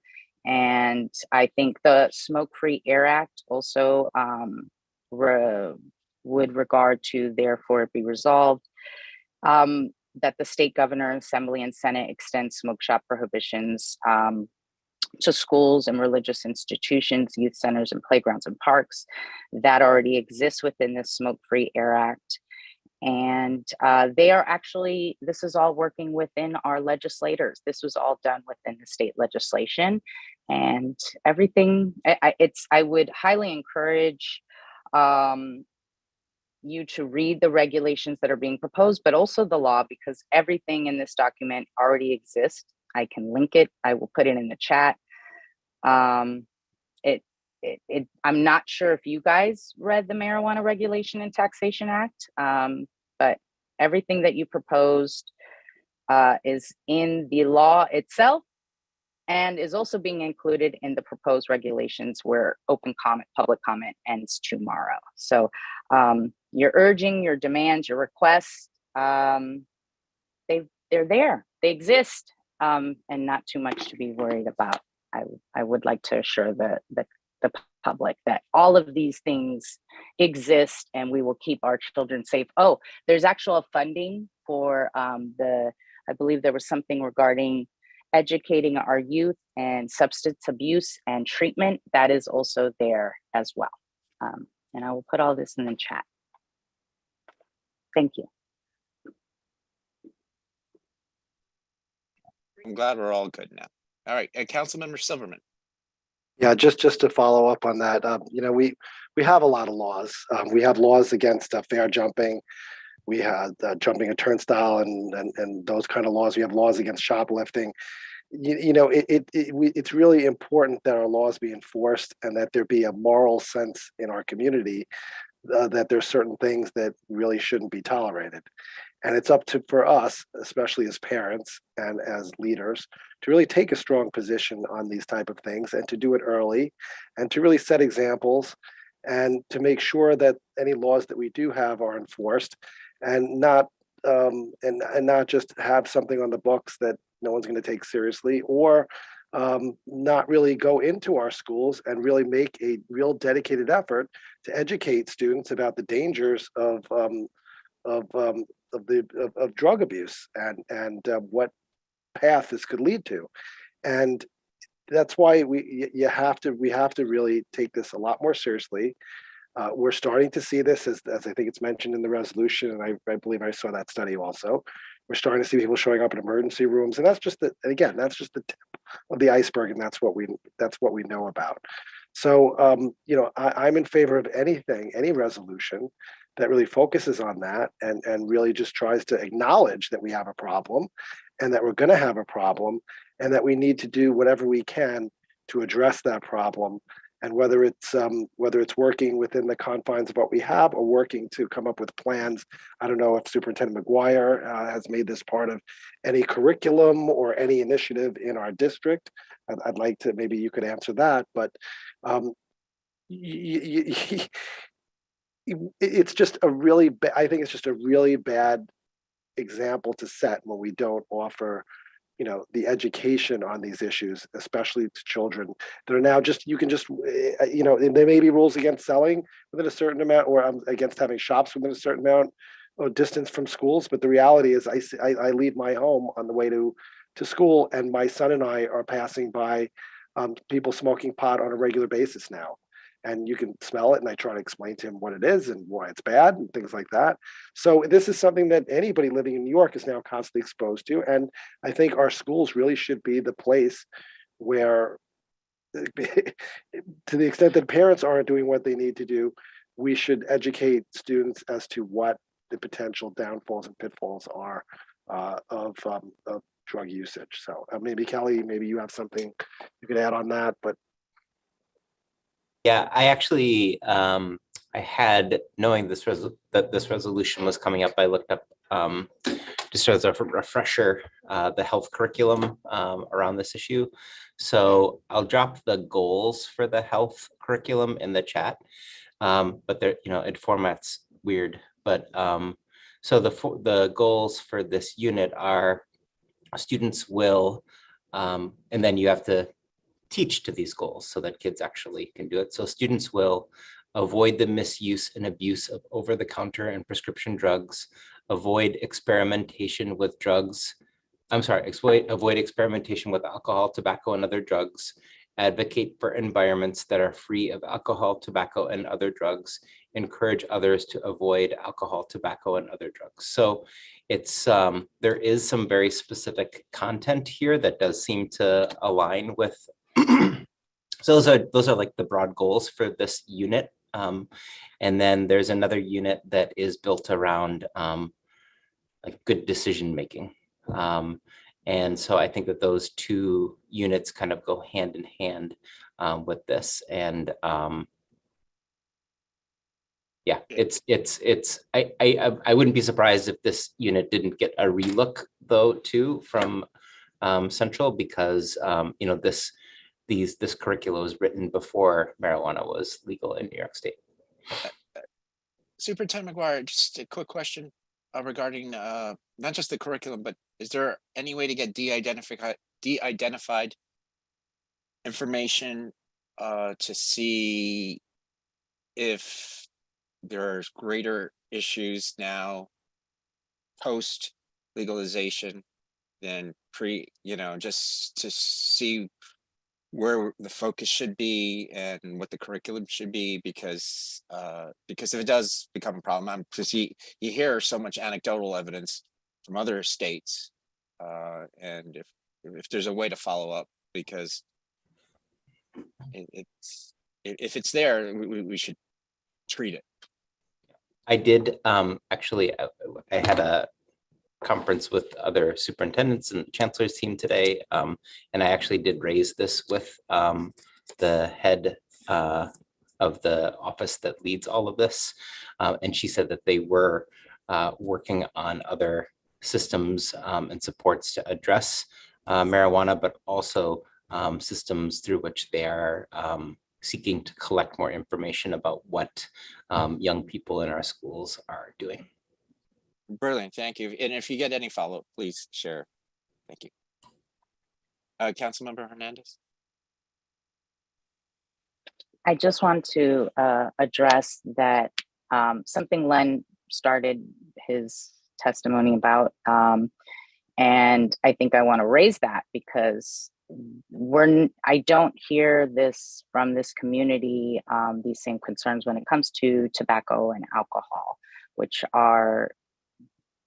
can pose just as harmful impact on our students. And I think education in all areas are extremely important, but let's remember there was a huge community that was impacted on the war on drugs, and criminalizing the use of marijuana even in this space as it has become legal, and we are licensing formerly incarcerated inmates or formerly incarcerated people that have been able to accomplish professionally in this field and have become cultivators and are educating. and uplifting their communities, that we not do that in this space in this regard, because it's something that I think that the nation has recognized in many states, and they are looking to rectify this fact that there was a huge population that was incarcerated for small amounts of marijuana, and then you have people that are on life they're in life for small amounts of marijuana, and then vicious, violent crimes that get out, and that is not because of bail reform, but that is because of a system that was built and it's working exactly the way that it was intended to. I'm sure I could see I triggered a few people here, but I would also like to remind that this has been used in spaces for medical uses in even children. So there are New York City children, students with disabilities that rely on medical cannabis. And when we start to undo the work that has been done, as I heard someone say, it is about equity. And so we should not be targeting any one substance that has now been deemed legal at this point. So I agree, secondhand smoke of any kind is not great for anyone. And all I was trying to say was that a lot of these regs or a lot of your therefore be it resolves are already included in a law, meaning, and mind you, Community Board 2 just passed their first dispensaries that will open up in the end of this year in our district. So it hasn't been done. And not to say that what you're complaining about is off market and not these dispensaries that you're addressing in this resolution. What you're addressing, in fact, these dispensaries are going to deter a lot of what your concerns are, or at least that's the purpose and that is the goal. Not to say it's going to happen overnight, not to say that there's not a lot of work to be done. And there is only so much power that the Department of Education has in this regard, that I think that you should be bringing this to your community boards. You should be bringing this to your state legislators and your assembly. But I'm not too sure what we as a community education council can do when, like I said, a lot of this already exists. Everything you're asking for is in the law. All right, thank you. Councilmember Das. One, can we bring the timer back, please? Yeah, unfortunately, we don't. I had some technical difficulties, but I'm here now, so I'm starting your timer now. And yes, please start my timer. And I'll be quick. Correct me if I'm wrong, Ben, but didn't this actually come out of Community Board 6, and they requested that we set this up? Yep. And well, not the exact. No, not the resolution itself. The meetings began in Community Board 6. And but also some of the wording came from them as well. Not all of it. But. Some of the ideas, but mostly from parents. Number one. Number two, I think also this has been brought up before in our council. I think, but it was PS 276, which is one of my liaison schools, and I think a relationship with the principal that Lupe likes to say that she had a good relationship with. I know this is similar. She was discussed by them, and I think there are other schools here that actually brought it up in this council. So some of the things that you suggest, Lupe, that we do actually have been done and is the origin of this resolution. But I could be wrong. I defer to Ben, or others who are the primary authors and co-sponsors, and pass some time to you, Len. Ben, can I go? Yes, yeah, absolutely. go ahead. I'm glad, Lupe, I'm glad you mentioned the word equity, because that's the way that people try to make this an equity issue. And I got to tell you, this is not an equity issue. First of all, we're not here talking about alcohol. We're not here talking about gambling. We're specifically talking about a substance which was recently illegal, which the science is showing and proving is not good for children. It's just not good for them. Just like alcohol isn't, just like cocaine and crack, it's not. And the science is also proving that it's addictive. It's not an equity issue to try to educate our children that there are dangers in drug use. It might be an equity issue whether or not certain communities might be prosecuted more if they choose to chose in the past to engage in public behavior or whatever, or break laws that we had. And they might have been prosecuted, or there might be anecdotal evidence or statistical evidence or actual evidence that prosecutions may have been higher for certain groups. But the reality is, if something, that's not what we're talking about now. We're talking about educating our students about the dangers of something that the science is showing has concerns and is dangerous. So it's not, to me, it's not an equity issue. And try to make it an equity issue is really just doesn't make any sense to me. So I think it's about, we have schools, our children are taught things just like they're potentially taught that alcohol is bad. I know someone mentioned, I saw something about we give them sex education. It's all about public health. And the science is there, and the science is really coming in, and it's showing that there are dangers, and we need to do everything we can to make sure that our students, as Superintendent McGuire mentioned, can make educated decisions on these things. But there's no equity in this issue in terms of bringing a public health issue, making sure that our students are equipped to address that public health issue and understand the knowledge and the dangers of using a substance. So I disagree with you on that one. All right, thank you, Councilmember Silverman. Councilmember Keller, I saw you had your hand up earlier, or no? Okay. Nope.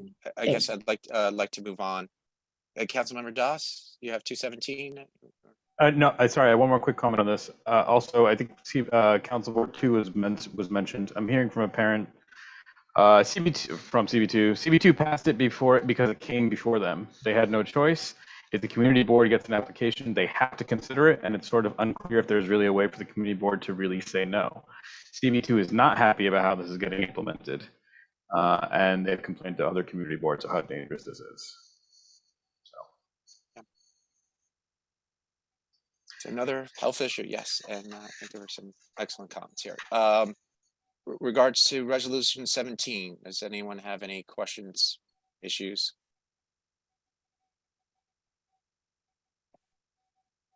Okay. Resolution 218. Yes, Councilmember Hernandez, is this on 218? No, it was 217. I was just giving an opportunity to let any other council members speak. So I wanted to make sure that no one else wanted to speak. Just want to uplift this resolution again. It is for not just, it's for all up to 150,000 students that are waiting for bus routes, or those that have bus routes that need to get on their buses and they need paras. I think PIS NYC spoke about the possibility of another labor strike. And the last one they had in 2013 was detrimental to all the students that were not able to get on their bus to get to school. So I highly encourage our council to just work towards this next big momentum and our next phase of petitioning for our school bus bill of rights that we will be introducing to the state legislation next year. Thank you. Councilmember Silverman? I mean, Student Representative Silverman. Yeah, I just wanted to say that I take the train every day to school, and I see a lot of people, from my school taking the train the same day, and it's delayed all the time. And I really think the DOE isn't doing enough, really, to address the commuting needs of the students. Now, does that necessarily mean that I agree with exactly what's going on and support of this resolution? No, but all I'm saying is that the DOE, I don't think, is doing enough when it comes to the commutes of the students, when it comes to helping them out, because it's so it's really just it's almost luck based, when it comes to getting like these trains. I mean, there's delays all the time. And, people, I see the same people, they're waiting for the train on the platform for like 20 minutes sometimes. And, it's just, I really think the DOE could be doing more. to help out with that.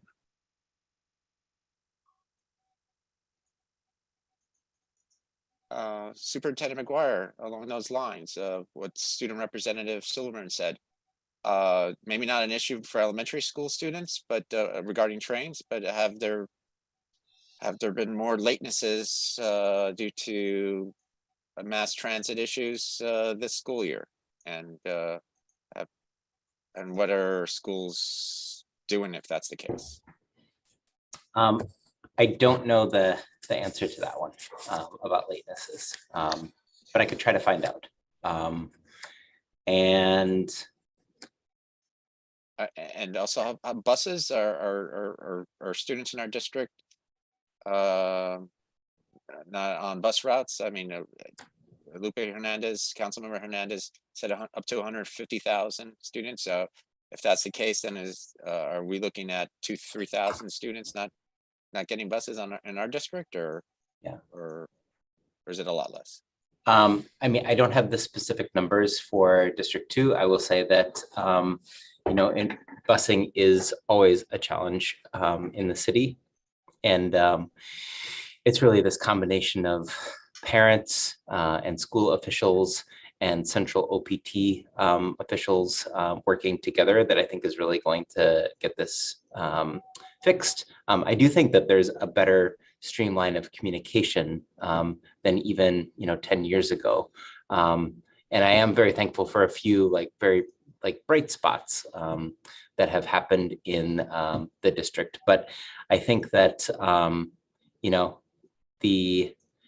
I reached out to OPT about this. They do have a copy of the resolution and said that they would be responding. And how did they receive the copy of the resolution? We haven't voted on it. I was at this meeting earlier today with all of the different central office people, and so I touched base with folks who are in charge of different things, and to see if there was some kind of comment that they could make. So again, regarding the marijuana education, regarding OPT, regarding FSF, I touched base with a little something from everybody there.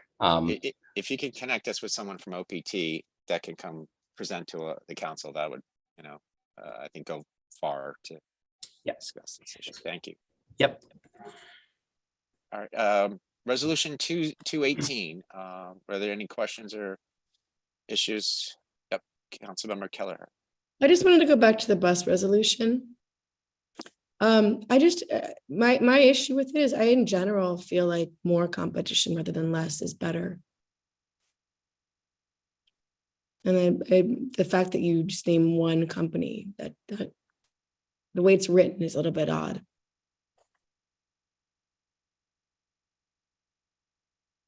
Is that the company DOE bought? I don't know much about this. I just, the way it's Can written. Can I respond? Would you like me to respond, or? It's your resolution. Sure.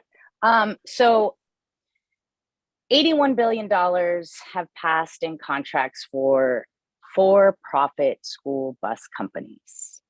Unfortunately, a lot of that money does not trickle down to the quality of bus services for our kids. As we can see, the resolution provides at the last city council hearing, where we were oversight of OPT and the busing issues, there was an increase. We have over 47,000 complaints, and that's actually not even including the realistic number. And what I mean by that is these ticket numbers are given one ticket number for a student that may be late every single day of a month, but it's one ticket because the bus was late.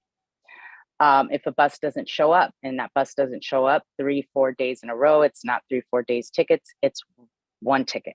With that being said, in 2018 or 2017, it was passed that the OPT or DOE would secure a bus company that took over Reliant, and that ended up being, we call it NICE Bus, but its acronym, it's New York City Bus Umbrella Services.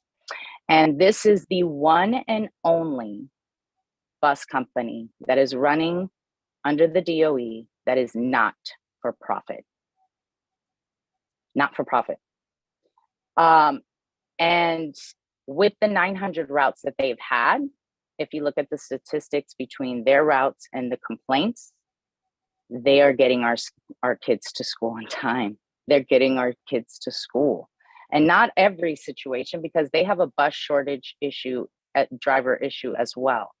But it's very hard for one nonprofit bus company to put in bids for these employees. And that's where the employment protective provisions come into play, that there's bids happening and the for-profit bus companies are devouring a big part of this budget.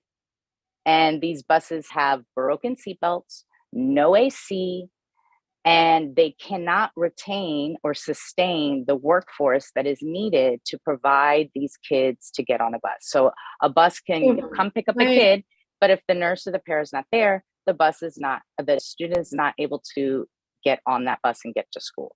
So this doesn't really answer my question though, because my question is more, I believe in a free market, and I don't understand how, because there's a history with one company doing well, how designating that company. We are the only city in the entire country that doesn't own our own bus fleet. I'm not comparing that to other cities, because the track record in other cities is pretty abominable. So my question was, rather than to take a company that you believe is doing a good job and saying we're going to give all of our service to you, because I believe they also would have subcontractors as well when it comes to drivers, because my kids all ride the bus, so I understand. So I guess I don't understand how handing this over to them and protecting certain salaries is going to make them provide better service than what we've had in the past. I believe it'd be more responsible, maybe more equitable, to have more companies use more companies rather than fewer, and allow them to keep the standards high rather than just give our business to one. I mean, we see how that works in the DOE when it comes to contracts. Sometimes you get locked in an unfavorable situation. So the goal is to go nonprofit, all bus companies, not necessarily just one bus company. We want to expand the service that Nice Bus has been providing, and OPT is very, they're aware of that. They are working. In fact, the people that run OPT the people that are from Nice Bus came from OPT. And it is a matter of these contracts being delivered, or I think these services should be rendered. And right now we are paying companies that are not rendering the services to our students. And you want to compare our bus companies to the rest of the country. We are far worse than every other urban city. And every other urban city owns, the DOE owns the bus companies in every other district. Mm-hmm. We contract out to a million different companies that are not doing the job. Their interest is not our students. Their interest is in making money. Give more power to the DOE without supervision of. No, there's zero oversight on OPT as we speak. And that's what we want to give more power to the DOE. No, we want to give oversight. We want to have some oversight over these bus companies and how they're allocating these funds. Because as of right now, billions and billions of dollars are getting approved every single year. And yet services have not been rendered for the past 20 years. And if you want me to be frank, it has to do with mayoral control. So there's a lot of issues that are tied. It goes fair student funding. Yes. It goes our contracts through busing. There's so many issues that are tied to that. So the real big issue is to get rid of for-profit bus companies. And that will be the real goal to your resolution, provide. Finish. I will not. Point of order. I'm sorry. Can only one person speak at a time? There's just I'm just I know, telling you. I'd love to have my chance to speak on the resolution since I had my hand raised. Oh, no, that's okay. I'm just saying, I mean, whoever is speaking, whoever one at a time. Thanks. You're speaking from the experience of someone who's been very disillusioned with the DOE and their rendering of services. I haven't felt the needs of my children have been met either. So giving more oversight to the DOE and giving them more money, to me just seems like a really bad idea. That's where I'm gonna leave it. They don't make money if they're not for profit, honey. That's the whole point. Please don't call me honey. I find that very Yes, I just also want, I am a fellow council member, and that's belittling. So. as the parliamentarian, I just also want to say, can council members please not use words like honey to to refer to other council members? It's offensive. I find it offensive. I'm sure, as we've heard, one person also found that offensive. So let's avoid using terms like that. Thank you. Councilmember Kwok. Yes, hi. Yeah, I don't want to belabor this. I think there's a real problem with the bus service, and I thank Councilmember Hernandez for highlighting this and authoring and sponsoring a resolution on this. However, the solution that she prescribes, I don't agree with. The city under de Blasio bought out, pretty much nationalized a debt-ridden bus service and offered to pay off all the debts that it irresponsibly held, and never held it to any standards or accountability for service, which tells me that, anytime you don't hold any service accountable and manage it well, then it will lead to disaster, which we see in the transportation system for the bus, at least the school bus and other areas that the city manages. And calling a not-for-profit company better than a for-profit company is a fallacy. Everybody works for a living in those companies. They get paid market rates. The not-for-profit may even get paid more. The key is it doesn't matter how the company is organized or structured. It is that the terms and agreements and payments are set on a performance basis, that it's monitored with metrics and accountability with the threat of loss of business with the minimal risk to our students, our DOE, and our taxpayers. That's what I would like to see in a resolution that I can support. Because it's not there, I can't really support this resolution. Thank you. Councilmember Doss.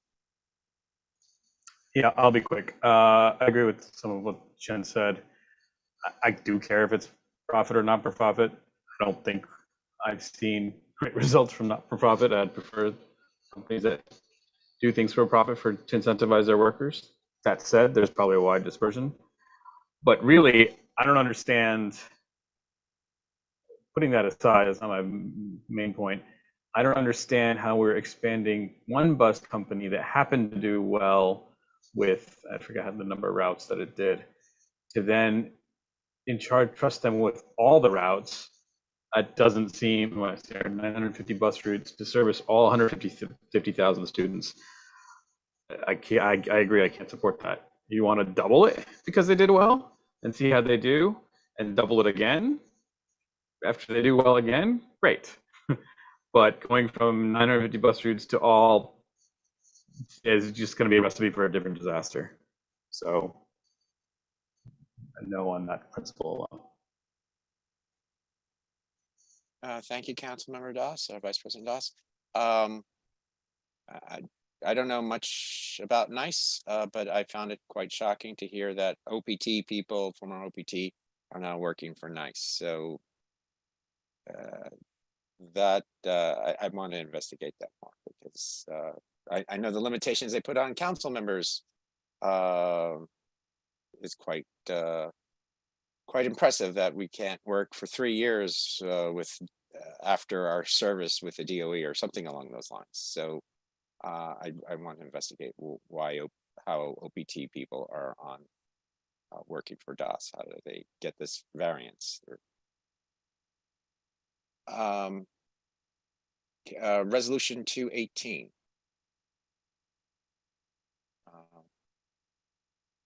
Are there any questions?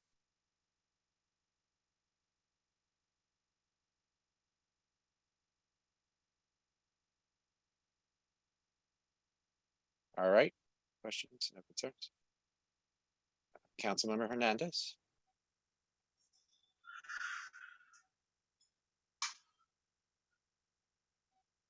You're muted. Bear with me. No, I was going to find how to mute you. It's very distracting. I apologize. I read this resolution. First thing that stood out to me was the whereas that you felt like our district was not included or heard and participated. I have been working in making the fair student funding more equitable. I will use that word because it's never been adequate for our students with disabilities. It has not supported our students in temporary housing. It has not supported our students in multilingual learners. We've known this. Again, 20-year-old formula that has not been changed in the past 20 years is attached to each pupil's funding. For the past 3 years, we've been advocating that this is not working, and we know this to be true. I've been in many spaces to say this piece at the PEP. There's been several hearings. No, I was not invited on the working group. I did want to participate. It is something that has been of great interest to me for the past 3 years. And although I was not on the working group, they did provide ample opportunity to hear from the public as well as community members like ourselves. I went to 3 out of the 4 public forum sessions that was provided by the working group, where they were doing simulations of how these possible recommendations would affect or impact the community and districts citywide. And one thing I will say, though the final recommendations were not entirely what I was happy with, I do felt that I was heard, and I did get an opportunity to say where there could have been some improvements, and including, but not limited to, not having these recommendations be standalone. So doing one or several at the same time. I did hear, I do want to mention that a lot of the concerns you're addressing in this resolution, I did hear those concerns brought up in those forums. So I will say that these feelings and concerns that you address in the resolution, I heard them during the forums. There were definitely some parent leaders that shared the same sentiment, and these things were spoken, and I definitely heard them. So I think it's important to recognize that the duplicative funding that you speak of in regards to our students in temporary housing is extremely different. There is a very restrictive procurement of the funds that are coming through students in temporary housing Title I. And there are many schools that don't receive Title I funding, but have students in temporary housing, and that funding looks very different. And just to be more explicit, they are not able to hire any staff with any of this funding. So principals are not able to hire additional teachers, social workers, nurses to address the population of these students. And that includes multilingual learners. When we talk about bilingual teachers, we need them.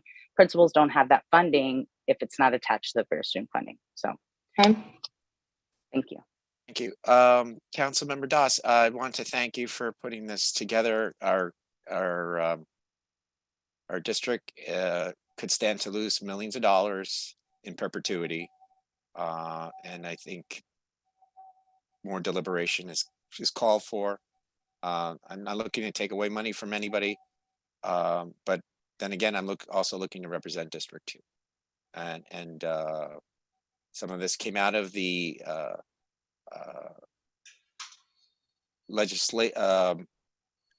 legal case where we were a plaintiff. There was an agreement for fair student funding, and a lot of it came to issue because $1.5 billion was found for New York City. Well, not found, restored, and a lot of debate and a lot of changes to algorithms were ensuing after that.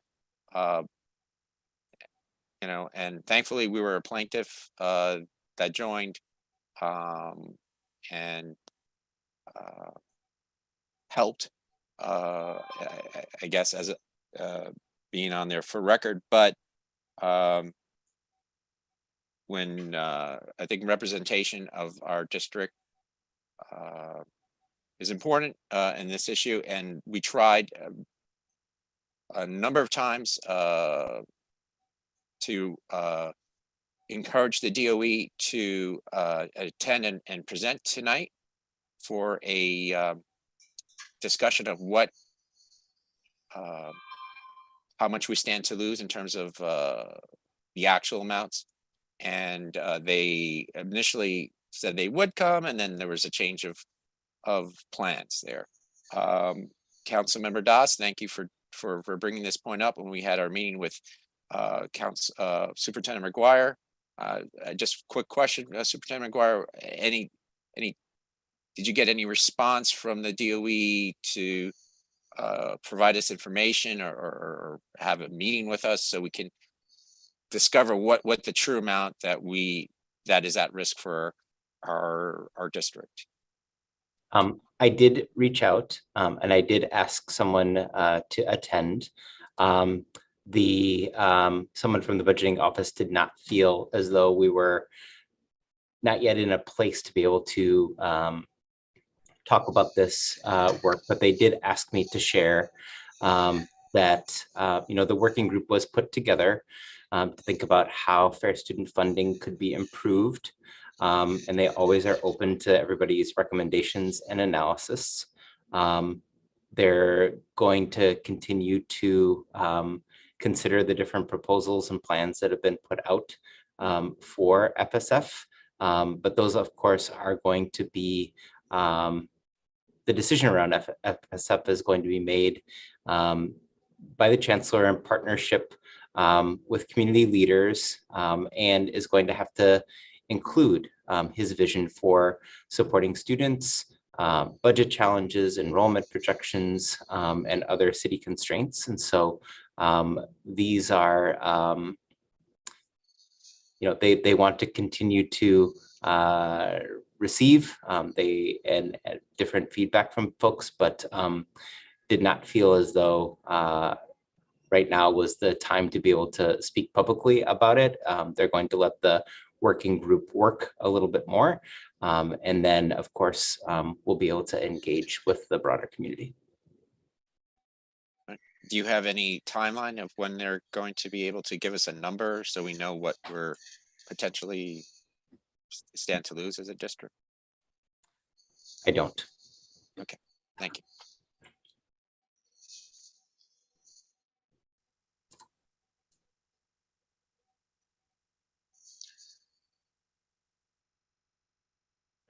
So other council members have anything to say? Can I comment on the resolution as the author?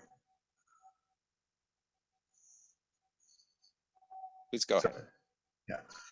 Just address some concerns I've seen fly by, as well as several things that Councilmember Hernandez just said. Yes, these concerns were voiced by other council members and other CECs because we have been in dialogue with them. And these were all the council members and other CECs that also requested representation on the Fair Student Funding Committee and did not get representation, and committees and councils that were very much affected by the proposed suggestions. Yeah, it's funny that you mentioned the different simulations that are run, and this addresses a point that someone else had mentioned. Yeah, we had people speak, but we actually requested to be on these forums because we knew District 2 was affected highly by these simulations. And it's funny that someone thinks, several people had mentioned that we're against Title I and students in temporary housing and other people who would receive less funding. The reality is, because of the way this in the simulations show, because of the way this funding is allocated, our students in our district, including those students, would actually receive less funding. They would receive less funding because other districts would receive more funding, and in the net, we would receive less, and therefore, all those groups that you mentioned in District 2 would receive less funding than they do currently. So why did I choose not to participate? Because there's only so many different places I can be at once, and the viewpoints were adequately expressed. However, I still think there should be council representation from committees where they are going to be predominantly affected, or either adversely and disproportionately affected. Would be a better way of phrasing it. And we're still lobbying for that, by the way. And we were part of a larger consortium of CEC members that did provide feedback, written feedback. It included some of the points on those lines, and it was provided to several members of the DOE. All that said, my objections still stand. Beyond that, people should know that this is a resolution that's been presented in conjunction with, I think, D20 intensive debate, a similar one tomorrow, as well as CCHS. So to think that we have been idle on this would be false.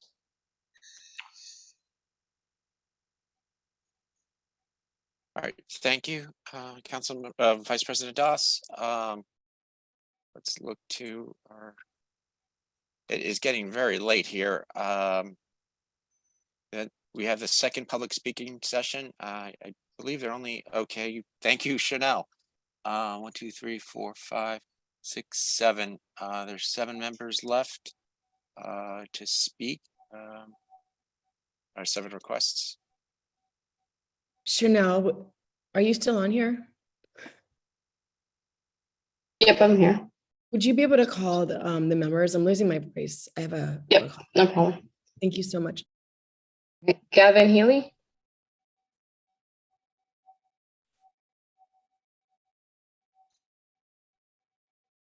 Please unmute yourself. Yeah, thank you. Yeah, thank you for giving me this opportunity to speak again. I just want to go back to Resolution 218, which I spoke about in the first public comment session. And I want to talk about something that Council President Morden just said. He said, we're not looking to take away money from anyone. We're looking to represent the district. But I mean, you're not representing the whole district. I really think you're not representing the students in temporary housing in this district. There are 1,000 of them. They don't have anyone else to represent them on this council. So if you're not going to represent them, who the hell is? We have plenty of people to represent the students at specialized high schools. And I know that many of you have students in specialized high schools. So let's, you can represent your own kids. That's great. We all want to. But you know what? These students in temporary housing need representation too. And you're arguing, and I know what Mr. Doss said, but it's very clear that you're arguing that these students in temporary housing are getting overfunded. And you know what? Like, your main point seems to be that you think students in specialized high schools aren't getting enough money. Well, you know what? You can make that argument. You can uplift those students without dragging another group of students down. I mean, I don't think that's too much to ask from this council. And those 1,000 students really are counting on someone to represent them. And I really think that person who has to represent them is you, Mr. Morden. I may have called you Ebenezer Scrooge before, but I mean, that's really an optimistic sort of portrayal, because Ebenezer Scrooge had a revelation and he found his way to do the right thing in the end. And I'm pretty sure that you can also find it in your heart to do the right thing in the end, and you can advocate for your pet group of students, but still not attack students who don't have permanent shelter around the holidays. That would just be kind of nice. Thanks. Bye. Okay, Alana Campbell.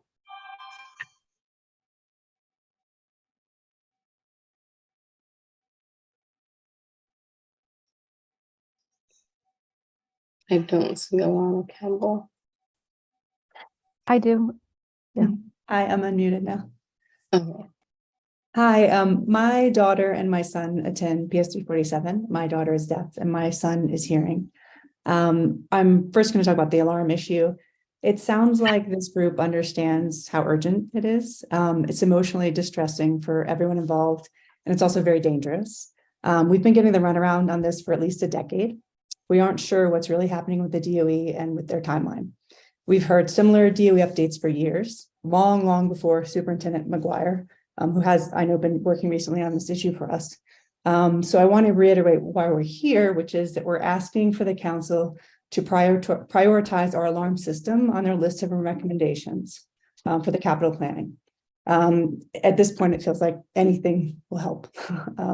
Also, one concern, in the SCA presentation tonight, it was mentioned that our alarm system is going out for bid soon. This is concerning because to our knowledge, no one has consulted an actual deaf person in this planning process. So I want to add that it is critical that the DOE, the SCA, whomever, work with the PS 347 community before they hand down a decision on our behalf. Before it goes out for bids, we have to have input. So that's the other thing I wanted to say about that. Also, I wanted to address what happened at the top of the meeting and the issue of accessibility. This committee, this committee represents PS 347.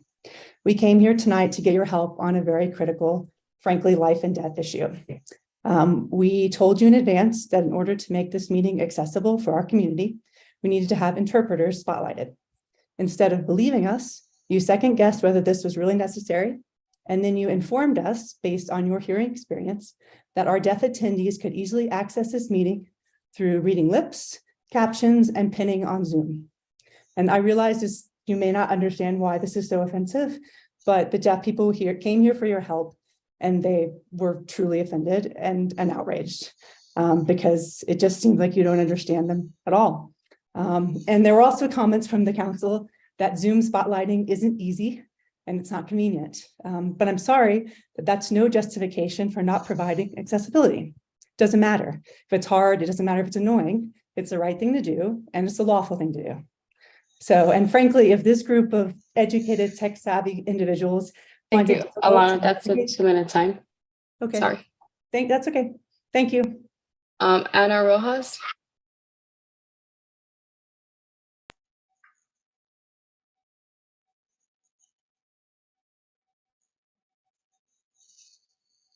Sarah Cantalinato.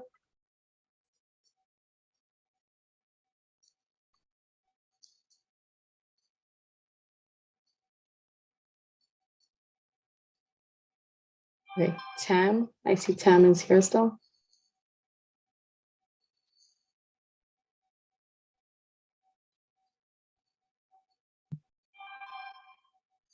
Tam. Hi.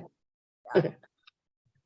I just want to, in the unfortunate circumstance that the resolution sponsored by Lupe and I believe Ushma and Robin Broshi does not pass, anyone who abstains or votes against the resolution, I would urge you to please reach across the aisle, so to speak, and to work with Lupe, to offer solutions, to work together to get our kids to school. Just basic access to education. It's paramount. We're talking about cannabis and marijuana and talking fully about that this evening when we have kids that cannot get to school, period. We really need to come together on this issue. And so instead of sort of doxing, the sponsors of this resolution, work with them. I would love to see all of you reach out and work with Lupe on the busing issue. It's so critical that this happens and that this isn't just kind of shelved and up to Lupe and her fellow sponsors to make it right for you to pass. We need some real urgency on this issue. And thank you, Lupe, and everybody else who worked on that. I really appreciate it. Thank you. Stacy Haynes.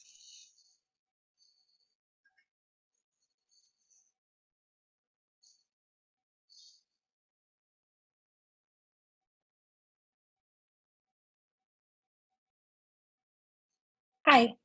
I have a letter from another parent who couldn't attend tonight that she wanted me to read. I'm a parent of a deaf child at PS 347. My young daughter also has a hearing sibling who attends as well. We are all in the daily journey to ensure that every moment of learning, be it academic or incidental, is approached in a way so that both our children can trust they will always have access to learning and connection. Within 347, they have that through both deaf and hearing staff, specialized curriculum, and support personnel. We live in Brooklyn and I work in Queens, but we've made the choice to bring our children into Manhattan every day to the American Sign Language School to ensure this access. It's incredibly infuriating as a parent that the school has not been able to get support to ensure the foundational safety of our deaf children and our deaf staff.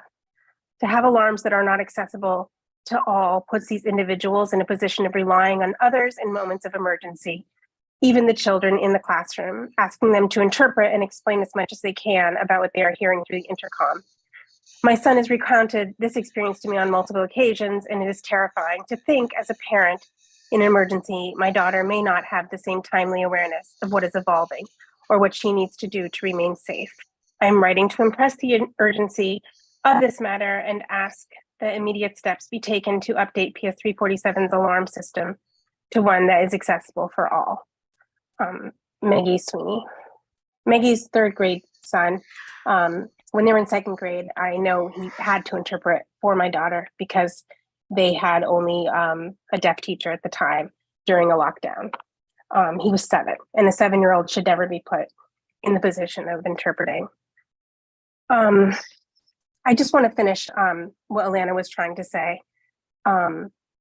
Is a reminder that this whole council does represent 347. We don't see ourselves when we come to these meetings. The priorities of this group are not our priorities or the things that we're dealing with on a daily basis at our school.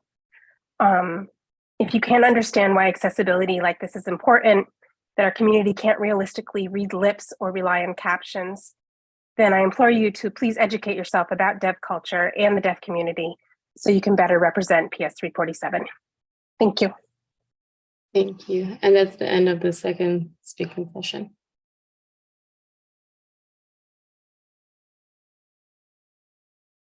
All right. I'm still taken aback by the anti-Semitic language used as Ebenezer Scrooge, and I find it offensive. And to the ASL families here, I think we've tried to advocate tonight, and I apologize if it was misunderstood on how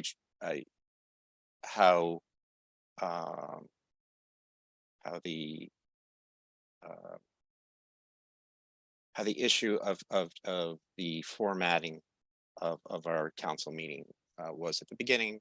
I had hoped that it would be a quick process, and we've had previous discussions during business meetings. It was not to offend anyone. It was to work out a situation that we haven't done before. I think we did have a constructive council meeting, and I think we did have discussion to the person that is really should be on top of this, and that's not the council. It's the superintendent. It's District 2 leadership from the DOE, and it's the DOE itself that has created this problem or failed to resolve this problem. And it is my intention to continue to follow up with this and advocate for 347. And I hope other council members will as well. Councilmember Silverman. Yeah, yeah. I just want to, I just not understanding about tonight. I don't know what people were under the impression was going to take place. We had certain resolutions on our agenda. I empathize. I mean, I understand the technical difficulties that we had. I understand why specifically people from 347 might be upset with the technical issues. But this council has been in its present form for what is it, 18? How many? Ben, do you know how long we've been around? In our current, how many months it's been now at this point? Yeah. 18 months. 18 months. So to the extent that this was an issue, certainly your liaison, somebody could have brought that up. We could have had a resolution that was sponsored by someone. We would have been happy to put it on the agenda. We could have added that. We only have authority for certain things. I would be happy if I saw a resolution to consider it, but somehow people are coming with a lot of anger tonight and a lot of aggression directed towards the CEC, and I'm not sure if it's why that's the case. And I understand technical difficulties, but the reality is, if there are these issues going on, you go to your school liaison, your CC liaison, you go to your representatives, you go to your elected officials, and you work the problem from all the angles you can. I think it's important, but we didn't have anything on the agenda about alarms and the issues that are being brought up. And now we haven't had anything on the agenda. Certainly nothing's been brought to our attention at this point, in my attention, in terms of what's been going on at 347 for the 18 months that we've been here. So so my ignorance is a result of just not being informed by representatives from your school or what's going on. So I just hope that anger is not really, it shouldn't really be directed at our council, at our officers, because I don't think that's really right under these circumstances. So I'd be happy to see a resolution addressing these things. I think we could consider it, but I hope you also understand, all the people here, that we don't really have any authority. We have moral authority. We have authority over zoning. We can try to cajole and we can write letters, but we'll work with you. But really, people shouldn't be angry at our council, because we're doing the best we can. And not only that, but I can't address problems if I don't know about them also. And I speak the same, I'm sure, for all my other council members that don't really know what's going on in individual schools. That's why we rely upon the people from those schools and liaisons specifically to tell us what's going on. So again, Ben, I hope we'll consider a resolution. I hope we'll get one in the future. That's fine, to address these issues. I'd be happy to see it. I can't imagine voting against it. But I just, again, the anger that's directed here, I just don't think it's appropriate. Lynn, that's your 3-minute time. Councilmember Hernandez. I'm going to explain to you why this community was extremely angry. They were angry at the fact that you felt the need to have a procedural format to meet federal law ADA accommodations. There's no reason why we should be discussing or voting for civil rights. It's a law. Again, you claim with the laws that are in place regarding the cannabis shops and other things that we can adhere to them. You had a choice. And I will tell you why I was angry, because we did prepare. I think our secretary said something about we need planning and planning. Well, guess what? This community reached out to, or excuse me, I will start off. I reached out to this community to do our capital planning walkthrough. And as soon as I found out about this issue, the bells were, pun intended, bells were rang, alarms were sounded. And if you felt my irate infuriation when I was in that building to find this out, I made sure to contact those that are actually able to do something, because this is an ADA violation. This is not something that a resolution we can draft. No, I asked this community to come out because we are voting later on or discussing capital planning improvements, and they came out to speak. However, you ask why we didn't know about this. This is decade old, 18 months that I've been their liaison. One, they had an interim principal, but two, more importantly, I like to point out that this space is not welcoming to the disability community. And it was shown on full display with the first 30 minutes of this meeting having to discuss the fact that they need ADA accommodations. That is a law. It's not something we should discuss. This was something I brought to the president attention, and it should have just been implemented as it has in the past. There was no need to call a community out for needing reasonable accommodations. And what may seem simple to you as an able-bodied person can be very offensive to someone that is having difficulties and challenges with having a disability and being overlooked and being not seen and not being heard. And I could speak from experience of me sitting on this council, trying to speak for this population and having my voice diminished and silenced. And I am checked if I call someone honey, but nobody checks anyone else who says they don't care where I'm from.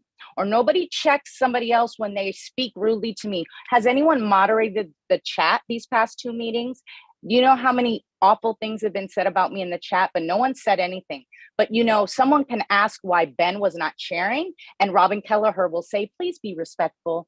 And it's all noted. So keep being ableist, and I will call it out for what it is. And I'm not ashamed. It is not a welcoming space here for the people with disabilities.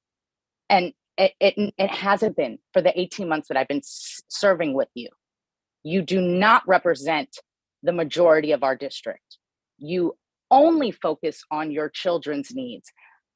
No one knows my personal son's issues because I don't bring it to this space. I'm representing those voices that don't feel like they can come into this space.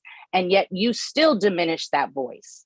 And I'm telling you that it needs to stop. People see it. Whether you recognize it or not, it's not about intent. It's about the fact that a community is telling you how you made them feel, and yet you still feel the need to defend yourself rather than just apologizing and saying, excuse me, I was not aware. I learned something new. Not all deaf people can read lips. Not all deaf people can read closed captioning. Not all deaf people can read and write or are literate and use a Google form sign-up sheet. So when we come to you 3 days before the meeting and ask for these reasonable accommodations with the explanations that I just cited, and you refuse to accommodate them and make it a spectacle in front of the public, I'm going to be upset, and they are going to be upset, and they have every right to be upset. And it is wrong for anyone in this space to put this on Kelly or put this on myself, because this is a decade-long problem that, yes, our job is to oversight with the DOE, but I only found out about it and I brought it to the attention to everybody that needed to know about it immediately. So I would really appreciate, you don't know how closely I'm working with this school, but it is not fair for you to make your own assumptions and assume that we're not doing our part. This council has not prioritized the most vulnerable students of our district. They only focus on the students that are doing so well, they're not getting enough. Thank you, Lupe.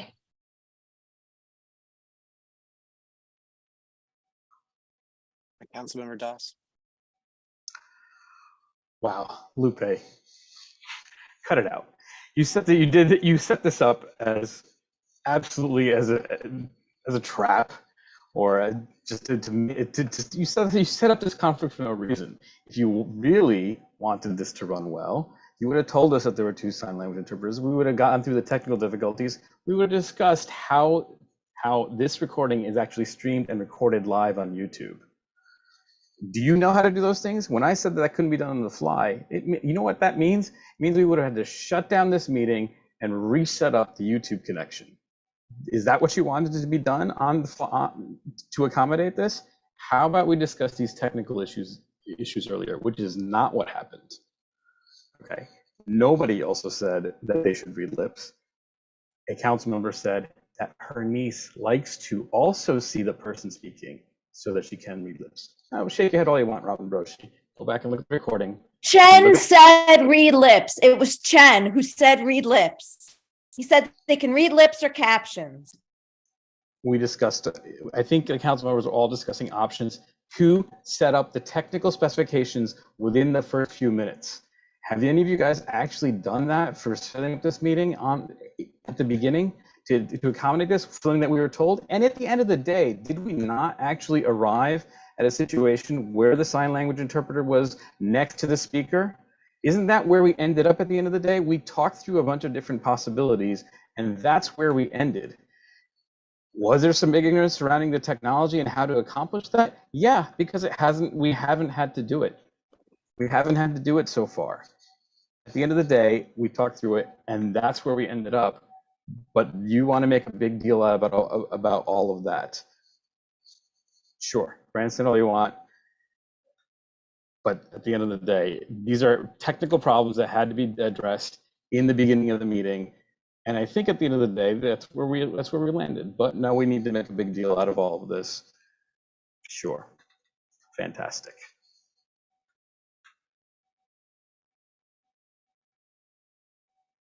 Councilmember Silverman. Yeah, you know, I understand, you know, everything that you're saying, and you could say I don't, but the reality is all of the things that you're talking about that have been brought up, all of these technical issues, they should have been brought up 18 months ago. Okay, they should have been brought up a long time ago. Yeah, Robin, that's right. Yeah, they should have been brought up a long time ago, and that's fine. And that's fine. I understand that, but I just think it's why are they being brought up now? You know, 3 days before. Why are we having? You know, why is this all of a sudden? And it shouldn't be. But why is this now an issue? Or what is to be? You know, that's what I'm not under. That's what I personally don't understand. What the timing of this? Whether it's to have a resolution, you say, okay, it's a federal issue. Where's the advocacy before the last couple of days? Where is the advocacy in other groups? Where's the advocacy in other meetings? So faulting us for some technical issues that we had, and then trying to say that we're somehow disrespecting community, you know, that I just don't see it. And the other thing is, again, with the same. We don't represent all the children. We don't represent students. That's offensive to me. You know, every single person here, other than the people who were appointed, were elected.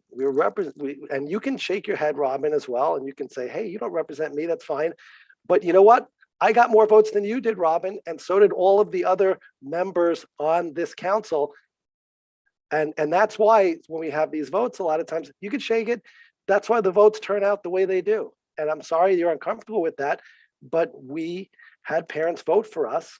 And you can say, okay, well, people didn't have computers and people, it's amazing because the same people who are critical of us will have such, you know, you're election deniers.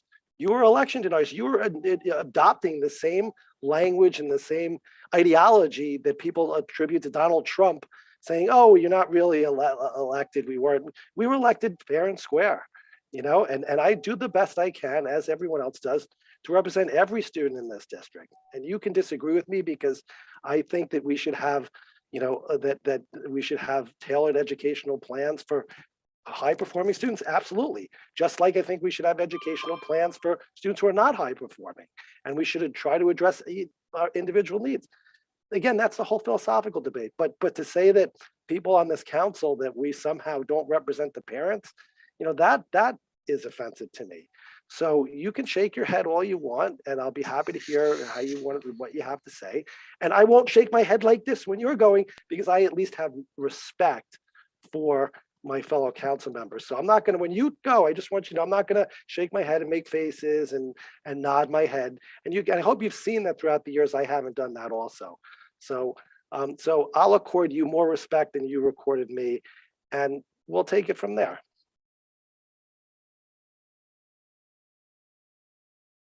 I didn't get the least votes of anyone. And in fact, there's people that got the same number of votes as me who can't serve on this council. And and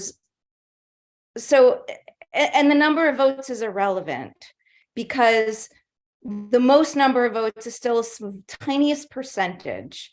And meanwhile, we are all here representing voices in our community. You don't like when I shake my head. Danielle is still upset that I yelled at a meeting a few years ago.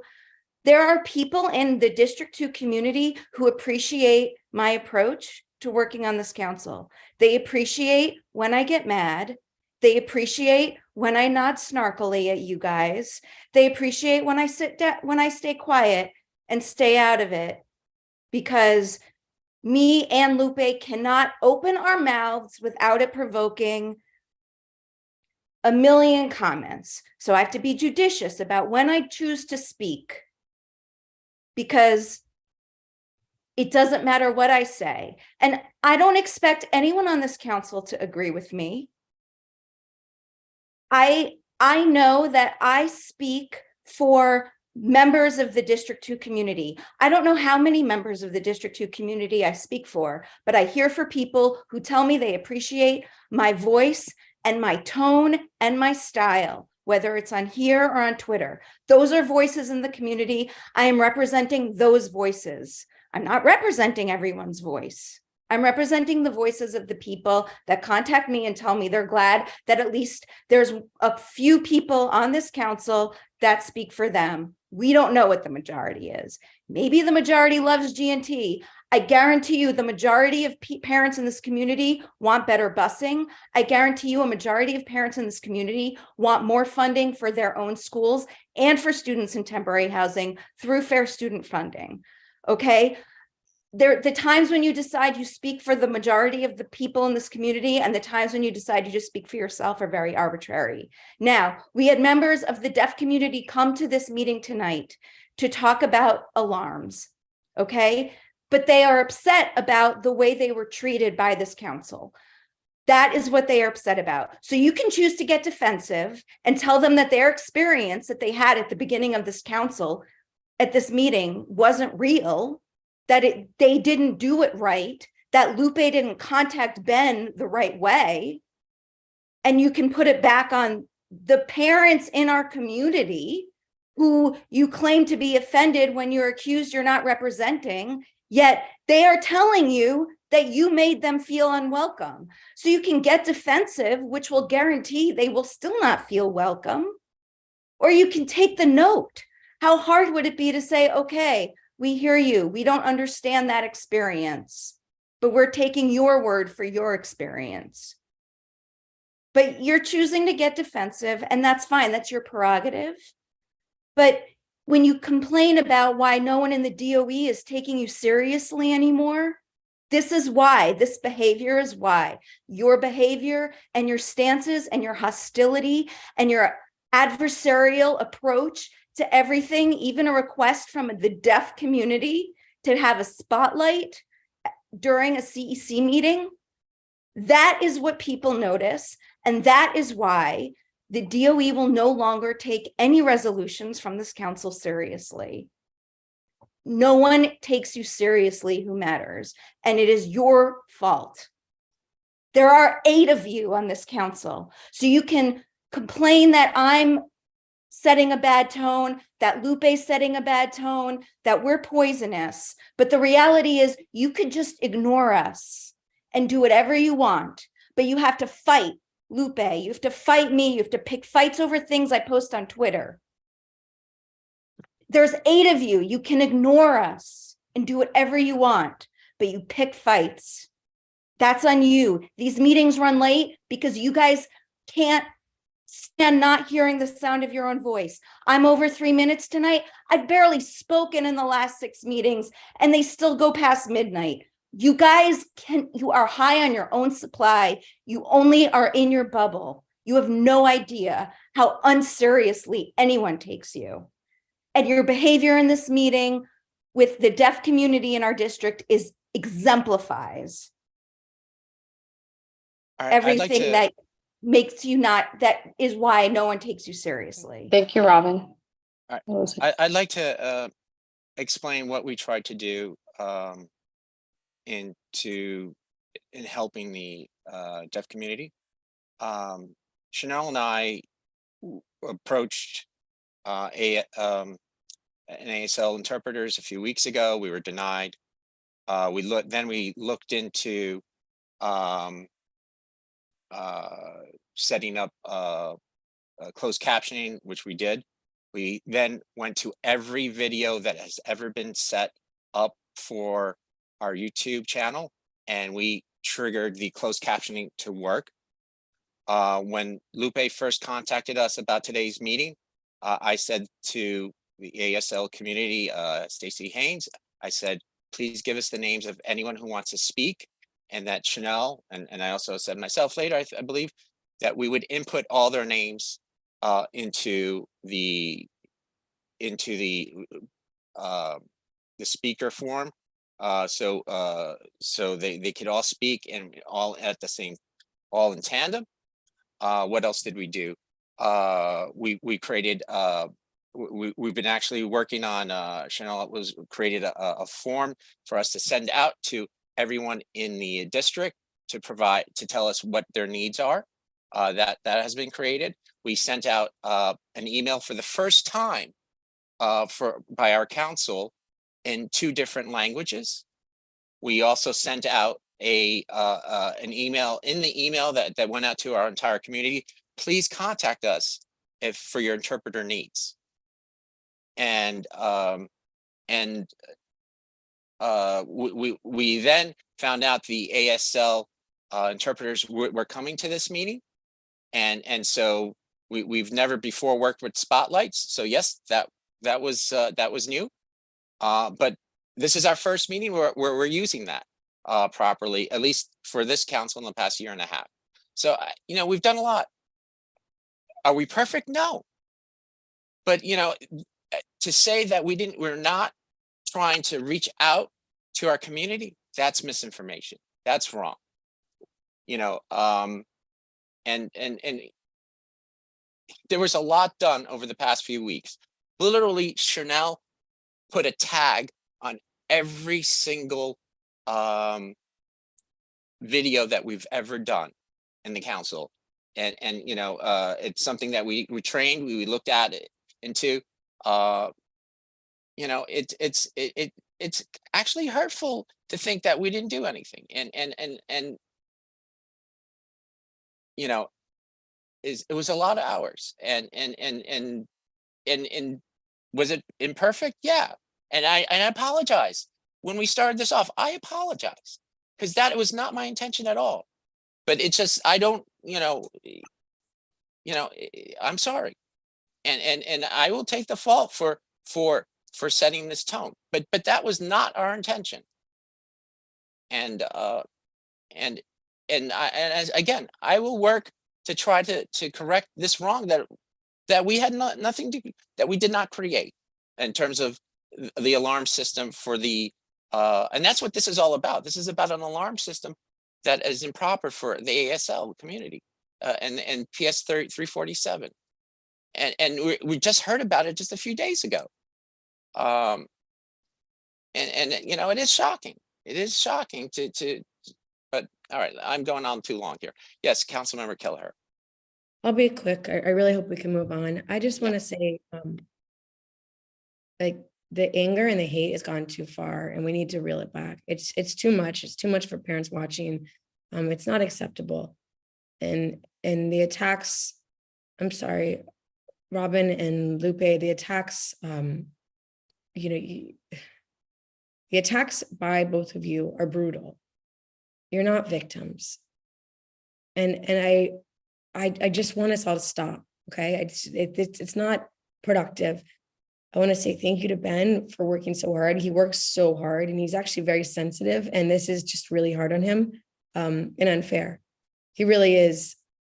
It does too much, and it's taking a toll. It's taking a toll on all of us. And Chanel, who is underpaid for the amount of work she puts in and gets no thanks. And it's a very thankless job, just I'm going to put it out there, to be a recording secretary and timekeeper, because you were constantly having to search for someone else and cut people off, and everyone's offended and mad the entire time. And we can't do that and monitor the chat at the same time.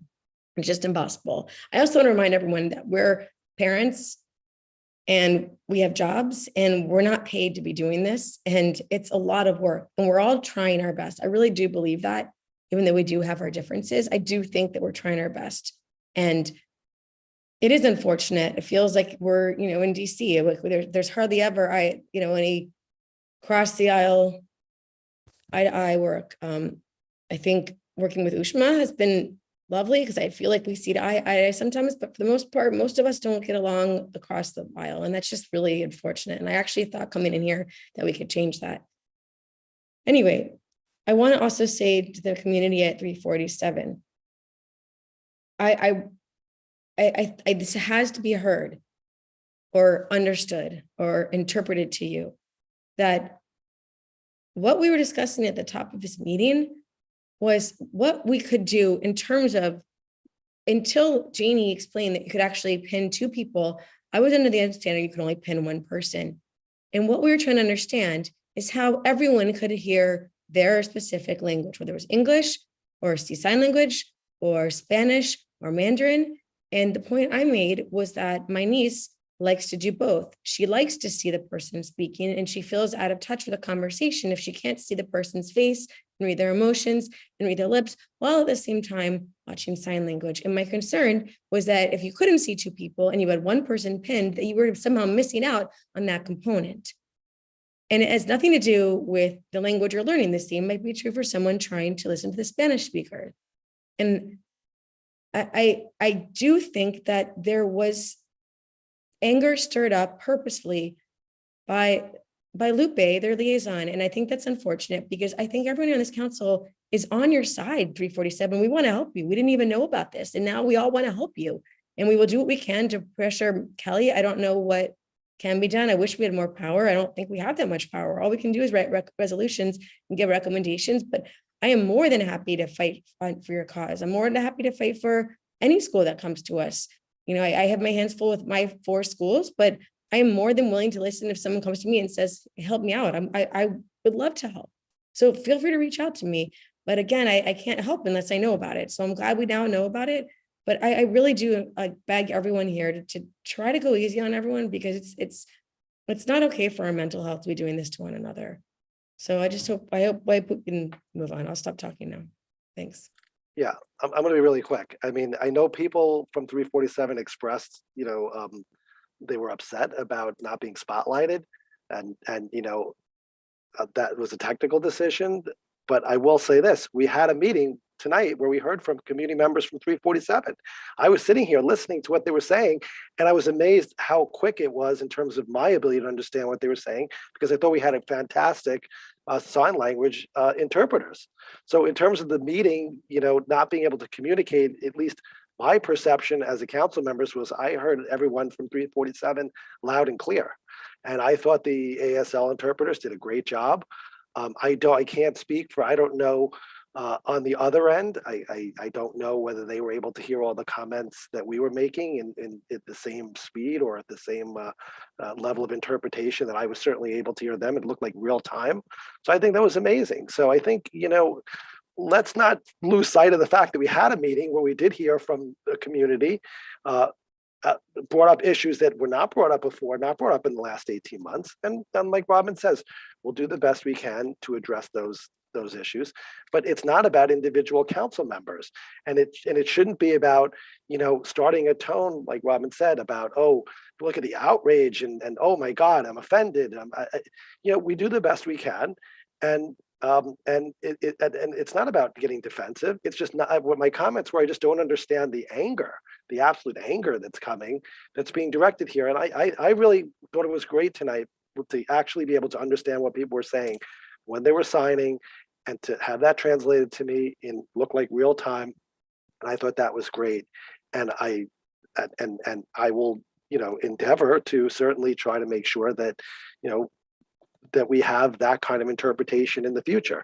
But if there was a decision not to spotlight people, and that was made by people, then that's a decision, and people can be upset about it. That's fine, but let's not keep on going back. And that's where the anger. That's where I do feel it was really incendiary to some extent. It set the tone for tonight. So, and in terms of Robin, just your comments, I'll just mention this.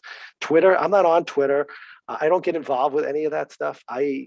Maybe other people do. A lot of people, including yourself, like to go on Twitter and go back and forth with people. That's not me. I couldn't care less. I have no social media profile whatsoever. What people choose to do outside, that's their own thing. So I just think we had a really good meeting from my perspective about hearing from a community, and their words and their feelings translated. And to the extent they were upset about a decision that was made, I understand. I get it. I actually do, and I recognize it. But that we shouldn't lose sight of the actual issues about the alarms and things like that, about what's going on in the school. But somehow it's turned towards us. We're somehow to blame for everything. That's what I have an issue with. Somehow that anger is, we're a non-responsive council when we're seeing this for the first time after 18 months. That's the point I was trying to make. So people can accept that. They cannot accept it. It's fine. I can disagree with people. But I'm not disagreeing with anybody on these issues. I agree. So I'll leave it at that. I mean, I could not disagree more. This has been the most toxic meeting that I have been to in the 3.5 years that I have been on this council. This is my last meeting because I can't take this anymore. I mean, further to, I think Robin just said, this is not good for our mental health. Certainly not good for mine. One of my best friends died in November, and I had to take a strong look at what I was doing in my life and what I'm going to do with this brief, beautiful life. And this is not it. And tonight's meeting was emblematic of that. We were disrespectful to a whole community. We were disrespectful to each other. This infighting, whoever it is that has the misfortune of taking this spot after me, should be warned to come in with boxing gloves. If we can't get ourselves together to actually help this community of D2 fellow parents, then what is the point of all of us spending 6.5 hours every couple of Tuesdays together? I don't know. This is my last meeting. I'm not coming to a working business meeting. Kick me off. Like, I know there's no penalty for it. I feel like this has been a complete waste of time recently. The parents out there don't respect what we're doing. We're not actually talking about the things that could matter and make a difference for our kids in this district. I have truly, truly been gratified by the work that I've been able to do with many, many of you on students in temporary housing, on lead remediation, on science education and vaccines, etc. I hope I'll be able to continue to do some of that, not with a CEC email address. I learned something from every single one of you on this council. And I really hope that whoever comes on next is also able to channel some amount of diplomacy so that we can do better as a council to work together.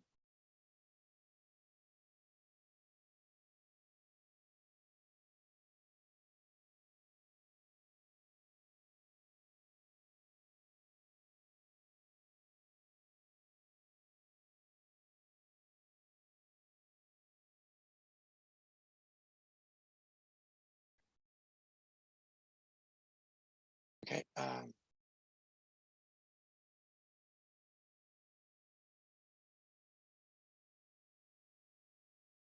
Can I move for approval vote on- of vote on resolution resolutions. 216? Can we move into the voting, please? Yes, please. I move for approval of resolution 216, providing students cannabis protections. I second. Okay, all in favor, Robin Broshi, No. Kaushik Das, Yes. Daniela Igorov. Which is absent. Lupe Hernandez. Abstain. Sorry, what? Said abstain. Abstain. Robin Kelleher, yes. Jen Kwok, Yes. Ben Morden,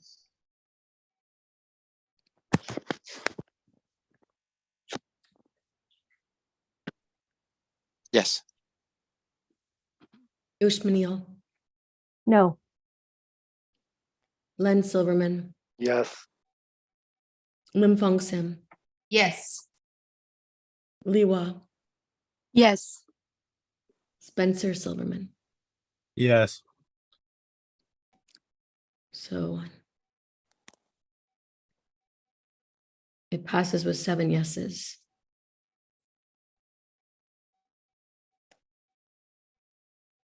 Move for approval of resolution 217 on pupil transportation. I second.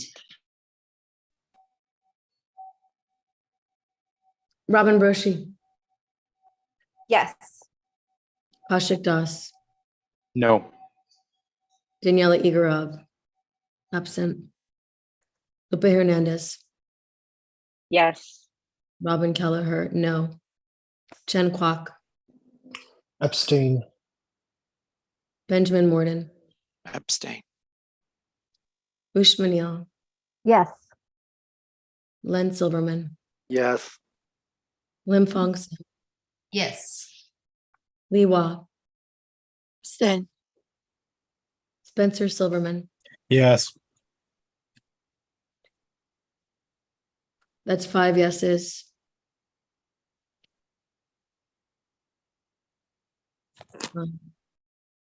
2 no. 1 absent and 3 abstain.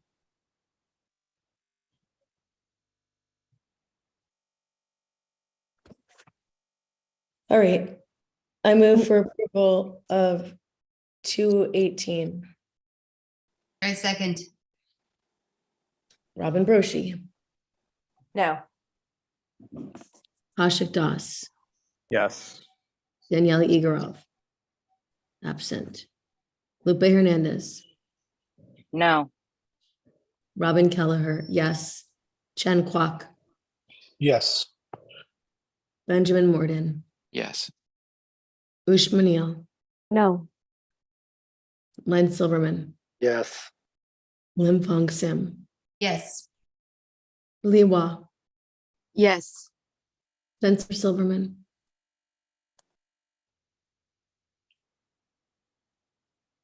You're muted. Yes.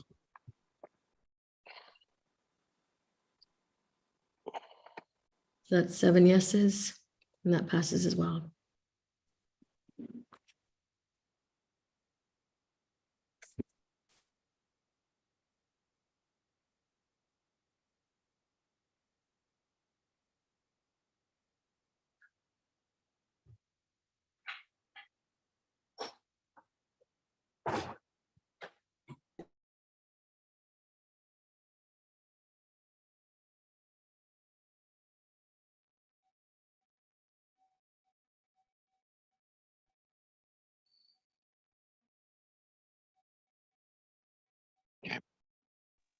Len, you're Any new muted business? if you're.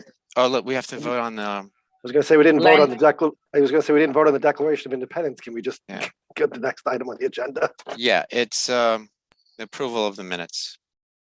And there's approval of the minutes and approval of the votes. There's 2 documents. That was Ben, can you please make Chanel co-host? sure. She's back on, or she had computer problems. Second.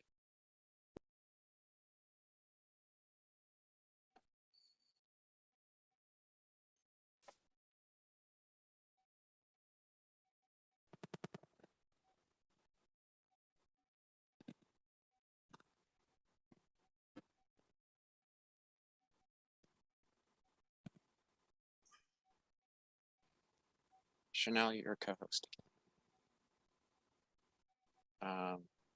Can you share, Councilmember Kelleher, can you share with Chanel the counts for the resolution? She may not. Sure.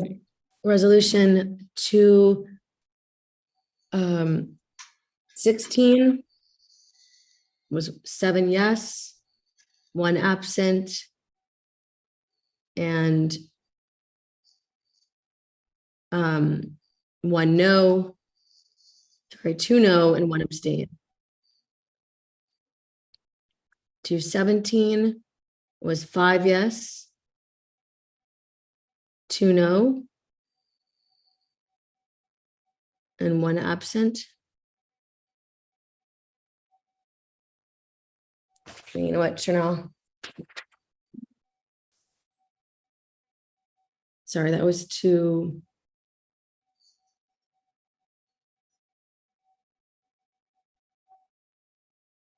It was 5 yes, 2 no, 1 absent, and 2 abstain. That was 217. 218. Oh, everyone's saying, oh, no, wait. People are acknowledging that that's different. Guys, say what you want Sorry, to say. say it, Lupe. You're I think muted. Chanel dropped off again. And she Lupe, just- you're muted. I have it written down. All right, maybe you can just email it to her. I'll just email it to you. Okay. It was 3 abstain. As far as what we calculated when after the vote. I was still doing 216. I mean 217. I hadn't gotten to 218 yet. For 218, there were 3 abstain, 1 absent, and 7 yes. And our student member, I think, was yes on all He's 3. yes on all of them.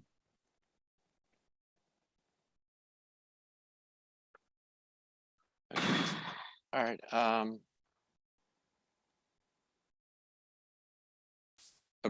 Can we vote on the approval of the minutes from November? Make a motion to approve. I second the motion. Can we just raise our hands if we're all in favor? Anyone against? Anyone abstain? All right, it passes. Unanimous. Is there You any have new- one. You have one absent, actually, right? I'm sorry, yes, Daniela is absent. Chanel, are you on as well? Yep, I'm here now. Okay. If you can just take note that Danielle is absent for these votes. Yep. And is there any new business? I just wanted to say what I was going to say hours and hours and hours ago, which is that as Ushma has said, she's leaving. And I want to say that Ushma, I know we haven't always agreed, including tonight, apparently, but I will say that it's been an honor to serve with you. I've enjoyed it. We actually have agreed on more things than you would have thought, but it's really been an honor to serve with you. You've been a great colleague. I hope that whatever you decide to do, which will hopefully be taking a long break from watching these meetings, but I hope that you find success in whatever passion you choose, in whatever direction takes you. And I know you'll always be there to support the children of this district in whatever capacity, whether it's as a parent or a parent leader or a volunteer. I know you're always there 110%, and it's really been a pleasure, and you will be missed. But I guess after tonight, we certainly can't convince you to change your mind. So we'll leave it at that. So Thank you, Len. I appreciate that. Thank you, Len, for saying that as well. Good luck to you, Ushma. All the best to you, Ushma. Thank you for standing up for the students in the temporary housing. And we hope you're around come April or May when the funds from our council go to help students in temporary housing for all those deliveries. You know I'm here for it. I think if we have a business meeting, it can go really quick, so we don't have to have it during Christmas break or holiday break. So, I'm not coming to your holiday break, so it's yeah, now or so nothing. would council members, we can run through it in like 5 minutes. Motion to adjourn the calendar meeting. Yeah. Second. But I had something for new business. I was just waiting till we got there. I apologize. Can it go through new business for the during the business meeting? I guess so. Yeah, I can work with that. All right. Council member. Oh no, excuse muted, me. Robin. Administrative Assistant Chanel. Yes, Council Member Keller. You had something. You're muted, Robin. I seconded Ushma's motion to adjourn. Okay. Is that all unanimous? Now we'll do roll call. I mean, it's late. It's really late, and yeah. I'm gotta go to bed. Well, can we I'm get so quorum sick. for I'm 6 sorry. members? The medicine's wearing off, and I'm gonna die soon. So, yeah. All roll in call favor for the of next meeting? ending the calendar meeting, adjourning the calendar. Adjourning. Any abstentions? Any? All right. Roll call. No. Okay. So, Chanel, can you do roll call? Can she do that? Because you're feeling that so well. Yep. Let me just pull it back up. Sorry, I'm working with my phone now. I don't have a computer anymore. Robin Broshi. Did she leave? She left. Okay, Kaushik Das. Here. Daniela Igorov. She left. Lupe Hernandez. Here. Robin Kelleher. Here. Chang Kwok. Here. Benjamin Morden. Here. Ushma Neal. Here. Leonard Silverman. Yeah. Janie. Here. Lily. Here. And Spencer Silverman. Here. Okay, so we have, I believe it was 9.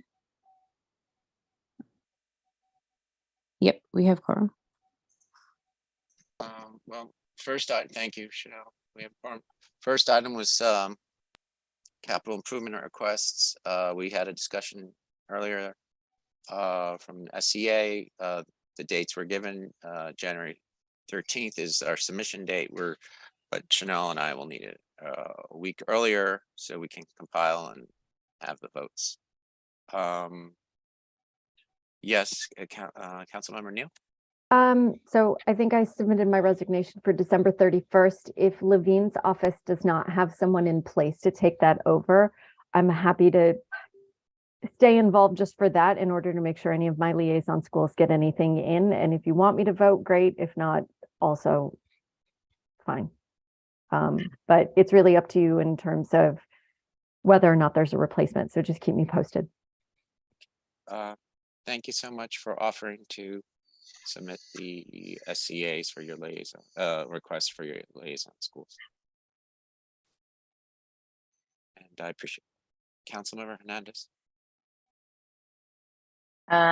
Yes, I've actually been on top of this with all of my liaison schools since last year. And PS 347 is definitely, I'm hoping, will stay on the top of this council's mind in some of these needs beyond just their fire alarm and PA system, which, as I established with the SCA, falls under a emergency hazard line. And so they are also in desperate need for a cafeteria rehaul, and due to severe water damage that has taken place within the cafeteria as well as throughout of their very historical building. So I implore this council and to take that into consideration when we're ranking our capital planning. And I hope you heard their cries from this community. So thank you.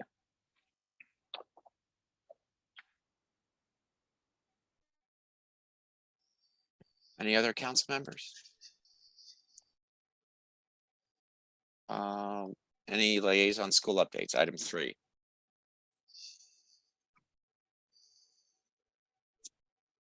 Councilmember Sim. Yes, I met with the new principal from PS 124 Youngwood School down in Chinatown on Division Street. She's a new principal there. She gave me a number of line items, which I will write up. One of the biggest ones is they have a pretty substantial leak on their top floor, which means a few of their classrooms are not usable. Another project which is larger is that they need a refurbishment, a significant refurbishment to their playground. A lot of the rubber mats and things like that are actually eroded, so it's a bit dangerous. So she's gonna send to me kind of a little bit more detail as to what they need, and we'll talk a little bit about scope in terms of budget, and I will send those in, update them in the spreadsheet. So it was a good meeting with her. Thank you. Thank you. Councilmember Kelleher. Sure, I'll be quick. Lab Middle School is having issues with heat. I will bring this back up for SCA, but I've also reached out to Eric Watcher's office, and he is trying to get the money for us and to address that issue, hopefully sooner rather than later, so that we don't have to go through SCA. PS 33 still has that temporary like wood in place of the glass on the corner of its on 26th and 9th Avenue on that corner. It was glass at one point that just started to crumble and became a hazard, and they put in temporary like cardboard type of wood. And then last year we were told it would be fixed, and it hasn't yet. So I will be submitting that again. And we also are still in line for the cafeteria. And now that we have 80 additional students, asylum seekers who rely on the school for meals, that will also be, I hope, a high priority for our council. Thank you.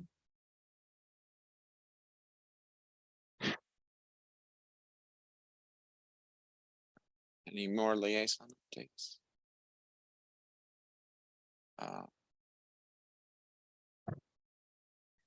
Okay, I just want to announce that in case there, I imagine that it will be renewed, but in case there is an in-person meeting for January, that our intention is, as in previous months, to have it at 333 7th Avenue to pivot to that location. Unless there are any objections to that. Yes, Councilmember Doss. Oh, I'm sorry. No objections. Just clarification. When does it run out? Do you know offhand? Like 22nd, 23rd. Oh, is it that late? Yeah. Okay. So we won't know, and that makes part of the problem where we try to then have to scramble to get all right. To get interpreters, because we have to give 2 weeks notice on that, and and then we have to deal with resource issues, whether they can be provided or not, because we were asking sometimes on the late. I was thinking, we try every month. I was thinking even more mundane than the translators was, again, not that they're not important, but before we can have translators, we have to have a meeting, and where we ended up in the last situation where we couldn't reschedule it because of where the exit timing fell within 72 hours of how the open meeting law extension. Oh, You know yeah. what I'm talking about. Anyway, I just want to make sure it's not inside 72 hours for scheduling issues. Fine.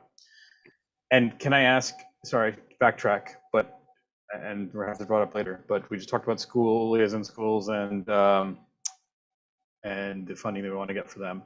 And you mentioned this in the other meeting, what is your timeline for when you want us to submit stuff to you, or like when we're doing the spreadsheet and all that? I think Administrative Assistant Chanel Harry sent out a email on the date. Yep, I believe it was January 6th. So if we can get it January 6th, that would be, that gives you the first week back. If you still need it back from the. So I saw, I'm sorry, if we can do the whole timeline again for everyone's benefit. So Chanel, you said that you already sent something out to principals. Thank you. That was awesome. And you said they should report back to us, I believe, by December 20th-ish, something like that. Yep. I'll keep sending emails and calls to see, but I will send an email tomorrow letting everyone know to what date to have the forms filled out by, so everyone can vote on it. And then Ben, we plan on doing that spreadsheet thing after the 6th, after January 6th. Yeah, after the 6th. So we'll have it all set up for probably beginning of the following week. And then hopefully people will take 1-2 days max and we send it out. And then we send it out to them before the 14th. Yeah, before the 13th. Thank you. Sorry. No, that's fine. Need to know the procedure. To clarify, because that just confused me, actually, you want all the submissions in before the 6th, right? By the 6th, yeah. Or by the 6th, not starting the 6th is when we're implementing. Right. Okay, just want to make sure that's correct. Thank you.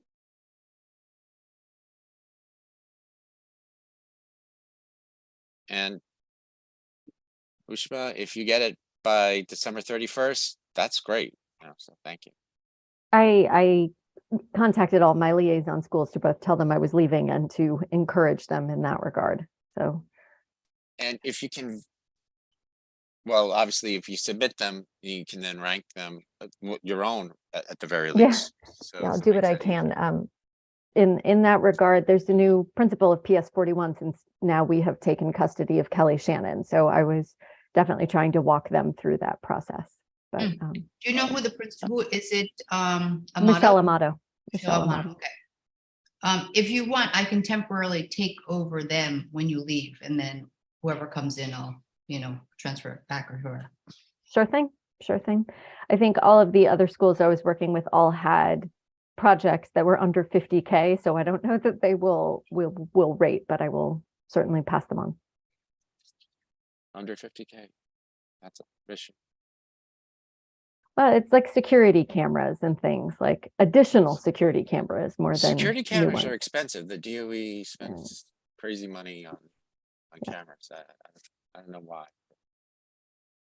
All right. Ushma, what are the rest of your liaison schools? I know Morton and the other two are. 183 on the Upper East Side. That's right next to where I work. PS 41, IS 289, and 75 Morton. So based on whoever takes this spot, you all might want to consider a rejiggering. Like it makes a lot of sense for Janie to take PS 41 back on, but yeah. What is, I'm sorry, the too big number, sorry, it's just like 187 you said, which is 183.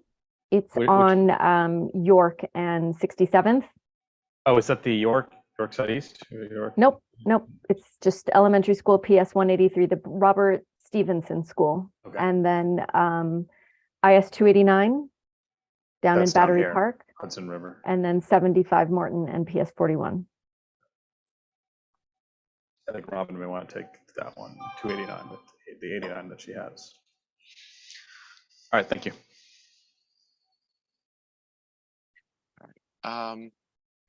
So just again, there was no objections to our fallback in case council, in case remote is not an option. Requests for council correspondence or public and/or public notices. Are there any?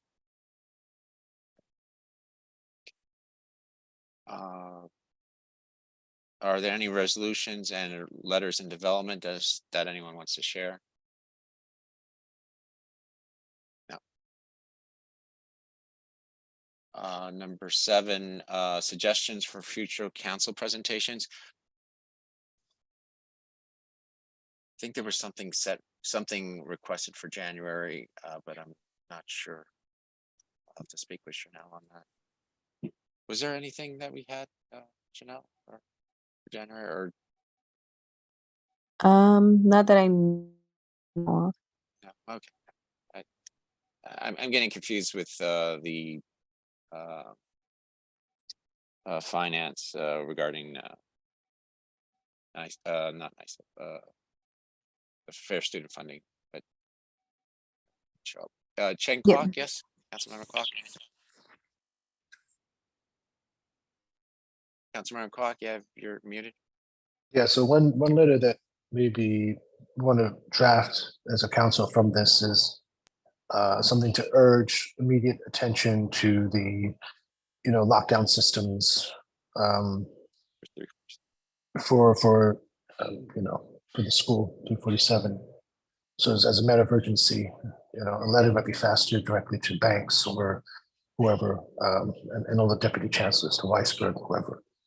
I think we need immediate action versus it's a real. I mean, it's ongoing for so long, but having heard it today, make it high priority letter. I think it's a great idea. But the problem is, how do we vote on it? With the council, after a letter is submitted, we'd have to have either a special meeting would we accept a vote by via email? Wait, I mean, didn't Ushma and I write letter writing rules? I was about to unmute to say the same thing, Janie. Like, let's go back to those rules that Janie and I spent like way too much time on. Can you share their letter writing rules? Yeah, I have to dig them up. I will share them, but there's a whole way to do this. And I don't, if there's like no objections to this and it's just wordsmithing, we can do this all by email. But we spent a fair amount of time going through all the different logic of like how we can do this. Yeah, or even just a letter from the president. I mean, anything, just send something out, Yeah, I think it's this better is- on council on letterhead. Yeah, we can do it on council letterhead if it's unanimous, and I think this one will be unanimous. So, Can we just vote on it now? Well, I don't know.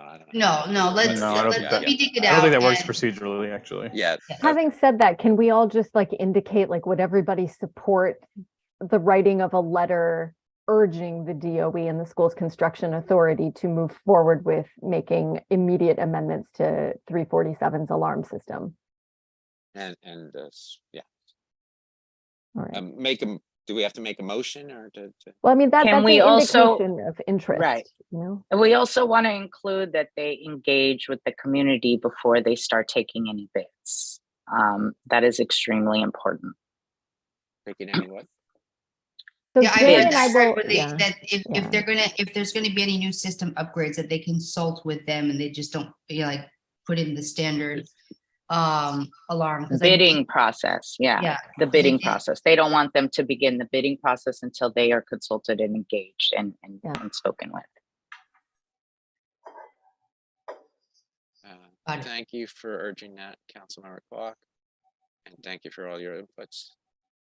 All the other council members, and I apologize for not remembering the letter structuring. Oh, no worries. We haven't. By Councilmember Neal and Sim.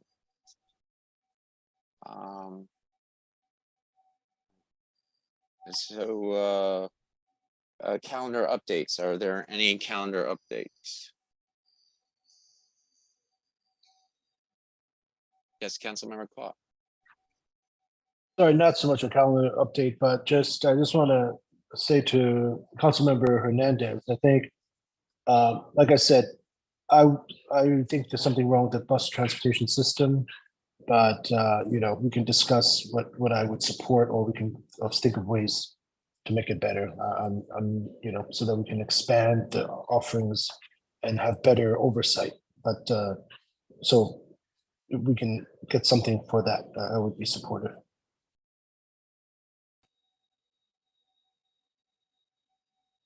Community Board 6, along those lines, Community Board 6 was working on a different bus resolution to do with having cameras on on the stop arms, and which was actually a really important issue the other day when in the news when someone drove through a stop arm and hit a number of students. And I think this resolution has been actually part of a city council effort to put cameras on stop arms. And I would love to see that added to a bus resolution. I forget the city council member, Ben. Oh, help me out. Ben, Councilmember Silverman, Ben, who was the Kalos? Yeah, Kalos. He wrote the legislation on that for city council. So it would be good to add that. I think it would make it more powerful.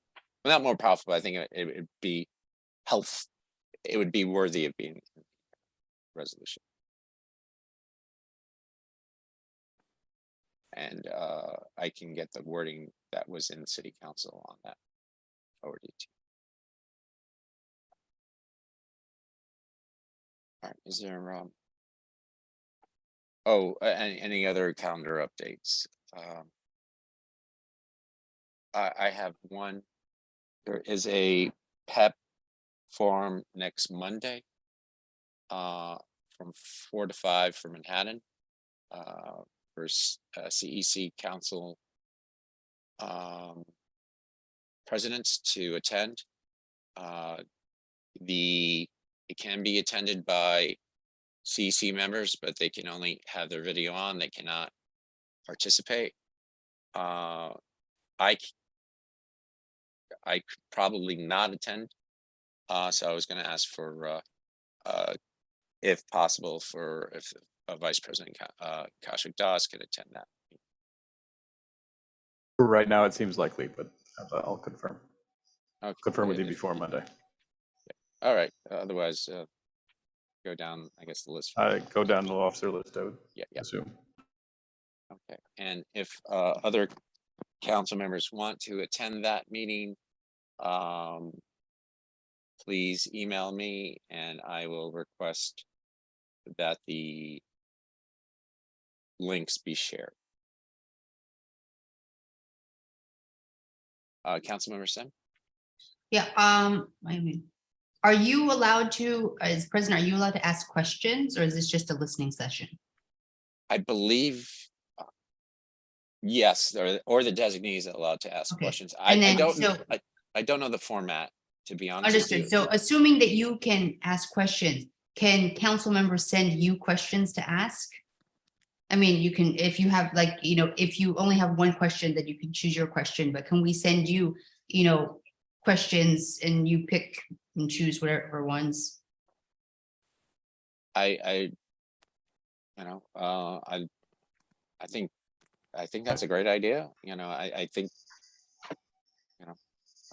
Okay, I'll send you questions and then you can do what you like. yeah, but I won't be attending, so I'll need a designee. Well, I know, but I'll send it to you and you send it to whoever whoever is the designee. All right. So, but okay. If I'm going in Ben's stead, I'll happily consider any questions from the council. Yeah, and also the designee would have to also be aware of, what questions have already been asked. If we don't want to duplicate any questions too. No, I understand. So they have to have that freedom to.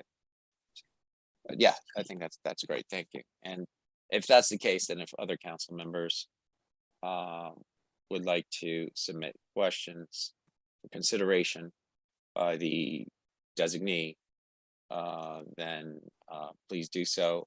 I kindly ask AA Chanel Harry if you can, since we have a number of council members not present, if you can email them the requests as well. Yes, will do.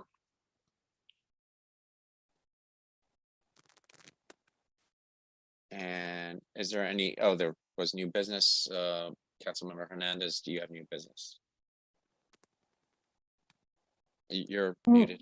Can I just mention that Lupe is actually running for the PEP, and so she will be presenting at that forum. And so for anyone who can go and show their face in support of her, it would be wonderful.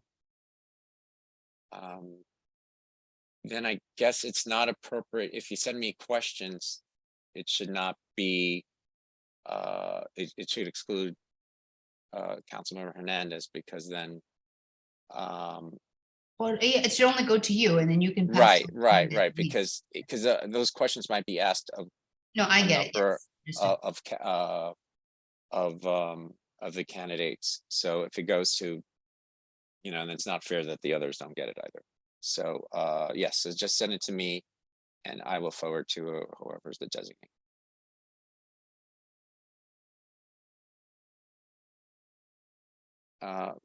Any new business?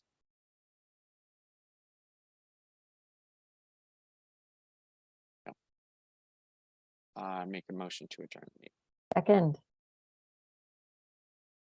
All in favor of adjourning Ushma Neal's last meeting?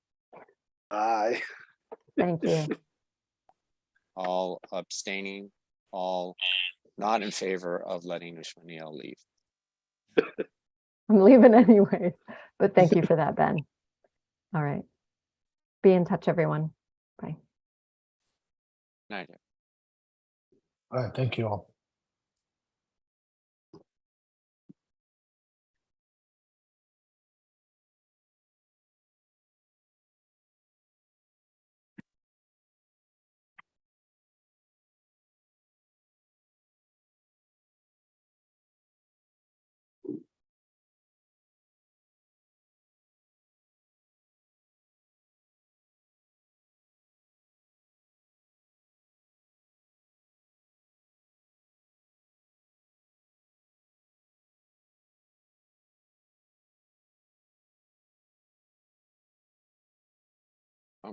People can leave.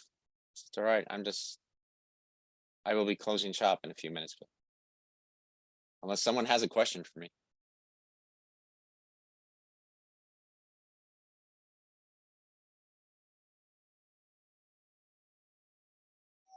Ben, is your shirt a pink or a purple? Should be purple.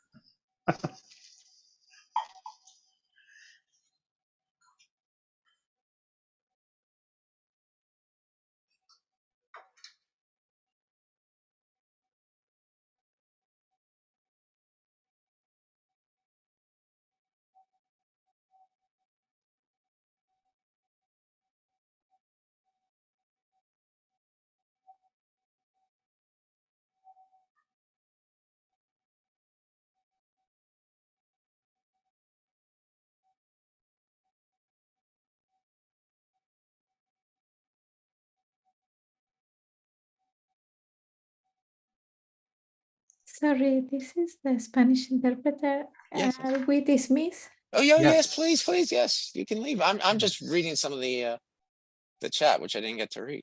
I can kick you Just out. making sure. Yeah, I yeah. can kick you out if you like. No, it's okay. Have a good night, everyone. Good night. Thank you. Have a good night. Thank you for your help.